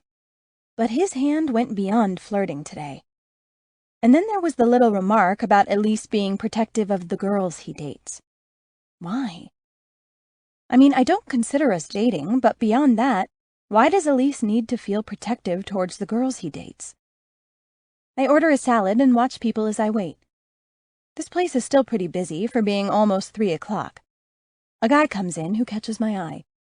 Not because he's hot, even though he is hot, but because from the moment he comes through the door, he's watching me. I look behind me just to make sure, but there are no people dining behind me. He takes his attention to the hostess.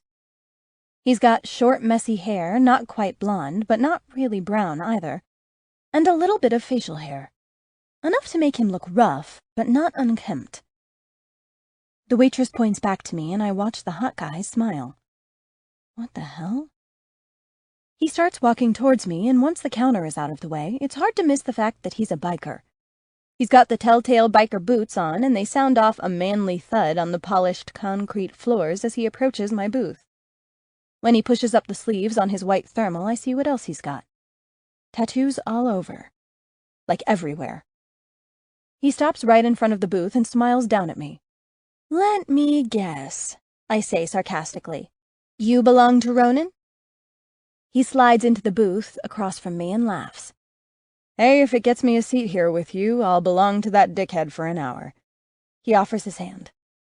"Spence." "Rook," I offer back as I shake his hand. "Yeah, I figured. Antoine described you on the phone, but shit, he really played you down. You're perfect." I twist my eyebrows at him. Perfect for... And that's when Ronin walks into the diner. The hostess points back to us, but he doesn't need an invitation. He's already halfway down the aisle.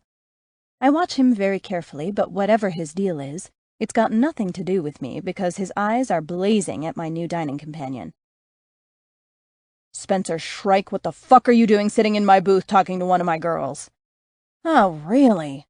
If these asshole men weren't about to throw in the diner, I would be so offended at that comment. Spencer Shrike gets to his feet and claps Ronin on the back. "Good to see you too, asshole. Now sit the fuck down. You know too fucking well I'm here on business.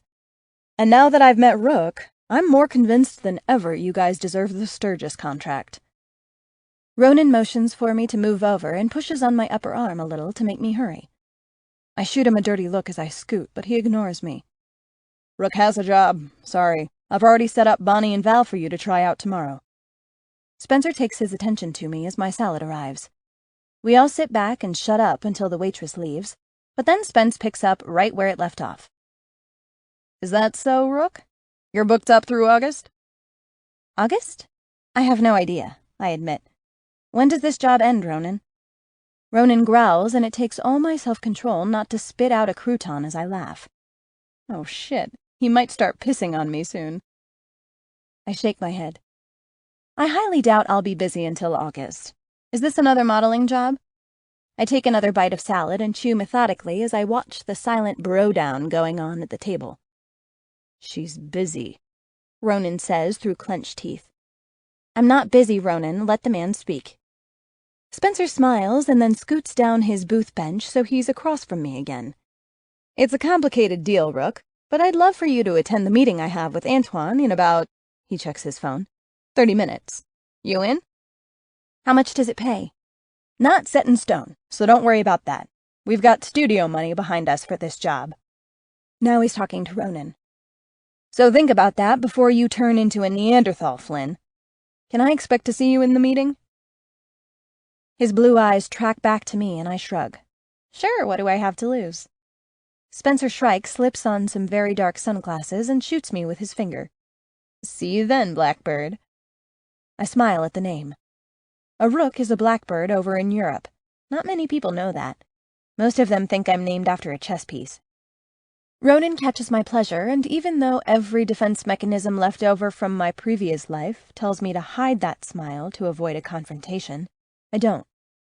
I flash it even bigger, daring Ronin to make a big deal about getting my pants charmed off by a biker. I take another bite of my salad, and then Ronin gets up and follows Spencer out the door, leaving me alone. I show up 15 minutes late for the meeting. On purpose. I figure they're all in there acting like dicks, and that's not something I need to be a part of. Chapu Studios might own me for the tragic contract, but I highly doubt this thing lasts for 3 months, so there's no way they can stop me from doing this Sturgis job if I really want to. It's best to just let the menfolk fight that out in private, come back to reality when they figure out none of them are in control, I am, and then settle back down in the world I live in. The one where I call my own shots. I knock softly and Ronin opens the door. There are like 10 people in the room, some suits, some bikers, and of course Ronin, Antoine, and Elise. It doesn't take a genius to understand the Sturgis contract is about bikes. Obviously, the only thing associated with Sturgis is bikers. So this should be interesting. I'm game, that's for sure. Everyone goes silent as I enter. Then Antoine takes over. Citrouk, Spence invited you, so you're welcome to listen in, but there will be no model negotiations for this meeting. I almost do shut up and sit down, because that's basically what Antoine just told me to do. But that's dumb. Well, I'm not about to sit in on a tense meeting when it has nothing to do with me, so if I'm not going to be provided with any useful information, I'll just take off. They all stare at me. Spencer stands and takes control. Rook, we're going to offer you the contract. I've been told that Tragic wraps up next week. Next week? That was quick. I figured this job would last a little longer than that. Ronan was not kidding about modeling being erratic. I think I might actually need this job. So we'll talk more then. Wait, what did I just miss? Everyone is looking at me, waiting for an answer, and I break into a sweat. Okay, yeah, sure. I'll leave you guys to it then. I pull the door closed behind me and go back to my apartment, still thinking about how quick I could be homeless again. I mean, this is their place. I'm no one. Just another model among hundreds who have probably come through here, and they are letting me stay here because I have a contract with them, which will run out next freaking week. I plop down on my couch and watch TV for a while, my gaze absently wandering to the front window, waiting to see if Ronan will come by for a visit tonight. But he doesn't. And I don't blame him, because I was a total bitch today. I bite my lip and watch RetroTube until Gidget comes on. And that just makes everything worse, because even though I've been trying to talk myself out of it for the past week, I think I might actually like Ronan Flynn. Chapter 30. Rook.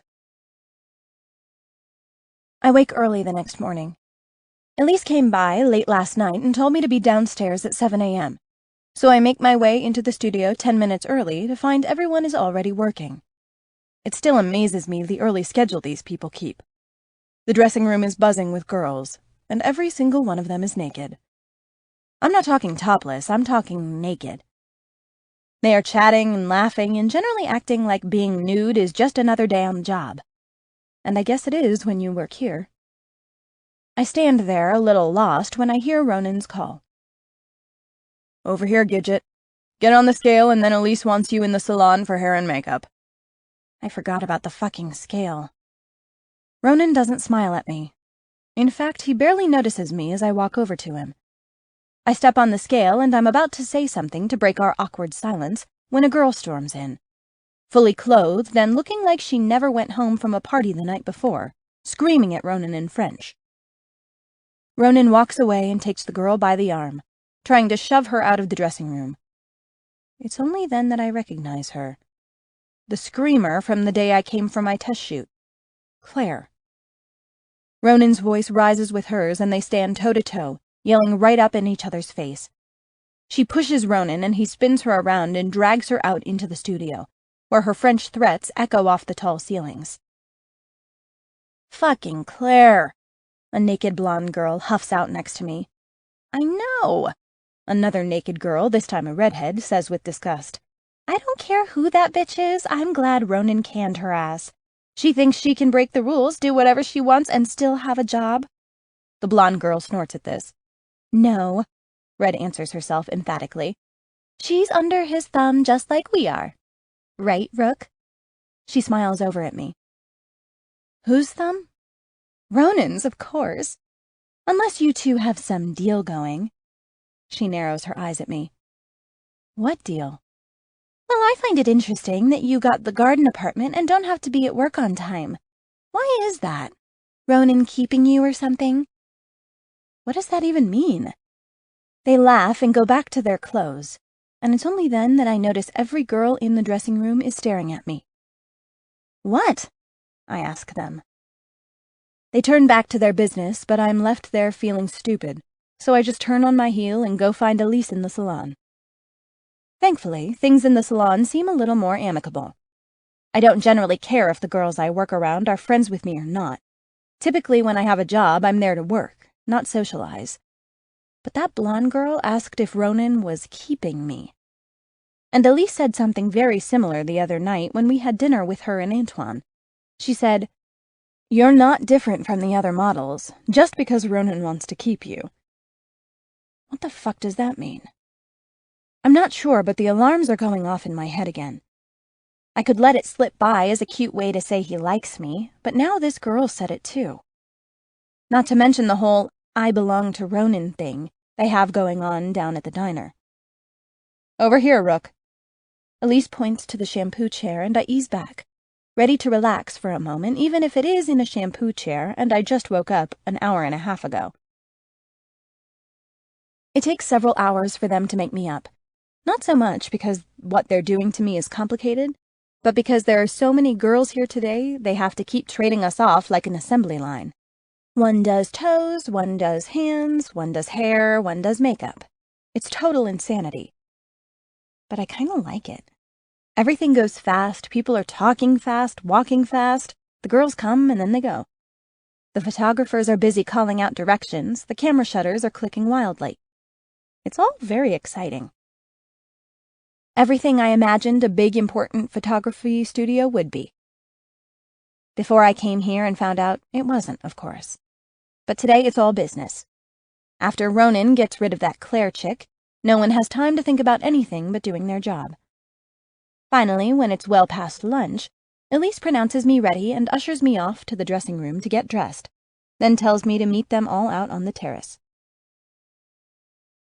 I head into the dressing room, which is eerily quiet compared to the chaos I just came from, and find my clothes on the rack. Ronan is nowhere to be found, and for a minute I miss him being there for me. He's not been around all day. The girls gossiped about him all morning, though, talking about Claire. I'm getting the impression she was an ex-girlfriend. It bugs me that I feel jealous over that, but I really haven't had time to think about it much. I lift the bag of clothes off the rack, expecting it to weigh something, but it's like air. Like that bag contains almost nothing. I walk over to the armless couches that span the middle of the room and open it up. It's a men's dress shirt, white, and a pair of little boxer shorts that were definitely not made for a man. It takes me 2 seconds to put the new clothes on. I button the shirt all the way up, then feel a little stupid and unbutton 3 of them. Even though the shirt drops down to my mid-thigh, is long-sleeved, and goes up to my neck, I feel exposed. I exhale a long breath and force myself to walk out into the studio. Ronan is the first face I see because he's standing in the doorway as I turn the corner that hides the dressing room from onlookers. He smiles and all the tension just evaporates. "You're so fucking sexy." I actually blush at that. He takes my hand and leads me over to the terrace, then opens the door and waves me through like a gentleman. There are about a dozen people outside, and the afternoon sun is shining down on the terrace. It's shedding a lovely pink light, and I can only assume that Antoine is in love with how it drapes over everything, washing out the drab harshness of the city and making it all soft. Once I'm noticed, everyone snaps to attention, and then lights are on and those black umbrella things they use for diffusing it come out, and people are all busy. Ronan leads me over to a nook in the side of the building. There's a flowering cherry tree in a massive pot in the middle of the nook, and the branches reach out and soft pink petals brush my cheek as I follow him under the canopy. "This is where we're shooting today, okay?" All the camera shutters start clicking, and I look over at the photographers. Ronan directs my gaze back to him with a light touch on my chin. "I'm right here, Gidge. Forget about them, understand? You're not posing for them. You are reacting to me today, okay?" I nod. "They will not interfere unless it's time to stop. Otherwise, you will only look at me or where I tell you to look. Ignore them completely. They do not exist." "Okay," I say, gulping down some air. That makes all the cameras start clicking again, and it takes all my self-control not to look over at them. "Good girl," Ronan says, smiling. "Now let me explain the rules. We both have power here. I have power to tell you what to do, to make you react, and to get the shots we need. Does that make sense? Yes, you're here to help me give them what they want. Yes, that's a good way to put it. I take care of you in the shoot, Rook, but my hands will be all over your body. Are you going to be okay with that? I nod. Words, please. He prods. Yes, I'm okay with that. And if the situation calls for it, meaning if we're getting the reactions we need, if everything is working, I might undress you. Might? We make art here, Rook. We want the models to exhibit feelings that can be felt immediately when people see the pictures. We are not making porn. Okay. More clicking shutters almost make me look, but instead I find Ronan's eyes and ask him instead. Why are they shooting already? Because today is the first time you've ever done this, and right now you're looking very sweet and innocent. He grins and wraps one hand around my waist, pulling me into him. The cameras go wild again. Your reaction right now, as we do this for the first time, is priceless. I blush and try hard to tuck the smile away. But I fail and try and forget about the cameras. They're doing their job, Ronan is doing his job, and I need to do mine. Which is, as far as I can tell from yesterday's fully clothed version of a shoot, letting Ronan make me feel good. Okay, now on to your power. You can give me direction in how quickly I proceed. Fast is not generally something we want. We want to make it all slow so the photographers can get their shots. But sometimes we get going and things move too fast, or maybe you're feeling uncomfortable. When that happens, you can tell me one of two things. If you say the word slow, I'll change direction until you're comfortable again. Okay, slow. Got it. What's the other one? You can tell me to stop. And then the shoot ends and we all go home. Understand that when you say stop, the shoot ends. So use it when you want things to be over, not because you want things to change direction. Use slow for that, okay? He slips his hands under my shirt and caresses the skin just above the waistband of my shorts. And while I know the cameras are clicking, suddenly I stop hearing them. My focus is 100% on Ronan. His touch sends shivers up my entire body and my nipples perk to attention. He smiles like he knows, but he can't possibly know.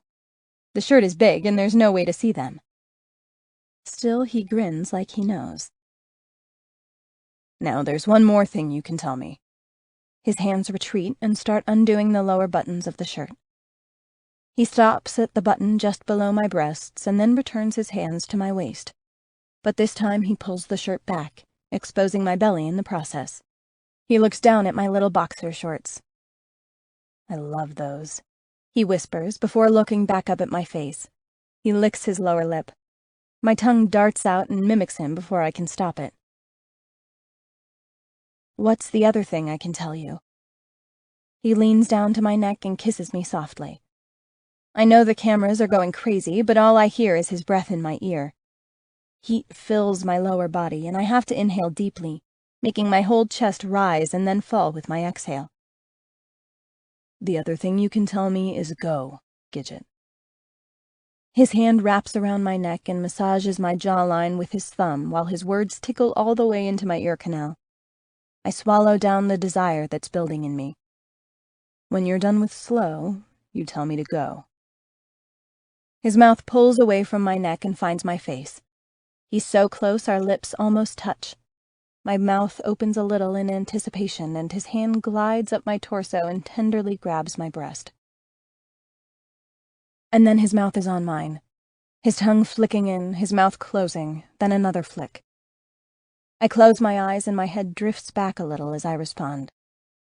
He's pinching my nipples now, ever so slightly, just enough to know his fingers are on me, are in control of me.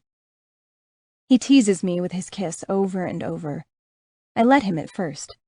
I let him control me with his movements, his hands still drifting up and over my breasts, a little more forcefully now. But then the desire inside me takes over, and I reach up and wrap my hands around his neck. I pull him to me. I let my fingertips glide down his chest. He's bare on top and is wearing jeans on the bottom. Just a pair of old and faded jeans. but he is so fucking hot I can barely contain myself. He laughs a little and I pull away, my hand still touching him, still caressing him. I slip a finger inside his waistband and he actually gasps. "Do you like that?" I ask. "You're trouble, Rook." He smiles and takes my hand and pushes it down farther, and I feel the little hairs that run the length of his belly. I pull on one and he takes my mouth again. His hands are on my ass now, slipping inside the little boxer shorts and squeezing my cheeks. A moan actually escapes my lips, and the camera shutters are so loud I almost have to look at them. I'd forgotten they were there, to be honest. Ronan won't tolerate the distraction. His hand dips between my cheeks and his finger tickles me between my legs. My head drops back as I gasp, and then he's holding my face again, his mouth taking me completely. I begin to rake my fingers through his hair when he abruptly spins me around so I'm facing forward, straight at the cameras. "Do not look at them, Rook. Forget about them, okay?"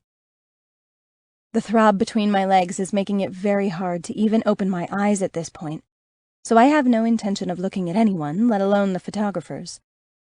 Ronan's fingers resume their undoing of the shirt buttons, and I know this is the scary moment.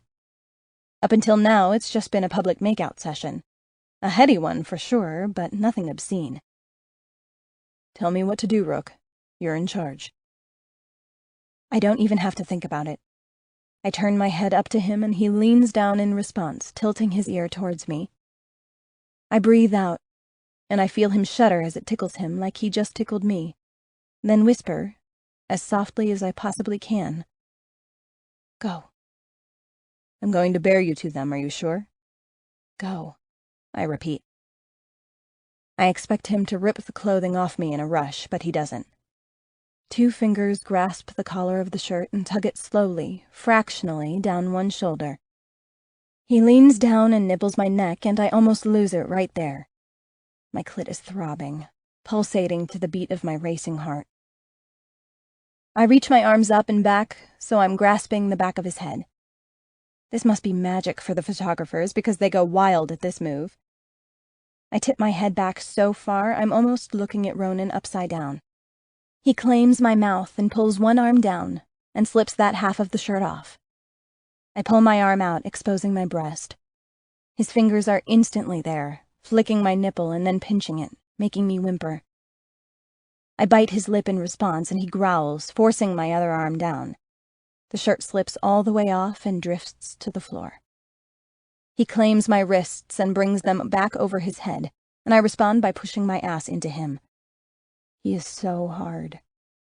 I wiggle against it, and then one hand is caressing my breast while the other travels down my belly, slips inside my boy shorts, and goes right between my legs where the throbbing is so profound, I think he might actually be able to feel the pulsations against his wet fingertip. He flicks my clit and pushes his finger inside me, and a feeling I have never felt before begins to build in me. The moan escapes my mouth, and it is loud. But all I can think about is Ronan's fingers as they play with me, and then that feeling is there, like a wave getting ready to break on the beach, rushing forward, building and building, just beginning to crest, and stop! What? Who the fuck said stop? Ronan, what the hell are you doing? Rook, this is over now.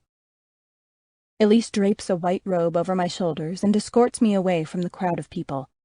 Everyone stares at me, their eyes wide and their mouths gaping open as I pass. What? What happened? I don't understand. He's got you way too worked up, Rook. This is not how we typically operate. I don't get it. Isn't that his job? To work me up so you guys get good pictures?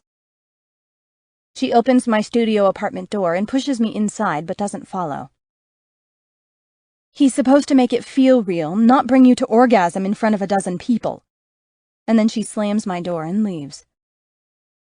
And I'm standing mostly naked in my new apartment, very pissed off that my clit is still throbbing like crazy, and Ronan's magic fingers are outside, and he is, at this very moment, I know because I'm peeking out the front window, being bitched out by his sister. Chapter 31. Ronan. What the fuck, Ronan? Elise is so angry, she's stabbing me in the chest with little staccato pokes of her finger. Her nails are long and pointy, so this does not feel pleasant. I glance over at Rook's window and find her face and grin. Ronan, stop smiling at her. I assured her this wouldn't happen and you made me a liar. She told me to go, Elise. Why would I stop? She was enjoying herself. She pulls me along until we are back inside the studio. I'm assuming so Rook cannot see us. Ronan, this girl is fragile. Do you understand? Much too fragile to make a rational decision about what is and is not appropriate on her first serious modeling job. You are the professional here and you know better. Yeah, but this one's kind of like my girlfriend. All the more reason to protect her from this, you stupid piece of shit. Why do you think Antoine has me doing makeup and hair? I sigh and scrub my hands across my face. She's right. What the hell was I thinking? Okay, I get it. It's just that she drives me crazy and she said go, so... I have no excuse. Sorry, I lost control. I look down at Elise and nod. I won't let it happen again, okay? I promise. Elise and I both stop talking as the photographers come back inside. Roger laughs as he passes. Way to go, Flynn. That was quite a show. This campaign is in the bag. When I look back to Elise, she's shaking her head.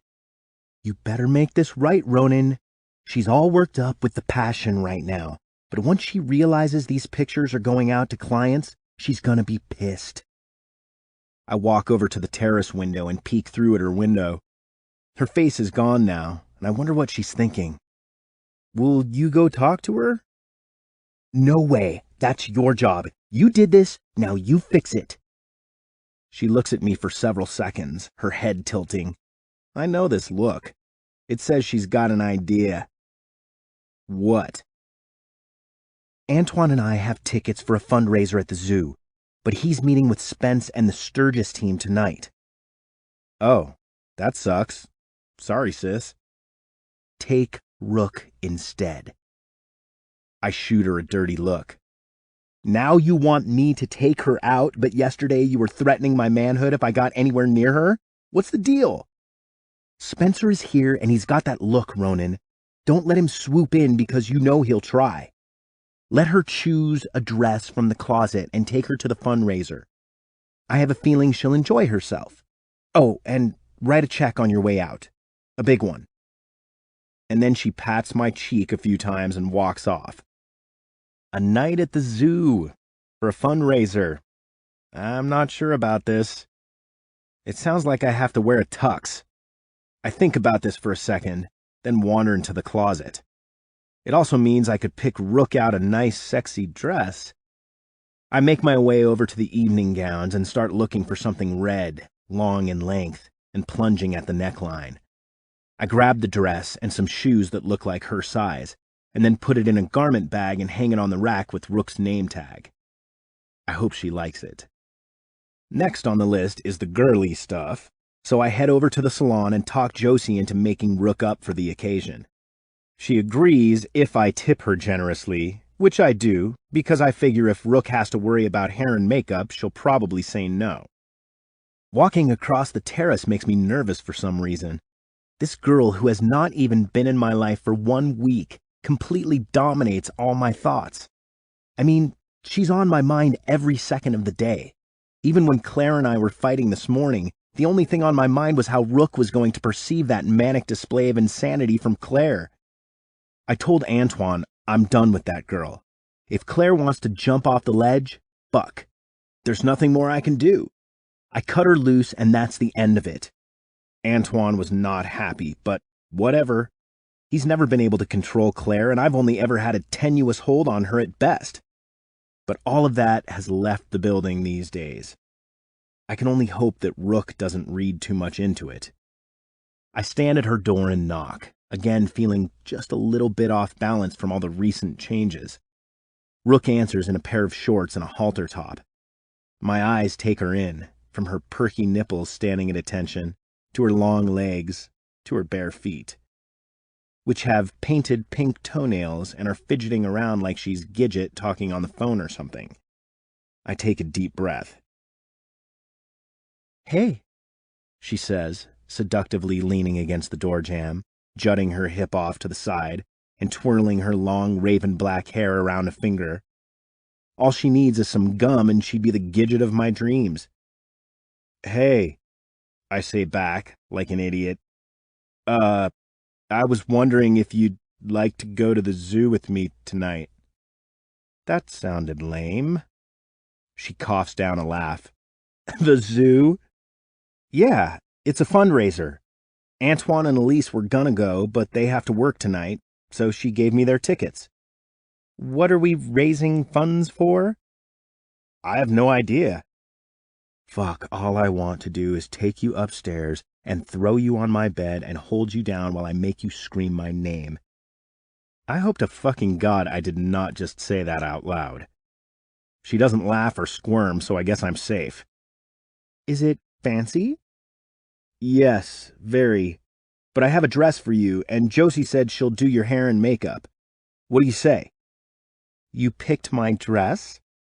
Oh, shit. I probably fucked up with that move.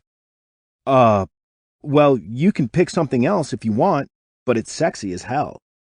I waggle my eyebrows at her and grin like an idiot, hoping to diffuse that blunder. "Does it make me look like Gidget?" "No," I say too quickly. "Not at all." "Well, in that case, I'll go. What do I have to do?" I take her hand and tug her out the door. "I'll take care of everything. Just relax, and I'll meet you outside the dressing room at 7. I drop her off with Josie and get the hell out of there before she can change her mind, or ask me anything else about fruit baskets and vacant bedrooms on the lower floors of the building, then take the stairs up to my apartment 3 at a time and go searching for my tux. Chapter 32. Rook. Josie does my hair in an updo. It doesn't take long. All she has to do is brush it out and pin it up, swooping it over to one side, while the top and back are sufficiently poofed up to give it some height. When she shows me in the mirror, I let out a small gasp. Even without the makeup and dress, I already look better than ever before. The hair is sleek, not messy and half falling out like most updos end up, but shiny and pulled tight. Josie smiles when I look over at her. "That's how fashion models do the updo, Rook. Don't ever let them give you those wispy tendrils again." As if I ever had wispy tendrils to bag on. "Thank you. It's perfect." "Now for makeup. You don't need much. Some foundation and bronzer, then red lips. Ronan said the dress was red, so you must have lips to match. I'll put a sealer coat over it so it will last." She does it just like she said, and then sets me off to find my clothes in the dressing room. It's past 6 now, so the whole place is quiet. I find my bag and take it over to the upholstered benches in the middle of the outer dressing area, where all the naked girls were earlier. This time I get shoes, and I'm relieved because my ripped-up Converse would never do for the absolutely stunning red creation I pull out of the bag. Maybe Ronan is a control freak, but he has good taste in dresses. I hold it up to my body, and it falls to the floor like it was made specifically for me. I guess it was, really, since I'm a standard model size, and all these clothes are made for people who have a shape and height like mine. It's strapless and has 2 slits that go all the way up to my mid-thigh on each side. The neckline is not low enough so my girls are hanging out if I move, and the fabric is incredibly soft. I have no clue what it's made of, but it's soft. The bodice is trimmed in a few clear sparkles, just enough to make it twinkle in the lights, but not enough to make me look like a disco ball. After helping myself to some new panties from the underwear drawer, I wiggle into it and reach around to draw up the zipper. I only make it halfway, but I'm sure Ronan won't mind finishing that off for me. I chuckle when I think about him. Gah, this man! I'm not sure what to do with him. He made me feel incredible today. Seriously, I've never had an orgasm. Sex was not something I enjoyed in the past, but after experiencing what he can do to me, I'm hoping that is about to change. When I slip my feet in the shoes and realize they are not only my size, but comfortable to boot, I almost give in to his controlling ways. He really does know what he's doing. Is it so bad to trust someone to take care of you? Rook? Come in, I yell back. He walks in and I about have a heart attack. He's wearing a tux. Oh my, we say at the same time, and then we both burst out laughing. I feel like a grown-up, he says, looking down at himself. Mr. Flynn, you definitely look like a grown-up. His tux is the kind that rock stars wear to those award ceremonies, black on black with slim-fit trousers. He walks straight over to me without hesitation and wraps his hands around my hips. His touch releases a fire that travels all through my body. Do you need a hand with the zipper, Gidge? He asks, leaning down into my ear. I want to say, yeah, but not the way you think.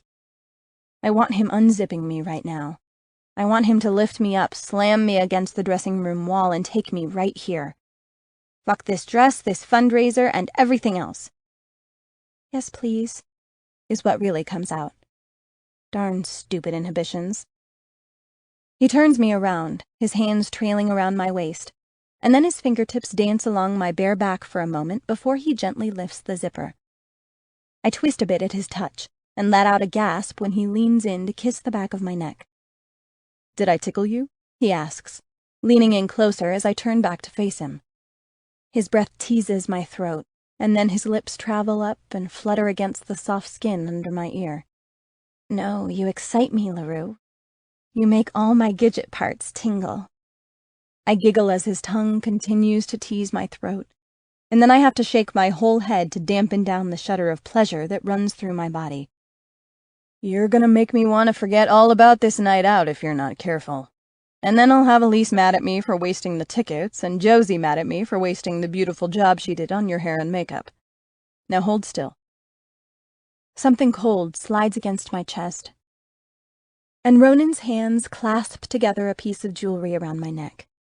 I look down and bite my lip at the gemstones as they sparkle in the overhead lights of the dressing room. He turns me around and steps back, hands never leaving my body. I have no words for you, Rook Walsh. Try, I whisper back as I stare hungrily into his eyes. He brings his palms to my face and tilts my chin. I could describe what you look like, but that's not what I see.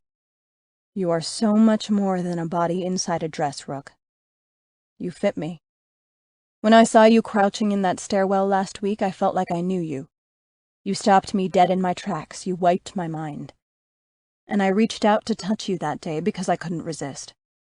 I needed to do it, and I plan on touching you all night, on the way there in the car, through dinner, as we walk around the zoo and do whatever the hell it is they do at a nighttime fundraiser, and all the way home.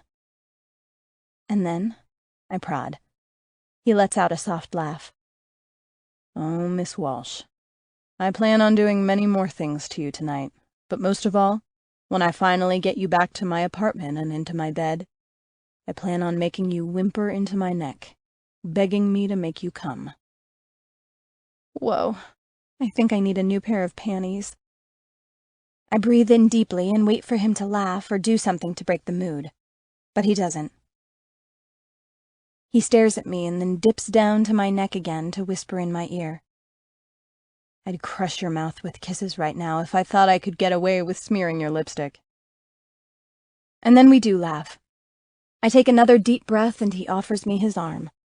I grab hold of that arm like I never want to let go. We take the elevator down instead of the stairs, and when we exit the garage, there's a town car waiting to take us to the zoo. A long breath escapes as the driver holds the door open for us.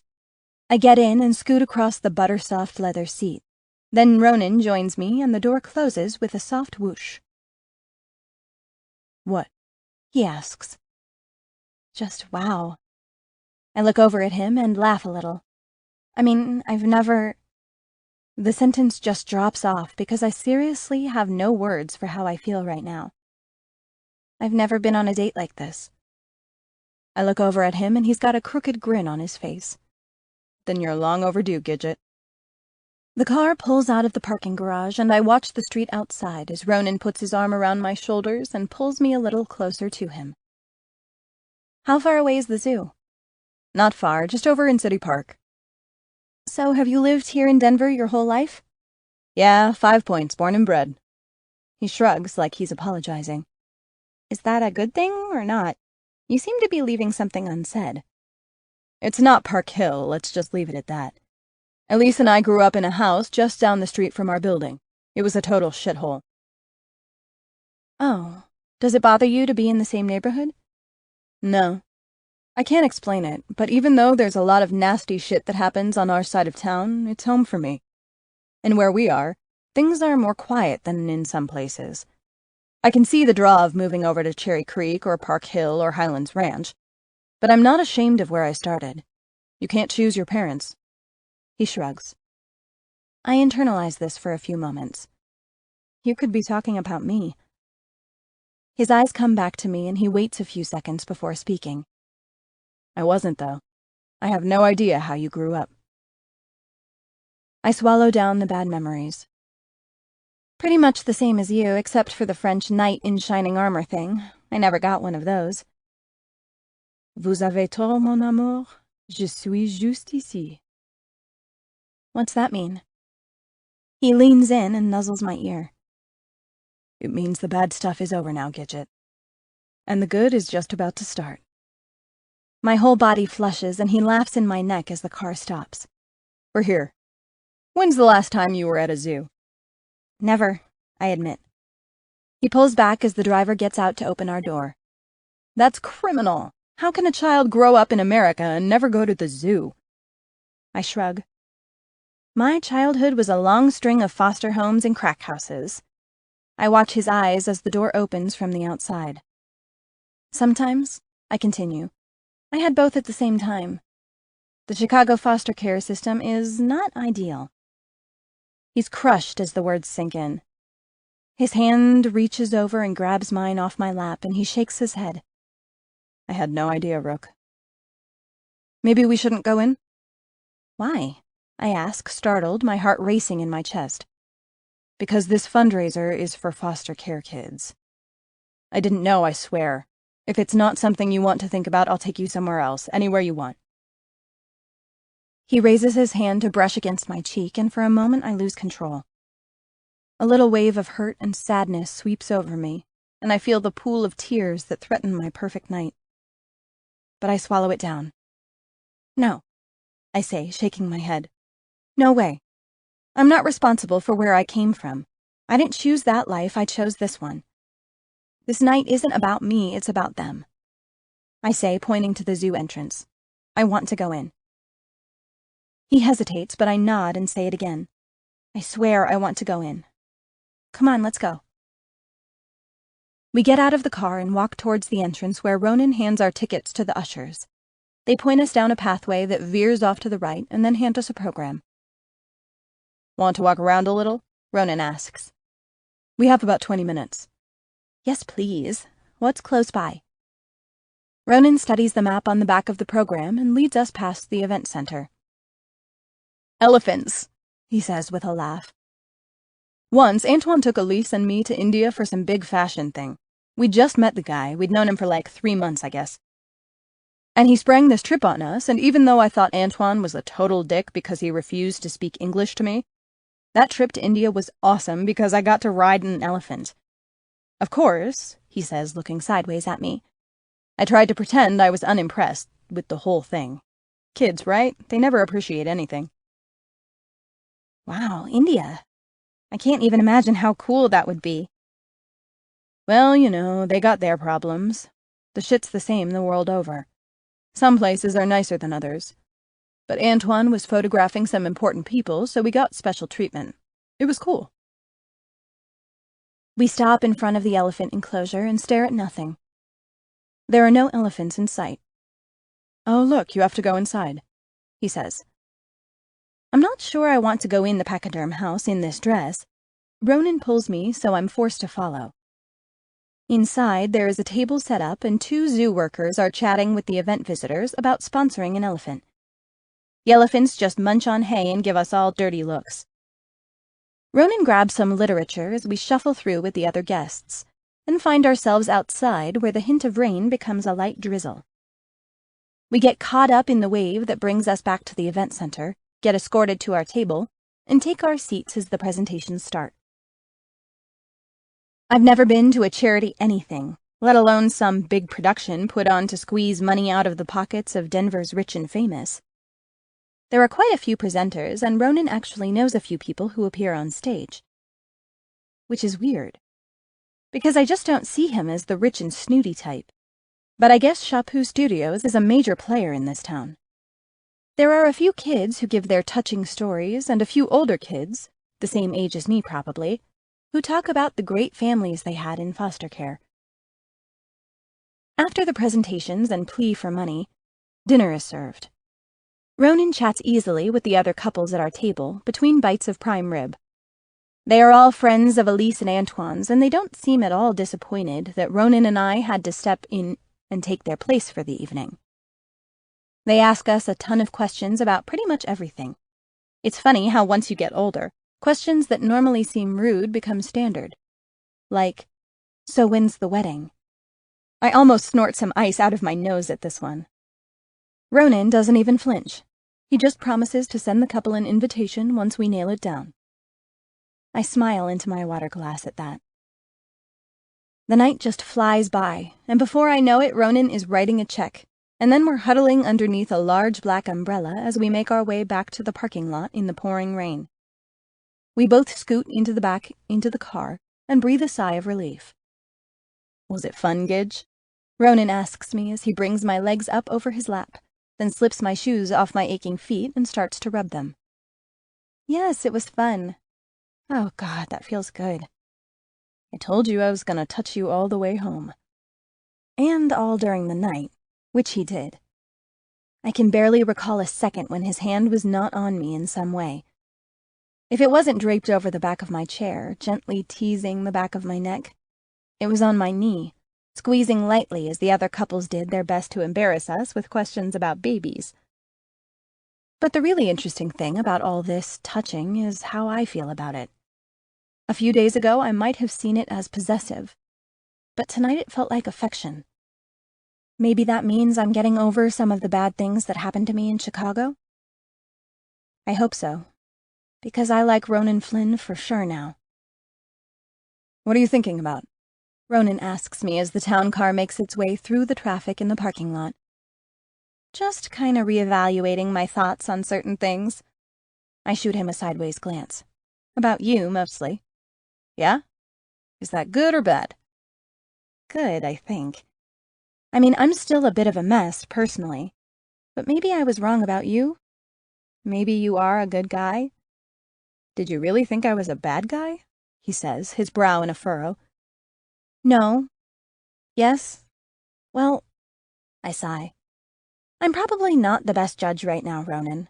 I'm tainted by past experiences, so I'm not sure I can tell the difference anymore. Well, let me ask you this. Have I ever hurt you? No. Did the last guy hurt you? I look away and let the question hang there as I take a deep breath. Very badly, I finally manage. So now you doubt your decisions about choosing the right guy to date? Sorta. He waits because we both know that's not an answer. I just never want to get in that situation again. I never want to be controlled like that.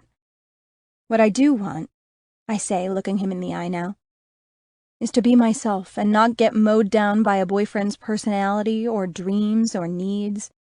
I want to make my own money so I never have to depend on a guy again. Does that make any sense? He nods slowly. His hands are still massaging my feet, and I lean my head sideways on the back of the seat and try to relax as I listen to the rain pound the roof of the car. I get it, Rook. I have the same problem, except in reverse. I open my eyes and look at him. What do you mean? Well, I have this rule that I won't date a model, right? I mean, I break it all the time. He laughs a little, obviously. But the part I won't break is where these encounters will end up. I want a normal life with a normal family. I don't want to bring kids up in Antoine's studio. I don't want my wife taking her clothes off so I can touch her in front of the camera. I want boring. I want kids in Catholic school and a minivan filled with car seats. And I have no idea how long this thing with Antoine's studio will last, but I'm pretty sure that I'd rather die than be the father of a teenage girl who runs the models at an erotic art photography studio. I smile a little at that thought. He's right. That's a disaster waiting to happen. The car pulls into the studio parking garage and Ronan slips my shoes back on. We wait for the driver in silence, then make our way to the elevator and head on upstairs. So where's that leave us? Ronan asks. I shrug. I don't know, I say honestly. I have never fantasized about getting married and having children, not even as a child, because I have no good memories of that kind of life. But this seems to be a big deal to Ronan, and I don't want to ruin our perfect night, so I follow up my shrug with something evasive. I guess we'll just have to wait and see what happens. Chapter 33. Ronan. When the elevator doors open, Rook and I are bombarded with studio lights and general chaos. Elise is barking orders at technicians, and Antoine spies us from across the room and is already yelling out in French as he crosses the distance. What's going on? Rook asks me. Rain shoot, I say, picking up every third word coming out of Antoine's mouth due to the scraping of a ladder across the floor. I feel Rook tense at the screeching noise. We have to get a shot in the rain for Tragic. I should have anticipated this, really, but I stopped thinking about work hours ago. I put my hand up as Antoine approaches, but I know it's useless. There's no getting out of it. We have to shoot tonight. Now. Go with Elise. She'll get you ready. Wait! She grabs a hold of my arm. We have to work right now? Yeah, sounds like fun, huh? She rolls her eyes at me. Rook, 9 times out of 10, being a model sucks. Better get used to it if this is the life you want. I push her towards Elise and sigh. I know it's a dig at her Declaration of Independence, but I can't help it. The last thing I want is this girl half naked in the cold rain at night, but it's in the contract that we get a rain shot, so it must be done. Elise whisks Rook off to the salon to wash her makeup off and take her hair down. I take the stairs to my apartment 3 at a time and head straight for my closet. I hang up the tux and try not to let the disappointment wash over me as I trade my expensive clothes for an old pair of jeans and a white t-shirt. Rook will be wearing the exact same thing, except she'll have a nice black bra on so that when she's soaking wet, it will show through the fabric for everyone to see. And that just pisses me off. Elise was right. I should be protecting her from this life, not encouraging her to give Antoine what he wants. I take a few deep breaths to dampen down the anger, and then pull on a pair of boots and head back downstairs. Antoine is waiting for me, still barking orders, but clearly waiting for me because he's blocking the stairs. He sends the technician off and turns as I try to push past him. Ronan, wait! I shake my head. Tonight, Antoine? It might not rain again. It's called a fucking shower. We could just do it inside, in the warm fucking shower room. I want city lights, he says, like this explains everything. So fucking what? Her contract is with me, and I decide what we shoot. If you're too attached to her, then I can get someone else to finish the job. You're funny tonight, you know that? The quicker we get started, the quicker we can be done. Go! He pushes me, and I pull back out of his reach, just as Rook comes out of the dressing room. Just as I predicted, white t-shirt, faded jeans, and a nice black bra that everyone can see. I smile at her because she looks worried. Hey, I say, accepting an umbrella from one of the techs standing by the terrace door. I open it, and we walk outside together. The rain is pelting down with such force against the umbrella, I have a hard time hearing what she's saying. What? This sucks, she screams in my ear. Yeah, I agree, squeezing her arm a little. And I'm freezing. It just gets worse, Gidget. So better to just put on the game face and push on, because the sooner fuckwad Antoine gets his piece of shit pictures, the sooner we can go to bed. She looks up at me. We? I smile and let the anger wash off me, but I let that question hang there. It's hard to predict how this will turn out. Maybe good, maybe not. We have a special platform that we do the city light shots on.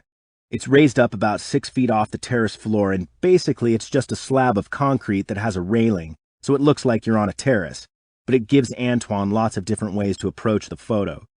Tonight, we have a tarp set up to protect everyone except Rook and me from the rain, and all the exterior lights are on. We have a mock street lamp and spotlights that are mounted on the ground. We slip under the tarp, and I hand the umbrella off to someone who looks like he's about to pass out from fatigue. It's after 2 a.m, so I can't blame him. I feel the same way. Okay, Rook, let's just get this done as quick as possible.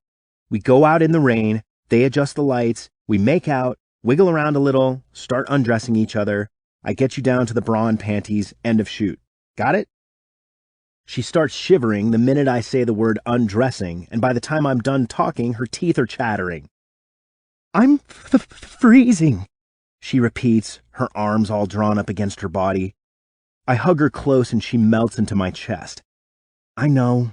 As soon as we're done, I'll warm you back up, okay? She nods, but the chattering continues. Okay, let's go. I pull her out into the rain with me, and the shit is coming down so hard it actually stings my skin. I look over at Rook as I get into position, and she's frantically trying to straighten out her wet hair. Elise appears in a rain slicker and begins adjusting her hair, leaning in to tell her encouraging things as she does it. When Elise leaves, I lean against the fake light pole and pull Rook into me again. She's very willing, and this makes me smile. Put your arms around me, Gidge. You'll get warmer, and besides, mauling my body is part of the job assignment tonight. This job has awesome benefits, doesn't it?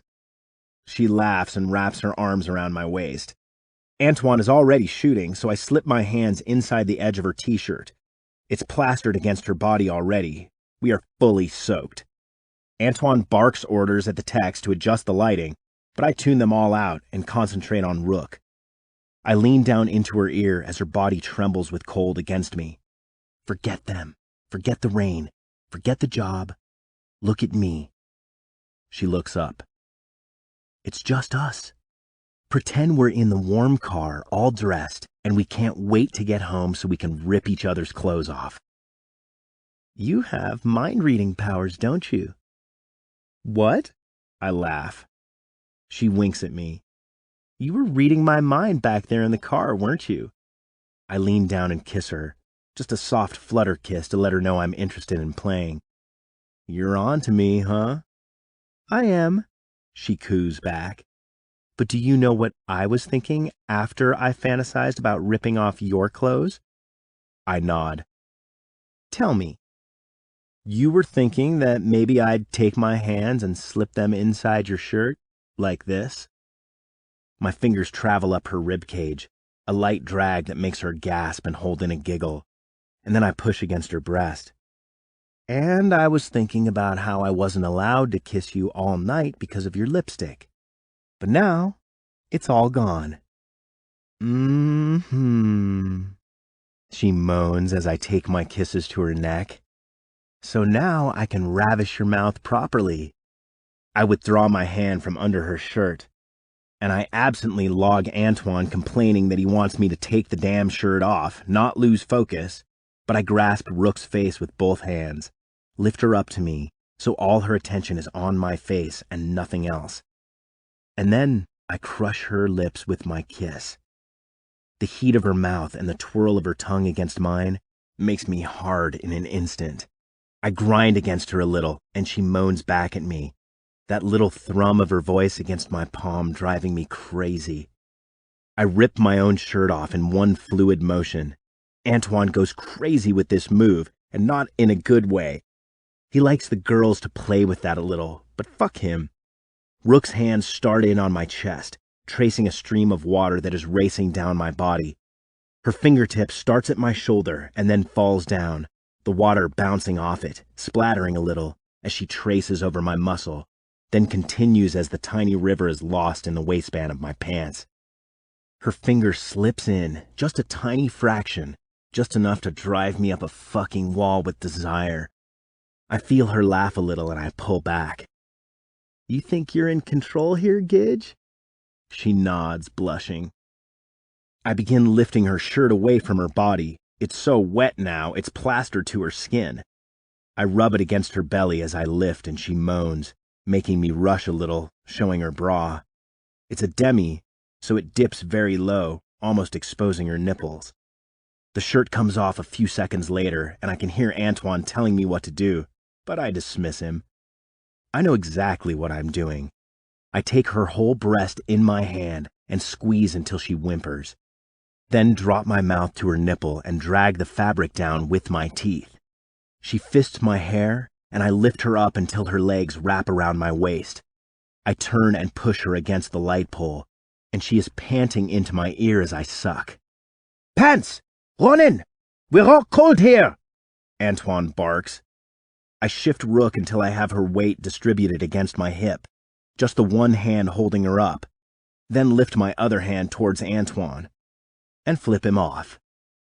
And then I gather Rook against me, pushing the heat between her legs into my thick hardness.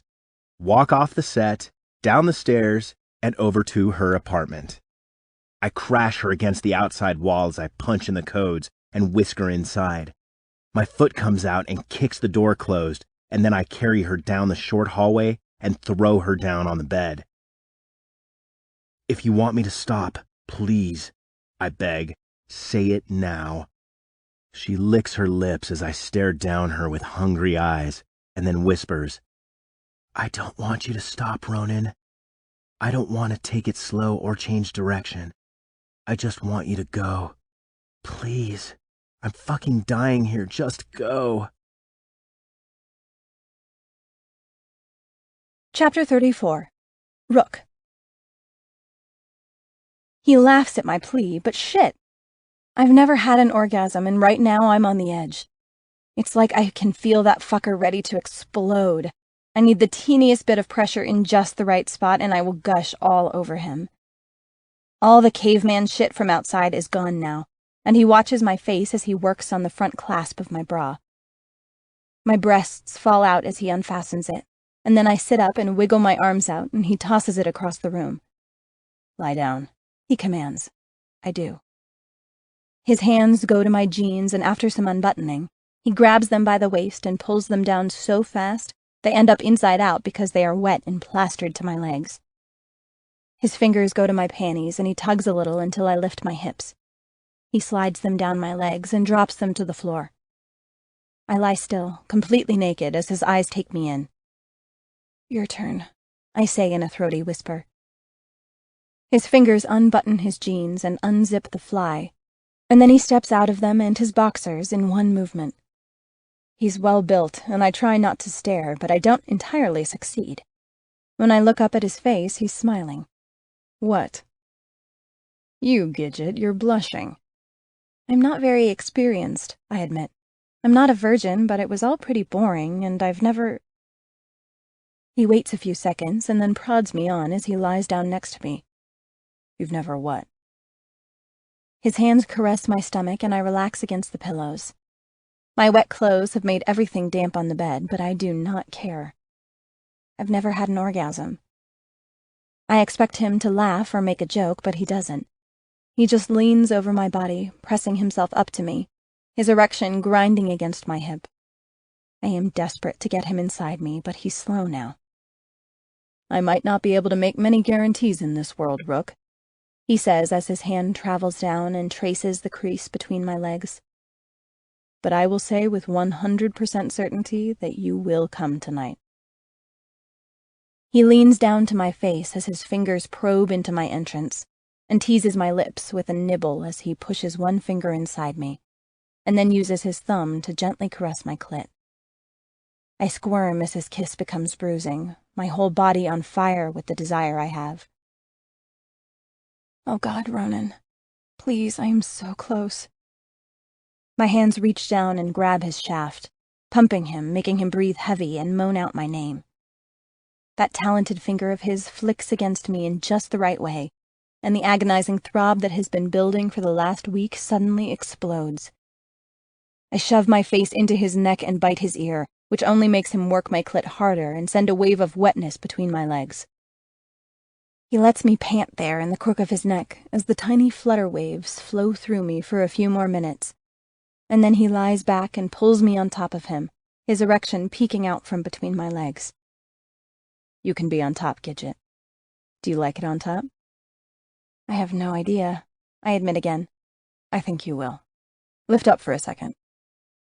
I lift my hips and he slides his cock back and forth across my slit, murmuring approval as he enjoys the wetness he created with his fingers. And then I feel the pressure. His hands have a hold of my hips now, and he urges me to push down on him, and I feel him stretch me as he pushes up. Fuck, Rook. I can't believe how good you feel. Ronan stares up with me, his eyes barely open as I lift up and then push down one more time. I shift a little as I come down, my clit rubbing up against the base of his shaft. And holy fucking shit, that feels good. I do it again, and this time I exert a little more force as I come down, making Ronan growl out a few unintelligible words. His hands thrust me up and then slam me down, and everything I just experienced is magnified. I can feel the pressure building inside me again. I lift up, getting into his faster rhythm, and we slam together harder and harder with each movement. And just when I think I'm going to come again, he slows it down. And instead of the thrusting, he draws me down onto his chest and grabs my ass with both hands, sliding my clit, back and forth across his body. We come together this time, a collective of pleasure and panting, as his mouth crashes against mine once more, our tongues still desperate for each other. When the shockwaves subside, I burrow my head into his neck again, then collapse against his chest. He turns me over so I'm on my side and then slips his arm under me, pulling my ass up against his stomach. It was better than the fantasy, Rook. I'd just like you to know that. I lie there for a few seconds, so happy I can hardly stand it. So satisfied with his body pressed up against me, his breath lingering on my neck as he relaxes. And I fall asleep with a man I might love for real. For the first time ever. Chapter 35. Rook. A loud knock jolts me out of my sleep, and I turn so fast I fall out of bed. I'm naked. And when I look around in a half-asleep daze, I also realize I'm alone. I'm pretty sure Ronan was here when I fell asleep. The knocking comes again, and I wrap the sheet around me and hustle my ass down the hallway to the door. I can see Elise's face peeking through the window, so I relax a little. Jesus, she says. Heavy sleeper or what? Her hands are clasping a clipboard piled with papers. I can barely see her through the gunk in my eyes, so I don't answer. But that should be her second clue that yes, indeed, I am a heavy sleeper. Why are you here? I manage to croak out. Time to work. What time is it? I ask, confused. I look around, still trying to put things together. 7:30. What the hell? I just went to bed a few hours ago, Elise. You guys had me out in the freaking rain in the middle of the night. Yeah, well, today we need to make you look like shit for this shoot, so what better way to look like shit than to feel like shit? Besides, Ronan is gone for the day, and Antoine wants to shoot you with Billy for this. Billy? But, hey, don't push it right now, Rook. You guys pissed him off last night pretty bad. He needs some slutty shots, and he wants someone to take care of you in the shoot, so that's Billy for today. Yeah, because that went so well last time, I mutter. That was a misunderstanding. Billy is just fine. He's worked for us for almost 2 years, so relax. Don't shower, just put some clothes on and come right to makeup. She turns on her heel and some of her papers flutter off the clipboard and float down at my feet. I reach down, still slightly dazed from sleep, and go to hand them back to her when I realize what I'm holding. It's a contact sheet filled with pictures. Pictures of Ronan and me from yesterday.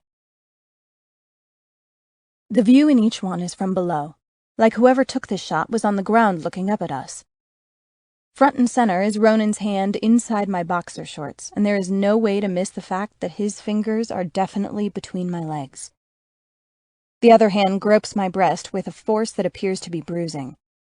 My head is tilted back, my mouth open in what I can only imagine was a groan of pleasure. but it's Ronan's face that stops me cold. He's looking straight at the camera, his electric blue eyes blazing like a predator, his brows furrowed together and his lips in a snarl. He looks like an animal ready to take down a kill. And I get it, it's theatrics for the sake of art, or whatever. But he made such a big deal about not looking at the camera, and here he is, staring directly into it? It feels like a betrayal.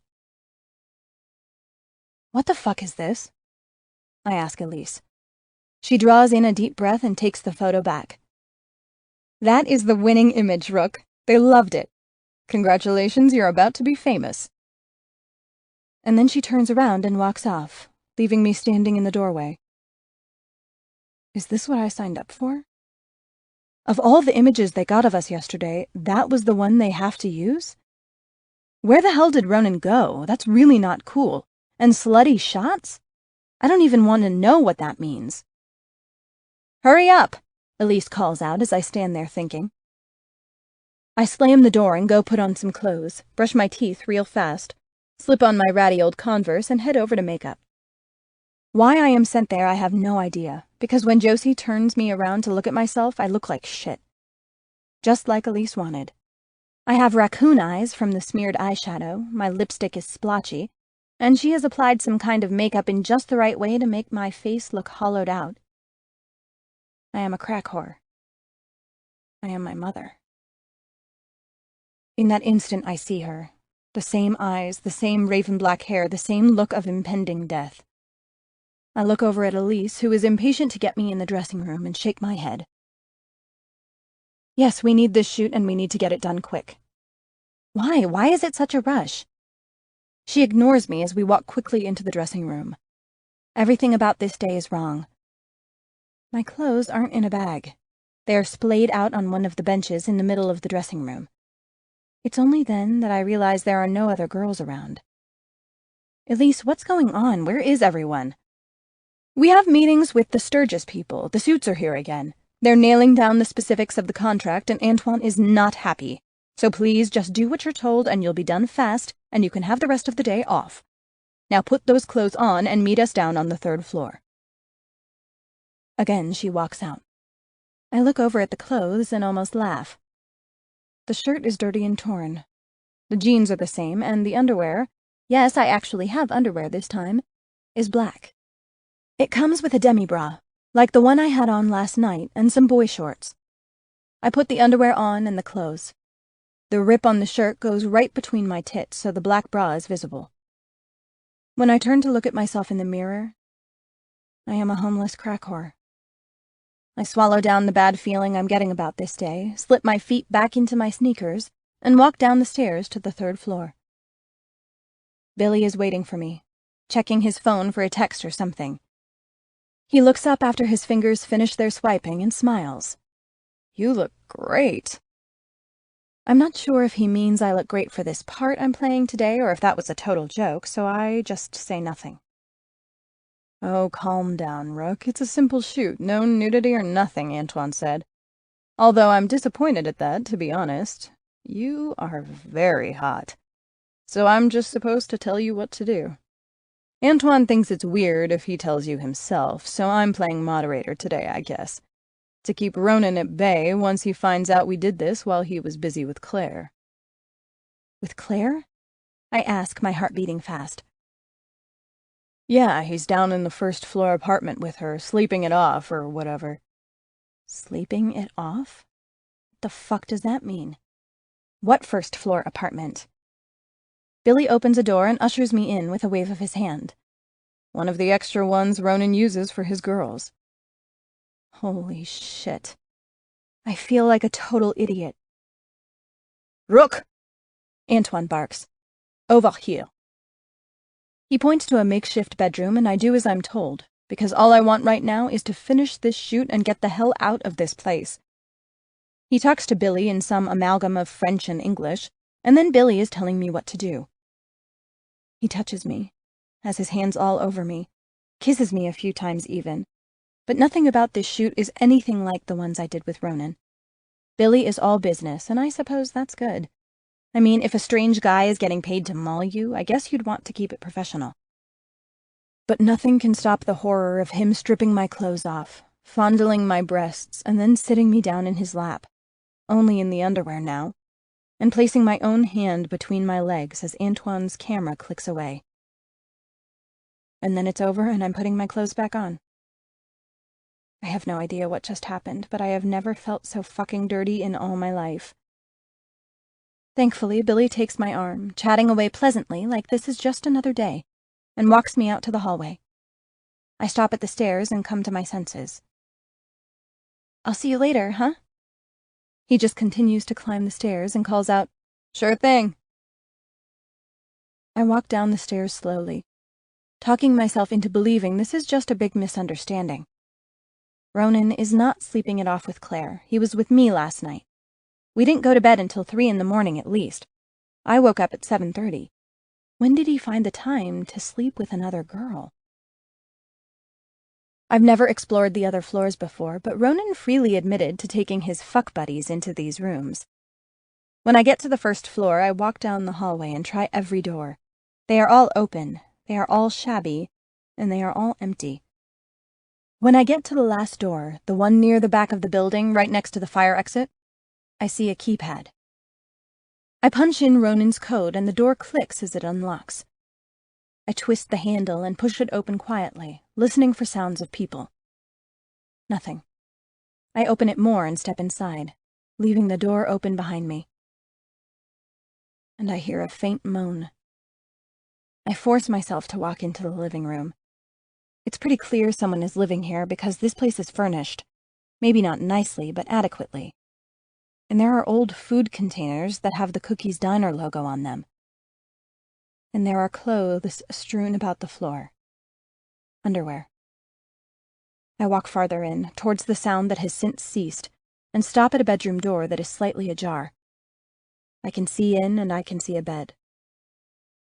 And on that bed is Claire and Ronan, sleeping it off. My heart beats wildly as I back out of the apartment, quietly close the door behind me, and push open the emergency exit door to get away as fast as I can. I push through a second door, and then I'm in the parking lot out back near the freight elevators. There are a whole bunch of people loading motorcycles, and I weave my way through them, bumping into people, almost knocking down a bike, just doing anything I can to get away from this place. I push past a big guy, and he grabs me by the arm as I flee. I turn to fight him off when I realize it's Spencer. "You okay, Rook?" I just stare up into his blue eyes and shake my head. No, I don't think I am. I look back at the building and shake my head again. I'm not okay. I need to get out of here. I need to go. I pull away from his grip and start running down the alley, but he catches me and pulls me back, almost yanking me back until I slam into his chest. Hold on, what's going on? Did someone hurt you? Why are your clothes all ripped?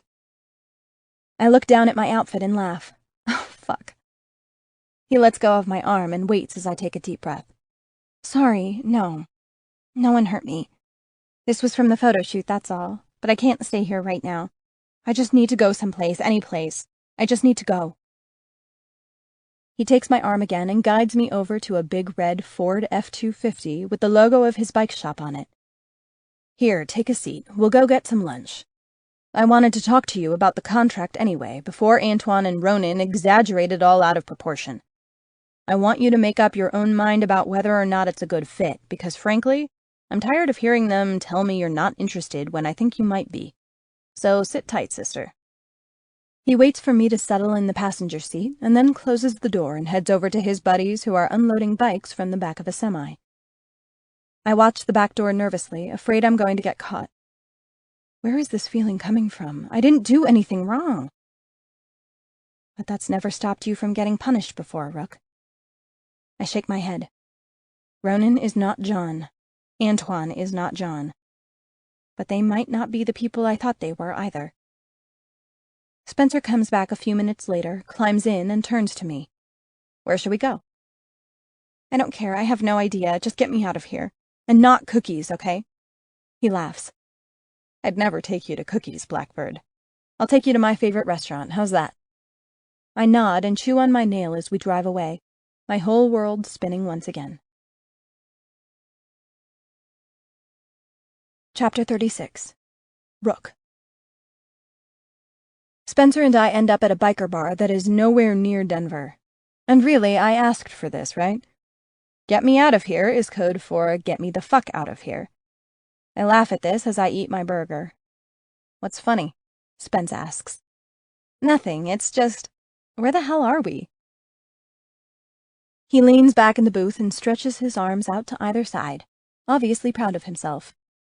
My bar. He grins like an idiot now. This is your bar? Shit, dude, you're like loaded or what? You can't be any older than Ronan, and you have all those bikes, some TV show, people paying for a major deal with Antoine, and you own a bar?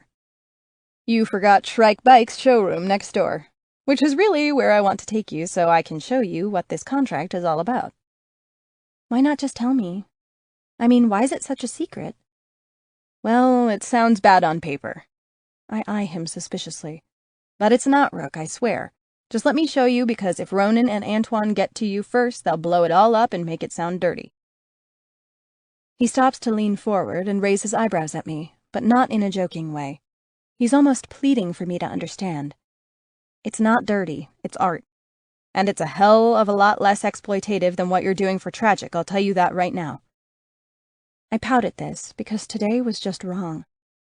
I had to wash my face in the bathroom when I got here and change into a spare biker shirt Spencer had in his truck, because the whole crack whore thing was not working for me.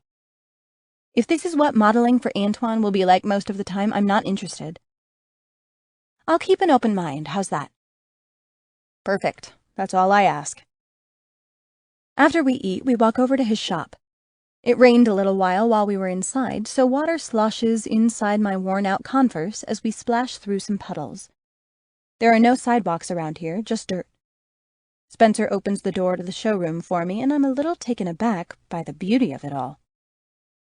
Wow, you have some nice bikes, Spence. I had no idea. You're into the bike scene, Rook? He asks, a bit surprised by my genuine interest.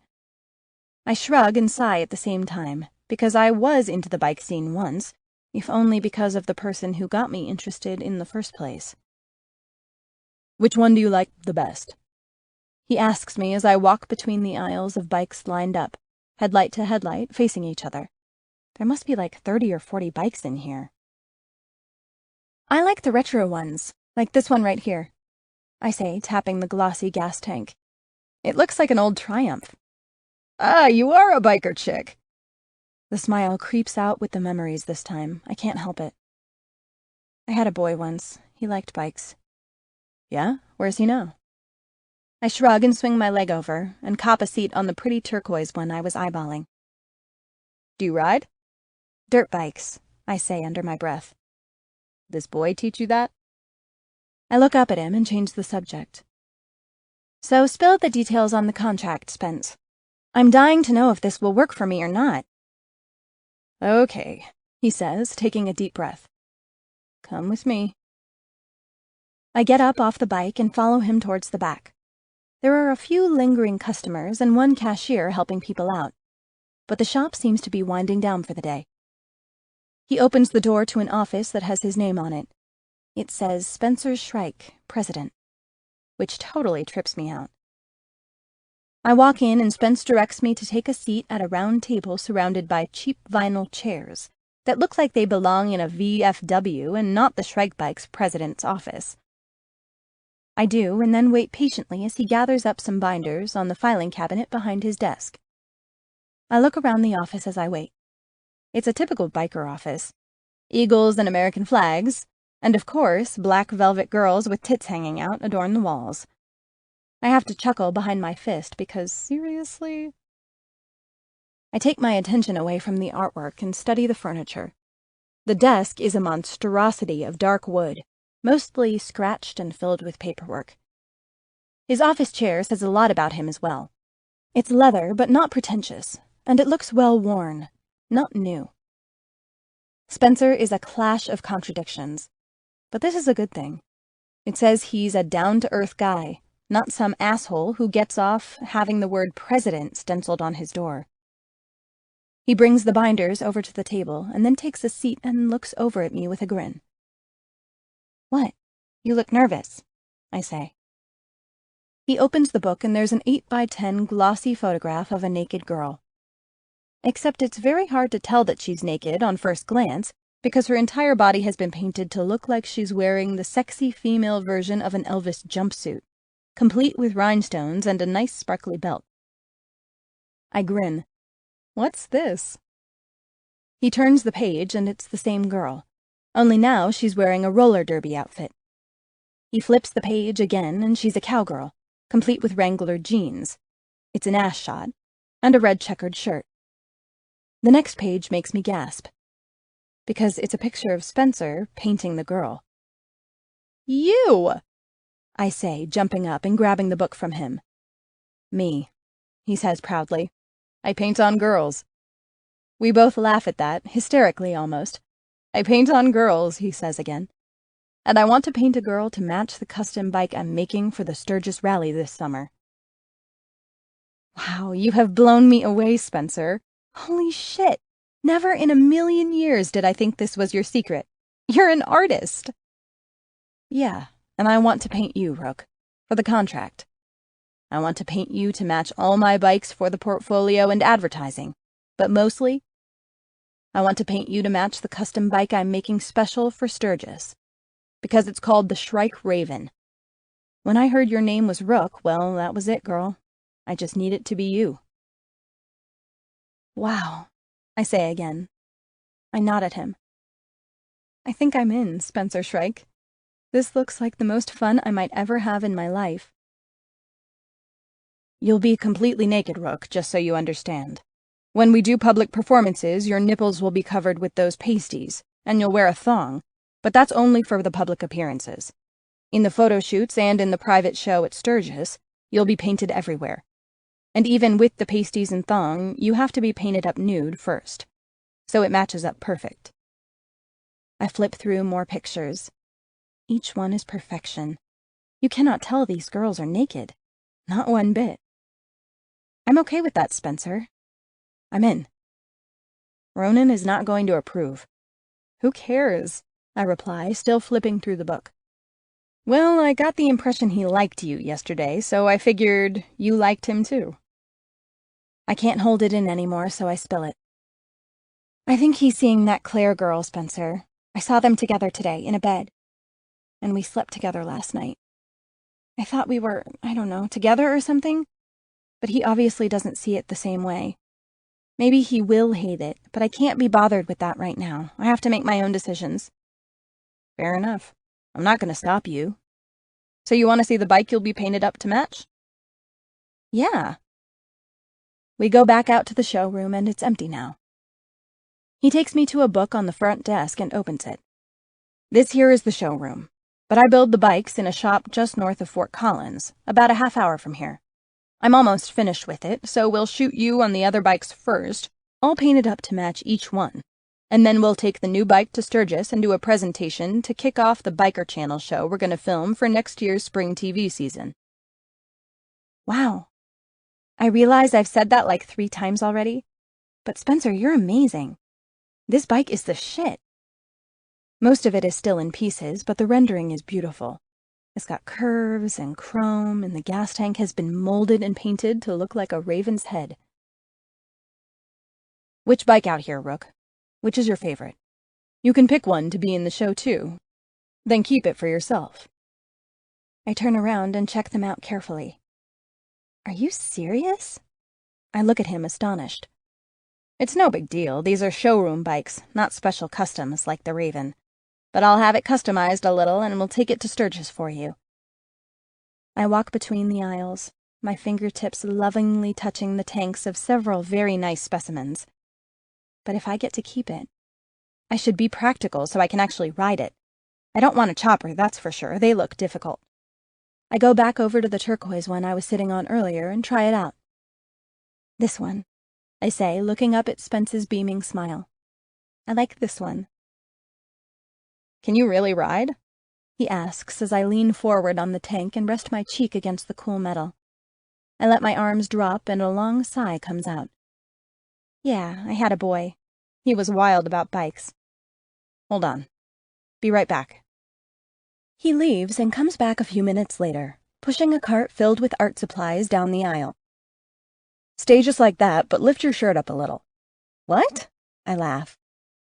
I'll paint your back, just to make sure you know what you're in for. Just something simple. I have to admit, this is exciting. Okay. I lift the back of my shirt up a little and lean back down on the tank. He sits behind me on the bike and grabs his supplies. First, he washes my back with a wet cloth, and then he dries it with a soft one. Now, he says, tell me about this boy with the bike. And I do. He paints while I talk. Wade was his name. I was 15 when I went to live with him. I was in foster care after my mom died, and this was literally like the 10th foster home I'd been in. I wasn't even a troublemaker or anything. It's just, I don't know, no one wanted me. Wade was 2 years older than me, and he was a motocross racer. He taught me to ride a dirt bike, and then he got a motorcycle when he turned 18, and it was such a big deal. We had started messing around a little by then, and, well, his mom figured I was bad news, a baby maker waiting to happen, maybe. She sent me away. But even though we never did anything beyond second base, he was my first love. I wiggle a little at the soft touch of his brush on my back, and he growls out a, "Stay still, Blackbird," at me. And after that, Spencer, nothing in my life was ever good again until I found Antoine, Ronan, and Elise last week. I stop for a moment to consider things, and then continue. You too, I think. I mean, I realize I barely know you, but shit, Spencer, you made my life today. Seriously, this whole offer is like a dream. And I've been pretty short on dreams these days, so it's a big deal to me. He swishes his brush in a can of water and turns on a fan to air dry the paint on my back. Yeah, well, he says as he gets up and takes a seat on the bike next to me. I turn my head so I can see his face as we talk. I have to admit, at first I just wanted to piss Ronan off and get you to agree. Not that I didn't immediately think you were perfect, because Antoine described you over the phone. But Ronan and I used to be close, and we're not anymore, so I was just being childish. So how do you two know each other? We went to Catholic school together. I almost choke on my own spit. Oh, shit! Ronan mentioned Catholic school last night, but I figured it was, I don't know, a weird suburban fantasy. How the hell did the two of you end up in Catholic school? I always went to St. Margaret's since fucking preschool. But Ronan showed up in 8th grade, just before we were about to graduate, over to the Catholic high school. I lived in Park Hill, and he lived over in the studio with Antoine. Ronan was a trip, you know. He showed up out of nowhere speaking French like he grew up in Paris instead of 5 Points, leaving school every few months to go travel the world for photo shoots. It was a strange life for a kid, but Ronan was never a kid. I found out about his parents a few years later when someone dug up the police report and plastered it all over school. Oh, that sucks. He told me about his father. Yeah, you'd think that would really piss a guy off, but not Ronan. He never even blinked. He said something in French, which roughly translated to, "I am not my father's son," and went about his business. That was 10th grade. We spent the next 3 years inseparable. What happened? He says, getting up off the bike. It's a long story. I better get you back before he goes apeshit. I have no idea what you saw today, but Ronan's not a cheater, Rook. He's just not. He's dated a lot of girls, I know that for sure, but he's never dated them at the same time. That's not him, so maybe let him explain. He checks my back and pulls my shirt down after determining the paint is dry. I get up, feeling a lot better than when I left the studio, and I realize something. I'm ready to go home. Chapter 37. Rook.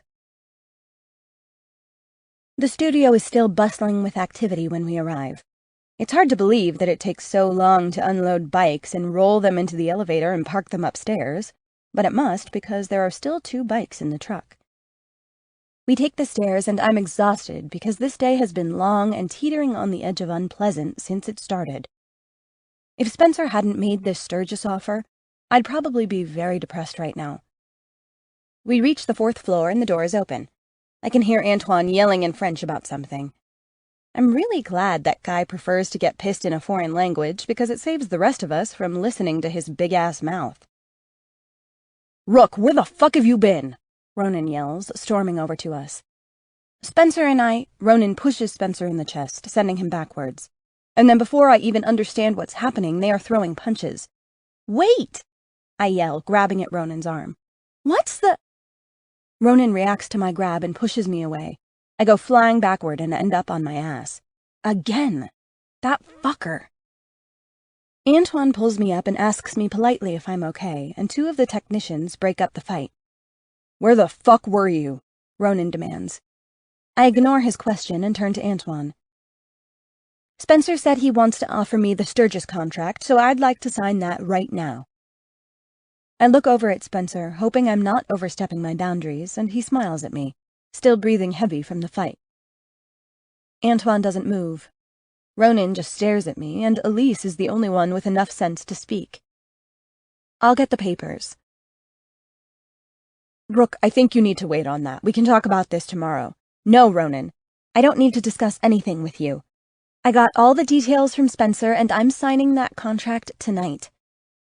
Because, I don't add, I'll be damned if I'm gonna get stuck here with an asshole who has pushed me down to the ground twice in the past fucking week while he was angry at another guy."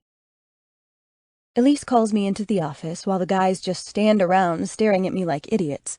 So I walk off, then close the door behind me once I get inside.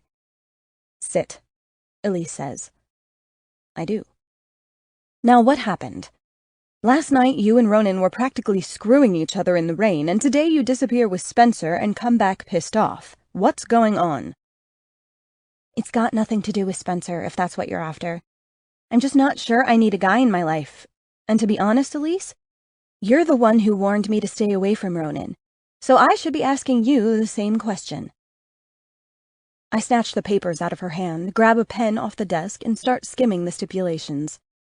The contract looks like the last one, so I assume it's standard and initial and sign in all the designated places. I throw it down on the desk and take a deep breath and say in my most polite voice, "I'll move out as soon as I get paid for the tragic contract. Can you give me an approximate time frame for that?" She just sits on the corner of the desk, frowning at me for a few seconds. "We have 3 more shoots to do. You can do them all tomorrow and we'll give you half. Then the other half once the final contract is delivered. But it will be a long day of non-stop work, Rook, and it's not the sweet kind either." "I'll be fine. What time should I report?" 6 a.m. I don't even nod this time. I'm just ready to be alone.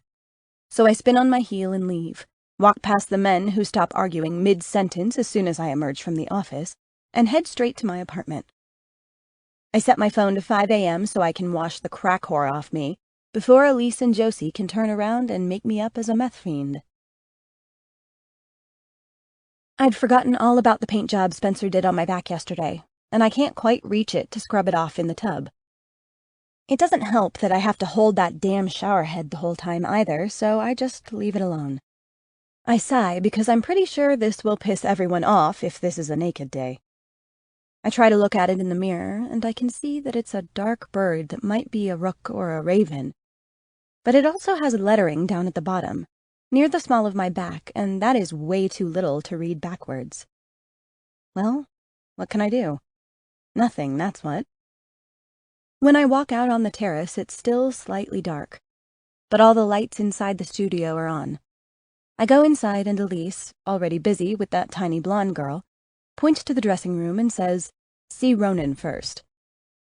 Wonderful. He's the last person I want to see. I walk into the dressing room and it's busy and filled with girls, all half naked, all lining up at Dr. Ronan's scale to be weighed. The bile comes up in my throat. That's how sick it makes me to think about this weighing in stuff. And it's not because I'm worried about gaining weight. I might gain some, I might lose some, but I have a natural size to me, and this is it. I'm not a fluctuator. It makes me sick because I can't stand the fact that he gets to invade me like this. It feels so... "Get in line, Rook," Ronan says as I begin to wander off toward a bench that is not yet claimed. I do what I'm told. I'm weak. There are only 2 girls ahead of me, so it goes fast. I step on the scale without looking at Ronan. He lets out a small laugh. What? I ask. You gained 2 pounds. He laughs again. And you find that funny? I ask, the irritation with him building. No, not funny. Just satisfying. Ugh, where are my clothes? He points to a bag hanging from the rack with my name on it, and then whispers, Don't get too comfortable in the clothes, though. It's tragic, remember? Most of this day will be spent wearing nothing. And you better get used to it, Blackbird, because the entire Sturgis contract is nothing but full-body nudes. I admit this does make me uncomfortable, but then I remember the beautiful paint on all those nude girls in Spencer's book, and relax a little about my decision. Besides, it's done. I signed the contract. It can't be undone without a huge production, and that's not something I'm interested in making. I step off the scale and look around, not sure what to do next. Why are you doing this, Rook? Doing what? I ask, not looking at him. Taking another contract. It's clear that the shoot yesterday set you off, so why do more when you don't have to? I turn and meet his questioning gaze. I do have to. I already told you, Ronan, I want to be independent and take care of myself. This, I say, waving my hand at the naked girls in the dressing room, is a job that pays me money, and nothing more. So why disappear yesterday? I did not disappear. I was with Spencer the entire time. Now, if you could just tell me what to do so I can finish this job and get the hell out of the garden apartment, I'd really appreciate it. He watches me for a few more moments, then throws up his hands. Go see Elise for makeup, then come back here and get changed. Elise is shaking a thin white robe at me as I enter the salon. I grab it, go behind the partitioned wall to change, and come out wrapped up and ready. Shampoo, Elise says, pointing to the chair. I lie back and she turns the water on and begins, talking as she goes through the motions. So, Spencer is nice, huh? I sigh. I'm not interested in Spencer, Elise, just his contract. Then tell me what happened. Ronan likes you. 2 days ago you liked him. How did you get to this place right now? It makes no sense. She turns the water off and begins the shampoo. This time she is gentle, like the first time I showed up here.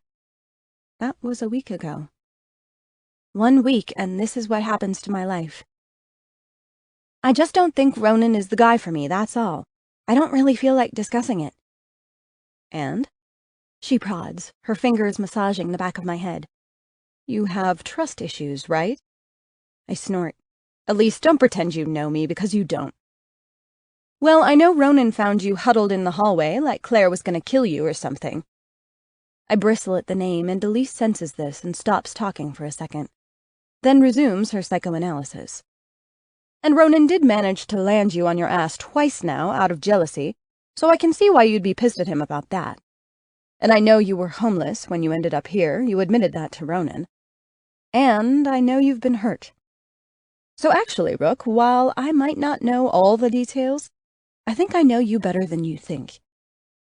The water comes on again, saving me from responding, and I lie still as she rinses my hair. When she's done, she squeezes the excess water out and applies the conditioner. Today will not be pleasant, so just be prepared.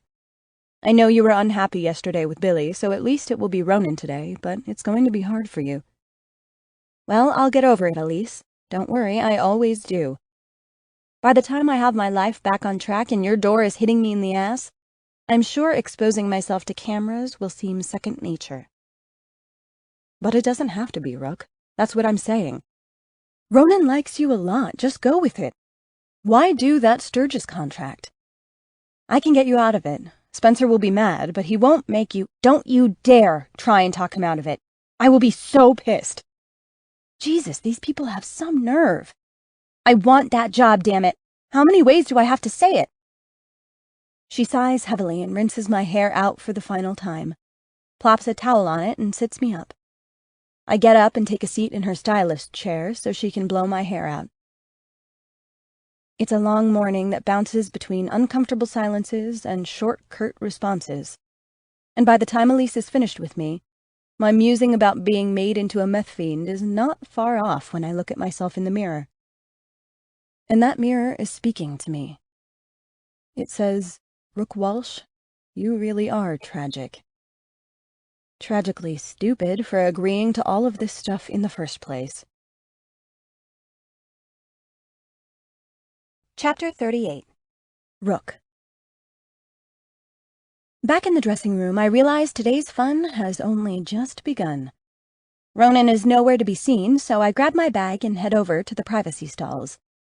Most of the girls are out in the studio by now, but I'm not interested in seeing anyone, so the privacy stall it is. Inside, the bag is the pink dress I wore for the very first shoot with Ronan. Well, maybe not the exact same dress, but at the very least, it started out looking just like it. It's just that it looks nothing like that dress now. Because the previously knee-length hem now falls just below my crotch and has a torn, jagged edge.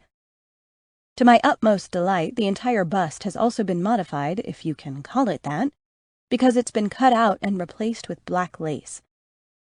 Mix that all together with my tweaker makeup, some knee-high white stockings and black Mary Janes, and you've got Skanky Gidget Goes to Porn School. My thong underwear barely qualifies as a postage stamp, and since the bra is non-existent, it's just my nipples peeking through that amazing black lace. Gross. I turn around to look at my ass in the mirror, tug on the dress a little, and realize hoping for coverage is a lost cause. Well, I spin around and find Ronan looking over the stall door. "I have to say, Gidge, I've seen you look better." He opens the stall door for me, and I scoot out and walk down the hall to the dressing room, then turn and give him a look over. He's got different clothes on this time, too. A pair of faded jeans, a white t-shirt, and black biker jacket. So he just gets to look like a hot greaser right out of The Outsiders. He's Matt Dillon as Dally, and I'm still Skanky Gidget Goes to Porn School. When I meet his gaze, the sad expression on his face makes me feel shame. But I'm a trooper, so I rally and paint on a smile. Just tell me what to do so this day can be over and I can get paid. "So that's all this is to you? A paycheck? That's all I was to you the other night? A paycheck?" "I'm not talking about this, Ronan." I push past him and walk back out to the studio. Antoine, Elise, and a bunch of technicians are all waiting around for me. I catch Elise wince as she takes in my new look, but I ignore her and tip up my chin. Ronan and Antoine are talking in French, not quite arguing, but not being amicable either. Elise comes and takes me by the elbow, leading me over to the terrace. "Back under the cherry tree for you," she says as we walk outside. There are a lot fewer flowers on the branches now. Most of the blossoms are on the ground, withered and wet from the recent rain. Elise lets go of me when we get to the swing and motions for me to take a seat. The technicians are already messing with the lights and those umbrella things, and then Ronan, Antoine, and the other photographers come out. I guess we wouldn't want to miss a single angle of my ass crack, so yeah, why not get every single photographer we can, right? Ugh, I want to die right now, and I'm not even naked yet. Antoine doesn't speak a lick of English as we get ready. He talks only to Ronan, and Ronan repeats everything he says in English for the rest of us. They start shooting right away, and Ronan stays out of the picture for most of these. Then he stands behind me, tells me to move this way or that, and then kneels down in front of the swing, parts my thighs, and lays his head along my leg. He's got a perfect view of all of my goods, and I just want to die all over again. His hands reach under my ass, and he turns his head up. "Look at me, Gidge. Antoine wants you to look at me." I do as I'm told, and I have to admit, it was a lot easier to do this when we were flirting with the possibility of a relationship. "He wants you to be angry with me, but you already are, so I guess that's not a problem, is it?" I just stare down at Ronan, my mind going a mile a minute. "You mind telling me what I did?" "I saw you," I say as the cameras keep clicking. "Saw me do what?" "I saw you downstairs in that apartment with Claire." "Oh, fuck." "Yeah, oh, fuck." Antoine barks out an order to Ronan. Get up, Ronan repeats after Antoine. I do, and his hands are immediately around me, tugging me towards the tree. He leans back and pulls me into his chest. The cameras are clicking, and Antoine continues to talk as Ronan's hands wrap around my ass and start to cut my breast. It's not what you think, Rook. He whispers into my neck as his lips begin to kiss me. I move away from his kiss, and Antoine growls out something unfriendly. I have to, Rook. It's part of the shot. So just try and forget about all that stuff for now. I keep my mouth shut and try to act like this is okay. But then he's unzipping my dress, and pretty soon he's got one of my arms out, exposing my breast. You can say stop, you know, he reminds me. I know, I whisper. But it's got to get done, right? So just go, just get it over with. He continues with the other arm, slowly dragging the dress down until it falls to the ground, and the tears are starting to build from the humiliation I feel. What the hell is on your back? Ronan's sharp words bring me back from the edge, and I cover myself with my arms and turn away from Antoine. The painting Spencer did yesterday? Now Antoine is up next to me as Ronan spins me around so they can take a good long look at my body art. They both talk like I'm not there, and it's not even in French this time. Ah, fuck, Ronin. What the fuck is this? Antoine growls. I didn't see it. She had clothes on at the scale. Ronan retorts. Well, how the fuck are we going to shoot her with this paint all over her back, huh? We'll just have to wash it off. It will make her skin red. You guys do realize you're speaking English, right? I ask. I mean, I'm right fucking here. They switch to French, and Elise brings me a robe so I don't have to stand there naked. Come on, Rook, this shoot is over. We'll do it another day. But I'll still pay you half today. You can leave if you want. But we need to wash that paint off, and this shoot is a disaster, so I'm calling stop. That one word is all it takes. The crew begins packing up immediately. Antoine stops yelling, and Ronan grabs my hand and leads me back into the studio. He bypasses the dressing room and tugs me up the stairs. And before I can even string together a valid argument on why I should not be going into his apartment with him, I'm already there, sitting on the couch, almost in tears. Chapter 39. Ronan. I sit down on the chair opposite Rook in the living room and let out a long sigh as I drop my head into my hands, scrub my face, and then look back up. Tell me something, I ask, trying not to look at her in that makeup. Why do you think I weigh the girls? I mean, you've hinted that I'm some sort of control freak, so is this why you think I do it? So I can control you? Rook wraps her arms around herself. She's still naked under the robe, and I take a minute to go get her a blanket from the hall closet. I offer it to her, and she squeaks out a barely audible, "Thank you," then pulls it up to her neck. You think I'm, what, looking for girls who gain weight so I can fire them? Aren't you? She asks. I laugh and shake my head. Holy shit, no. I'm not looking to fire anyone for gaining weight, Rook. I told you, I don't care how much you weigh. I only care if you lose weight. You never said that. You said you were looking for a weight change. Right, not weight gain. I stop again and lean back in the chair so I can look up at the ceiling as the guilt comes back. The guilt always comes back, and it always comes back to the same girl. There was a model who came through here a few years back, Mardi. I look over to see what Rook thinks about this, but she has her knees drawn up to her chest and her face is hidden in the blanket. Mardi and I dated. I was only 19 and she was just barely 18. Too young, really, like you, to be taking her clothes off for Antoine's camera. But, like you, she did it anyway, and she was good at it.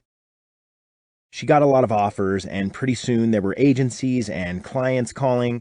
She dumped me and started dating older guys. She got herself mixed up in a lot of bad shit, and the worst of it was the drugs. In case you haven't noticed, this neighborhood is not the best. Sure, it's family-friendly during the day and when there's a game in the stadium, but the reality of these streets is just half a block away.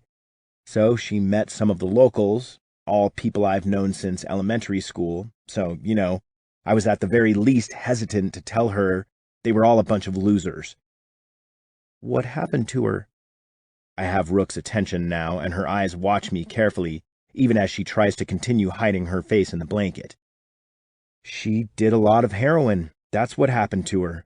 She wasted away to nothing just as she started to make all her dreams come true. She ruined her life. She gave it all away for drugs. She'd show up here high as fuck, and I pretended not to notice because I was in denial, or too busy to see how bad it was getting. Or maybe, if I'm being honest here, I just didn't give a fuck about the girl beyond sleeping with her in one of the old rooms downstairs. And 3 months shy of her 19th birthday, she was dead. Oh, I'm sorry, Ronan. She died in one of our artistic rooms on the 3rd floor. I fired her, but I felt sorry for her after and let her stay in a room we rarely used. I found her down there, tie-off still strangling her arm, the needle still sticking out of her vein. I take a deep breath and then let it out and take responsibility for what I did. Maybe for the first time ever, I admit that this girl is gone because of me. And not only did I know she was using, but I saw all the signs that she was losing. And the weight loss was the first clue. The weight loss, Rook, is the first clue in this business that something is wrong. And not just with drugs either, with depression and eating disorders and all kinds of nasty things that plague people who rely on how they look to make their living. So that's why I check the girls every day. I'm looking to make sure that if they lose a pound or two, they gain it back pretty quick. Otherwise, I start paying more attention to their habits, and if I find out they're using, I fire them. That's the deal you signed on both of those contracts. I keep an eye on you for your own damn good. I see her eyes flash, ready with the retort, but I'm way ahead of her. And if you think you can navigate this business alone, you're already dead, Rook, because you can't. This business will use you up and throw you out like trash. So you think I'm stupid for signing Spencer's contract? No, I get it. I really do. You got caught up in something bad, and now you think money will save you from it ever happening again. And maybe it will. But money, from the way I see it, is the fucking cause of all the bullshit that happened to Mardi. If she had no money, she wouldn't have been able to buy drugs, or accept dates with rich losers, or sign contracts to do porn and whatever else she was doing at the end. Money won't save you, Gidge. Money is a tool and nothing else. Maybe, she admits, but it's better to have bad options than no options. And people won't save you either, you know. I shake my head and let out a long breath. God, that is the saddest shit I've ever heard. She looks away now, her eyes glassy with a threat of tears. No one came to save me. No one gave a fucking shit about me, and the only reason I'm still alive right now is because I got myself out. I saved me, Ronan. Me. I get up and join her on the couch. She turns her back to me, so I push the blanket away and pull the robe down to look at the painting on her neck. Did Spence tell you what he wrote? She shakes her head and looks over her shoulder at me. What did he write? He wrote, I belong to Ronan and Spencer Shrike knows this. Oh, God. It was meant for me, not you, Rook, I say, tracing the outline of the bird on her back. He was sending me a message. We fought over Mardi. Spencer and I were best friends in high school and halfway through college. But I found out he was the one who introduced Mardi to the local scum dealers. Even though he grew up in Park Hill, he spent enough time down here with me to get to know them all. I pretty much poured all my guilt into hating him. I stopped to look Rook in the eyes, so I could forget that it was really me who killed her, with my indifference. She drops her head and sniffs. And I'd do anything to prevent that from becoming your future. But I can't stop you, and honestly, I'm just a big fucking hypocrite, because this is how I've made all my money too. This is how I bought into the partnership Elise and I have with Antoine. How I paid for this apartment, the cars, the truck, the bikes, the trips. I enjoy a lot of nice things in life because girls like you take off your clothes for guys like Antoine and me. So I've got no room to judge. She sniffs again, and the last thing I want is for her to feel defeated, so I give her what she needs to hear right now. But if you're going to take another contract, this body painting one with Spence is probably the best case scenario, because I know for a fact that Spencer Shrike is a good guy. She looks over her shoulder, confused. So you're not mad about that? Fuck yes, I'm mad. But the truth is, Rook, you don't belong to me. You're free to do whatever you want. I can't stop you. I can give you my honest opinion. I can warn you when I see the dangers. But I can't make you do anything. And Rook, just so you know, I'm not looking for a girl to corner or control or use up and throw away. I've had that. I can get that anywhere. What I can't get anywhere is a partner who trusts me and loves me. So if you think I'm trying to trap you, you're wrong. I'm not interested in a girl who wants to get as far away from me as she possibly can. She sits in our silence for whole minutes before turning her body so she can look me in the face. I might like to belong to you, Ronan, she whispers. Someday. But right now, I'm still running scared. A few months ago, I looked at myself in the mirror, and I had no idea who that girl was. Chapter 40. Rook. You want to hear a tragic story? I ask Ronan, feeling ready to talk about it. Because I really do have one. He leans forward and kisses me on the top of my head, and then pulls me back into his chest. Tell me, Rook. Well, one thing before I tell you, I just want you to know that I'm okay now. I wait to see if he has anything to add, but I can tell he's just going to let me talk it out. It's over. I'm gone, and I'm never going back. So I'm not looking for anyone to go back and get him for me, or take pity on me, or any of that. But if I act a little distant, or I make decisions that maybe don't fit with how you think, well, just know that I have my reasons, okay? He nods beneath me, and I take a deep breath. Last year, I was pregnant, but I had a miscarriage.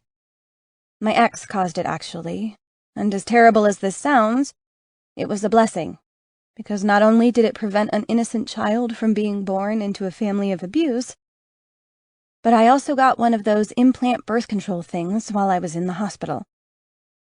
I pulled the blanket away and rubbed my finger along my fleshy upper arm.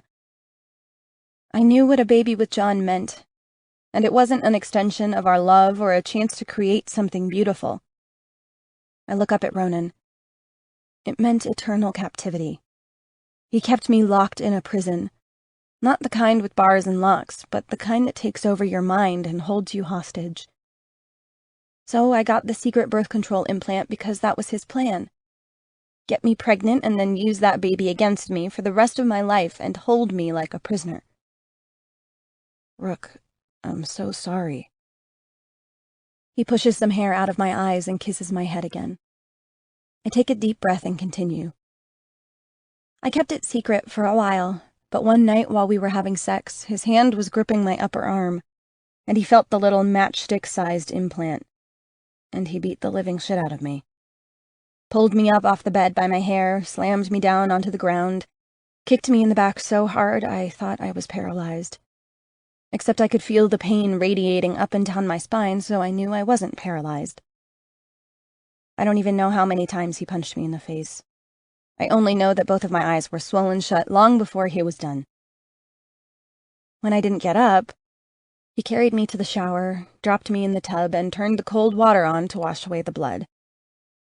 I could only lie there, motionless, or at least trying not to move because of the shooting pain going up my back. The water turned a dirty red color from all the blood spilling out of my nose. Usually, I never looked at myself afterward, but the next day I made myself. My face was unrecognizable. Just swollen and, well, not me. And that's when I knew. If I stayed here with this man, he'd kill me. I'd be giving up my life if I stayed. Ronan hugs me tighter and whispers into my neck. And you left on a bus, all alone. I nod. After I was healed, I left on a bus and ended up in Denver. It took exactly 31 days for my face to go back to the way it was. I wasn't working at that point. He made me quit my job long before then, so no one even knew. I had no family, I had no friends. I couldn't even ask a neighbor for help because we lived out on some land his family had. There was just this dumpy house in the middle of nowhere. But he gave me money every week so I could go shopping, before that beating anyway. And for 3 years I'd been planning for the day I'd have to leave, because even though before that last incident I was too scared to really do anything about it, I knew that one day I'd have no choice. I knew that eventually he'd kill me. So I saved a few dollars from that allowance money he gave me when I could get away with it. Sometimes he checked my receipts and he kept a running inventory of all the food in the house, so it was very difficult to get enough to even buy that bus ticket, let alone a bit of money to get me through once I got away. He checked the mileage to make sure I never went anywhere in the car, and he logged keystrokes on the computer to make sure I wasn't using it while he was gone. So I couldn't talk to guys or some stupid shit like that. He controlled everything. Yeah, I say. He owned me. I turn around now so I can see Ronan as I talk. And that's why I need this, Ronan. I need this, or I swear I wouldn't do it. You have to believe me. I don't want to do drugs or stop eating or make modeling my career. I have my own dreams and I'm not ready to give up on them yet. I just want the money so I can make my own decisions. And maybe this contract with Spencer is a mistake. Maybe I'll regret it, but I don't think so. Because Spencer Shrike was gentle and he makes art on nude bodies. It didn't feel dirty. Like tragic. Yeah, this contract is definitely dirty. I mean, of course I'll finish what I need to do to get paid, but I'm not interested in this modeling stuff, Ronan. I'm not interested in the clothes or the attention or anything like that. I just want the money so I can move on. Ronan lies back on the couch and pulls me down with him so that my cheek rests on his chest. I'm still naked under the robe, but I don't care. He feels good. So you don't trust anyone? Right. I breathe.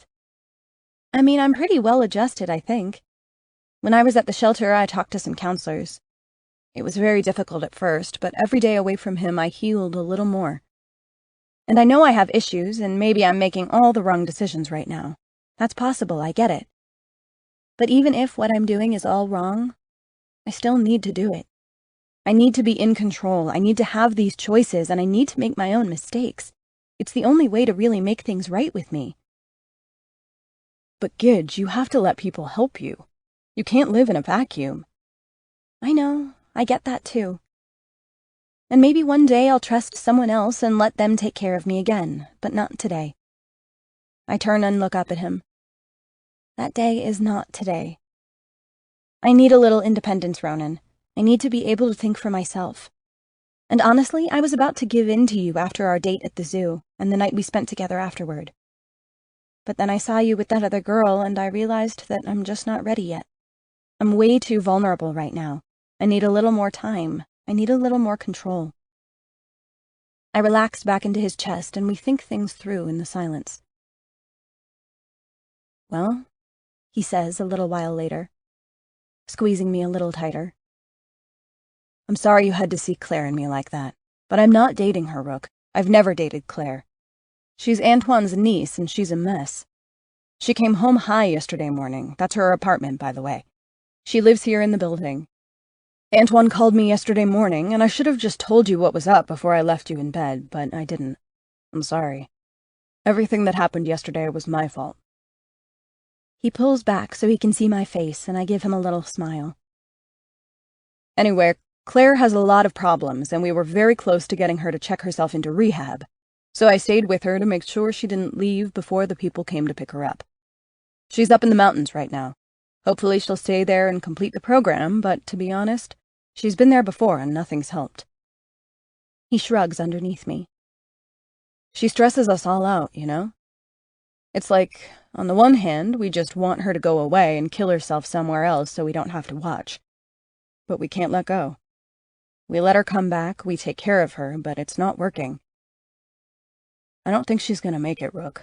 She's not strong like you. That day you showed up for your test shoot was the first time we let her model in months.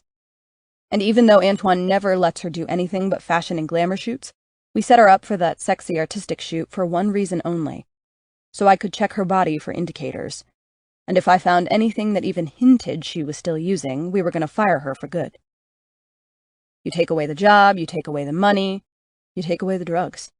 That's how it's supposed to work, right? How it should have worked with Mardi, too. The tough love routine. And maybe Claire just goes and finds her drugs somewhere else, but at least we're not contributing to it. He stops to exhale a long breath of air. But that day you showed up here, I checked her over in the dressing room, and she had fucking track marks between her toes. Ronan just shakes his head and pauses for a few seconds. That's a pretty bad sign. And we have no delusions, but Antoine figures we can't give up. So I'm sorry she was the reason you were angry. If ever there was a girl who was tragic, it's Claire Chaput, not Rook Walsh. Ronan sits up and takes my face in his hands. You're not tragic, Gidget. You're the sweetest thing I've ever seen. And I never want you in that ugly-ass tragic costume again, but if you need this, and if you want to do the Shrike Bikes body art bullshit so you can stash a shitload of money away in some secret bank account and get some control over your life again, then just do me one favor. What? I ask. Let me help you. Because I can make sure you get through to the other side intact. I smile and whisper, "Thank you." But make me one promise, okay? Now what, LaRue? That you'll listen and take my advice when I offer it, because I can't help someone who doesn't want to be helped. I know better than most that it just doesn't work. Even though I'm trying to joke, his face stays dead serious. I swallow down my shame and give him what he needs. What we both need. I promise, Ronan. I will listen and make good decisions based on your advice. Just don't give up on me yet, because I really like you. He pushes me off him and gets up, peels the blanket off of me and reaches down to slip off my clunky Mary Jane shoes. His hands glide up my calves and then tug down the white schoolgirl stockings. It takes all my willpower not to squeal at that, because it tickles so bad. When he's done, he takes my hand and pulls me to my feet, then leads me down the hallway. Where are we going? To wash the tragic off you, Gidget. I can't stand to look at it for one more second. He leads me into the bathroom and turns to the mission control panel that powers all the shower heads.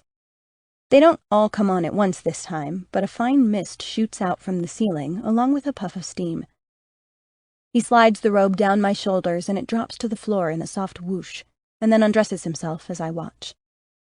When we're both naked, he opens the shower door and enters the mist of steamy water.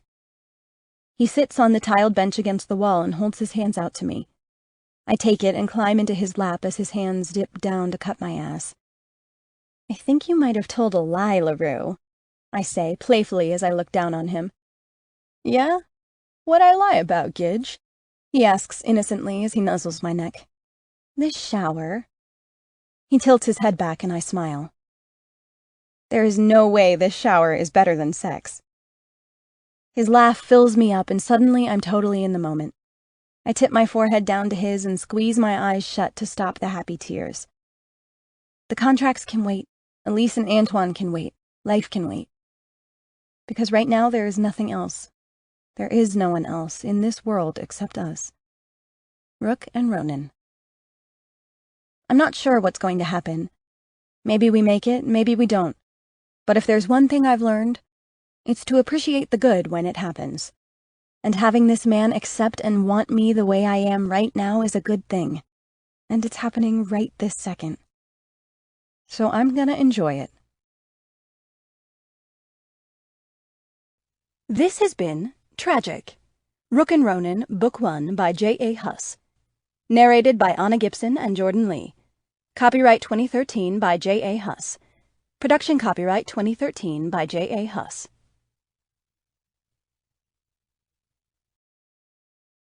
Audible hopes you have enjoyed this program.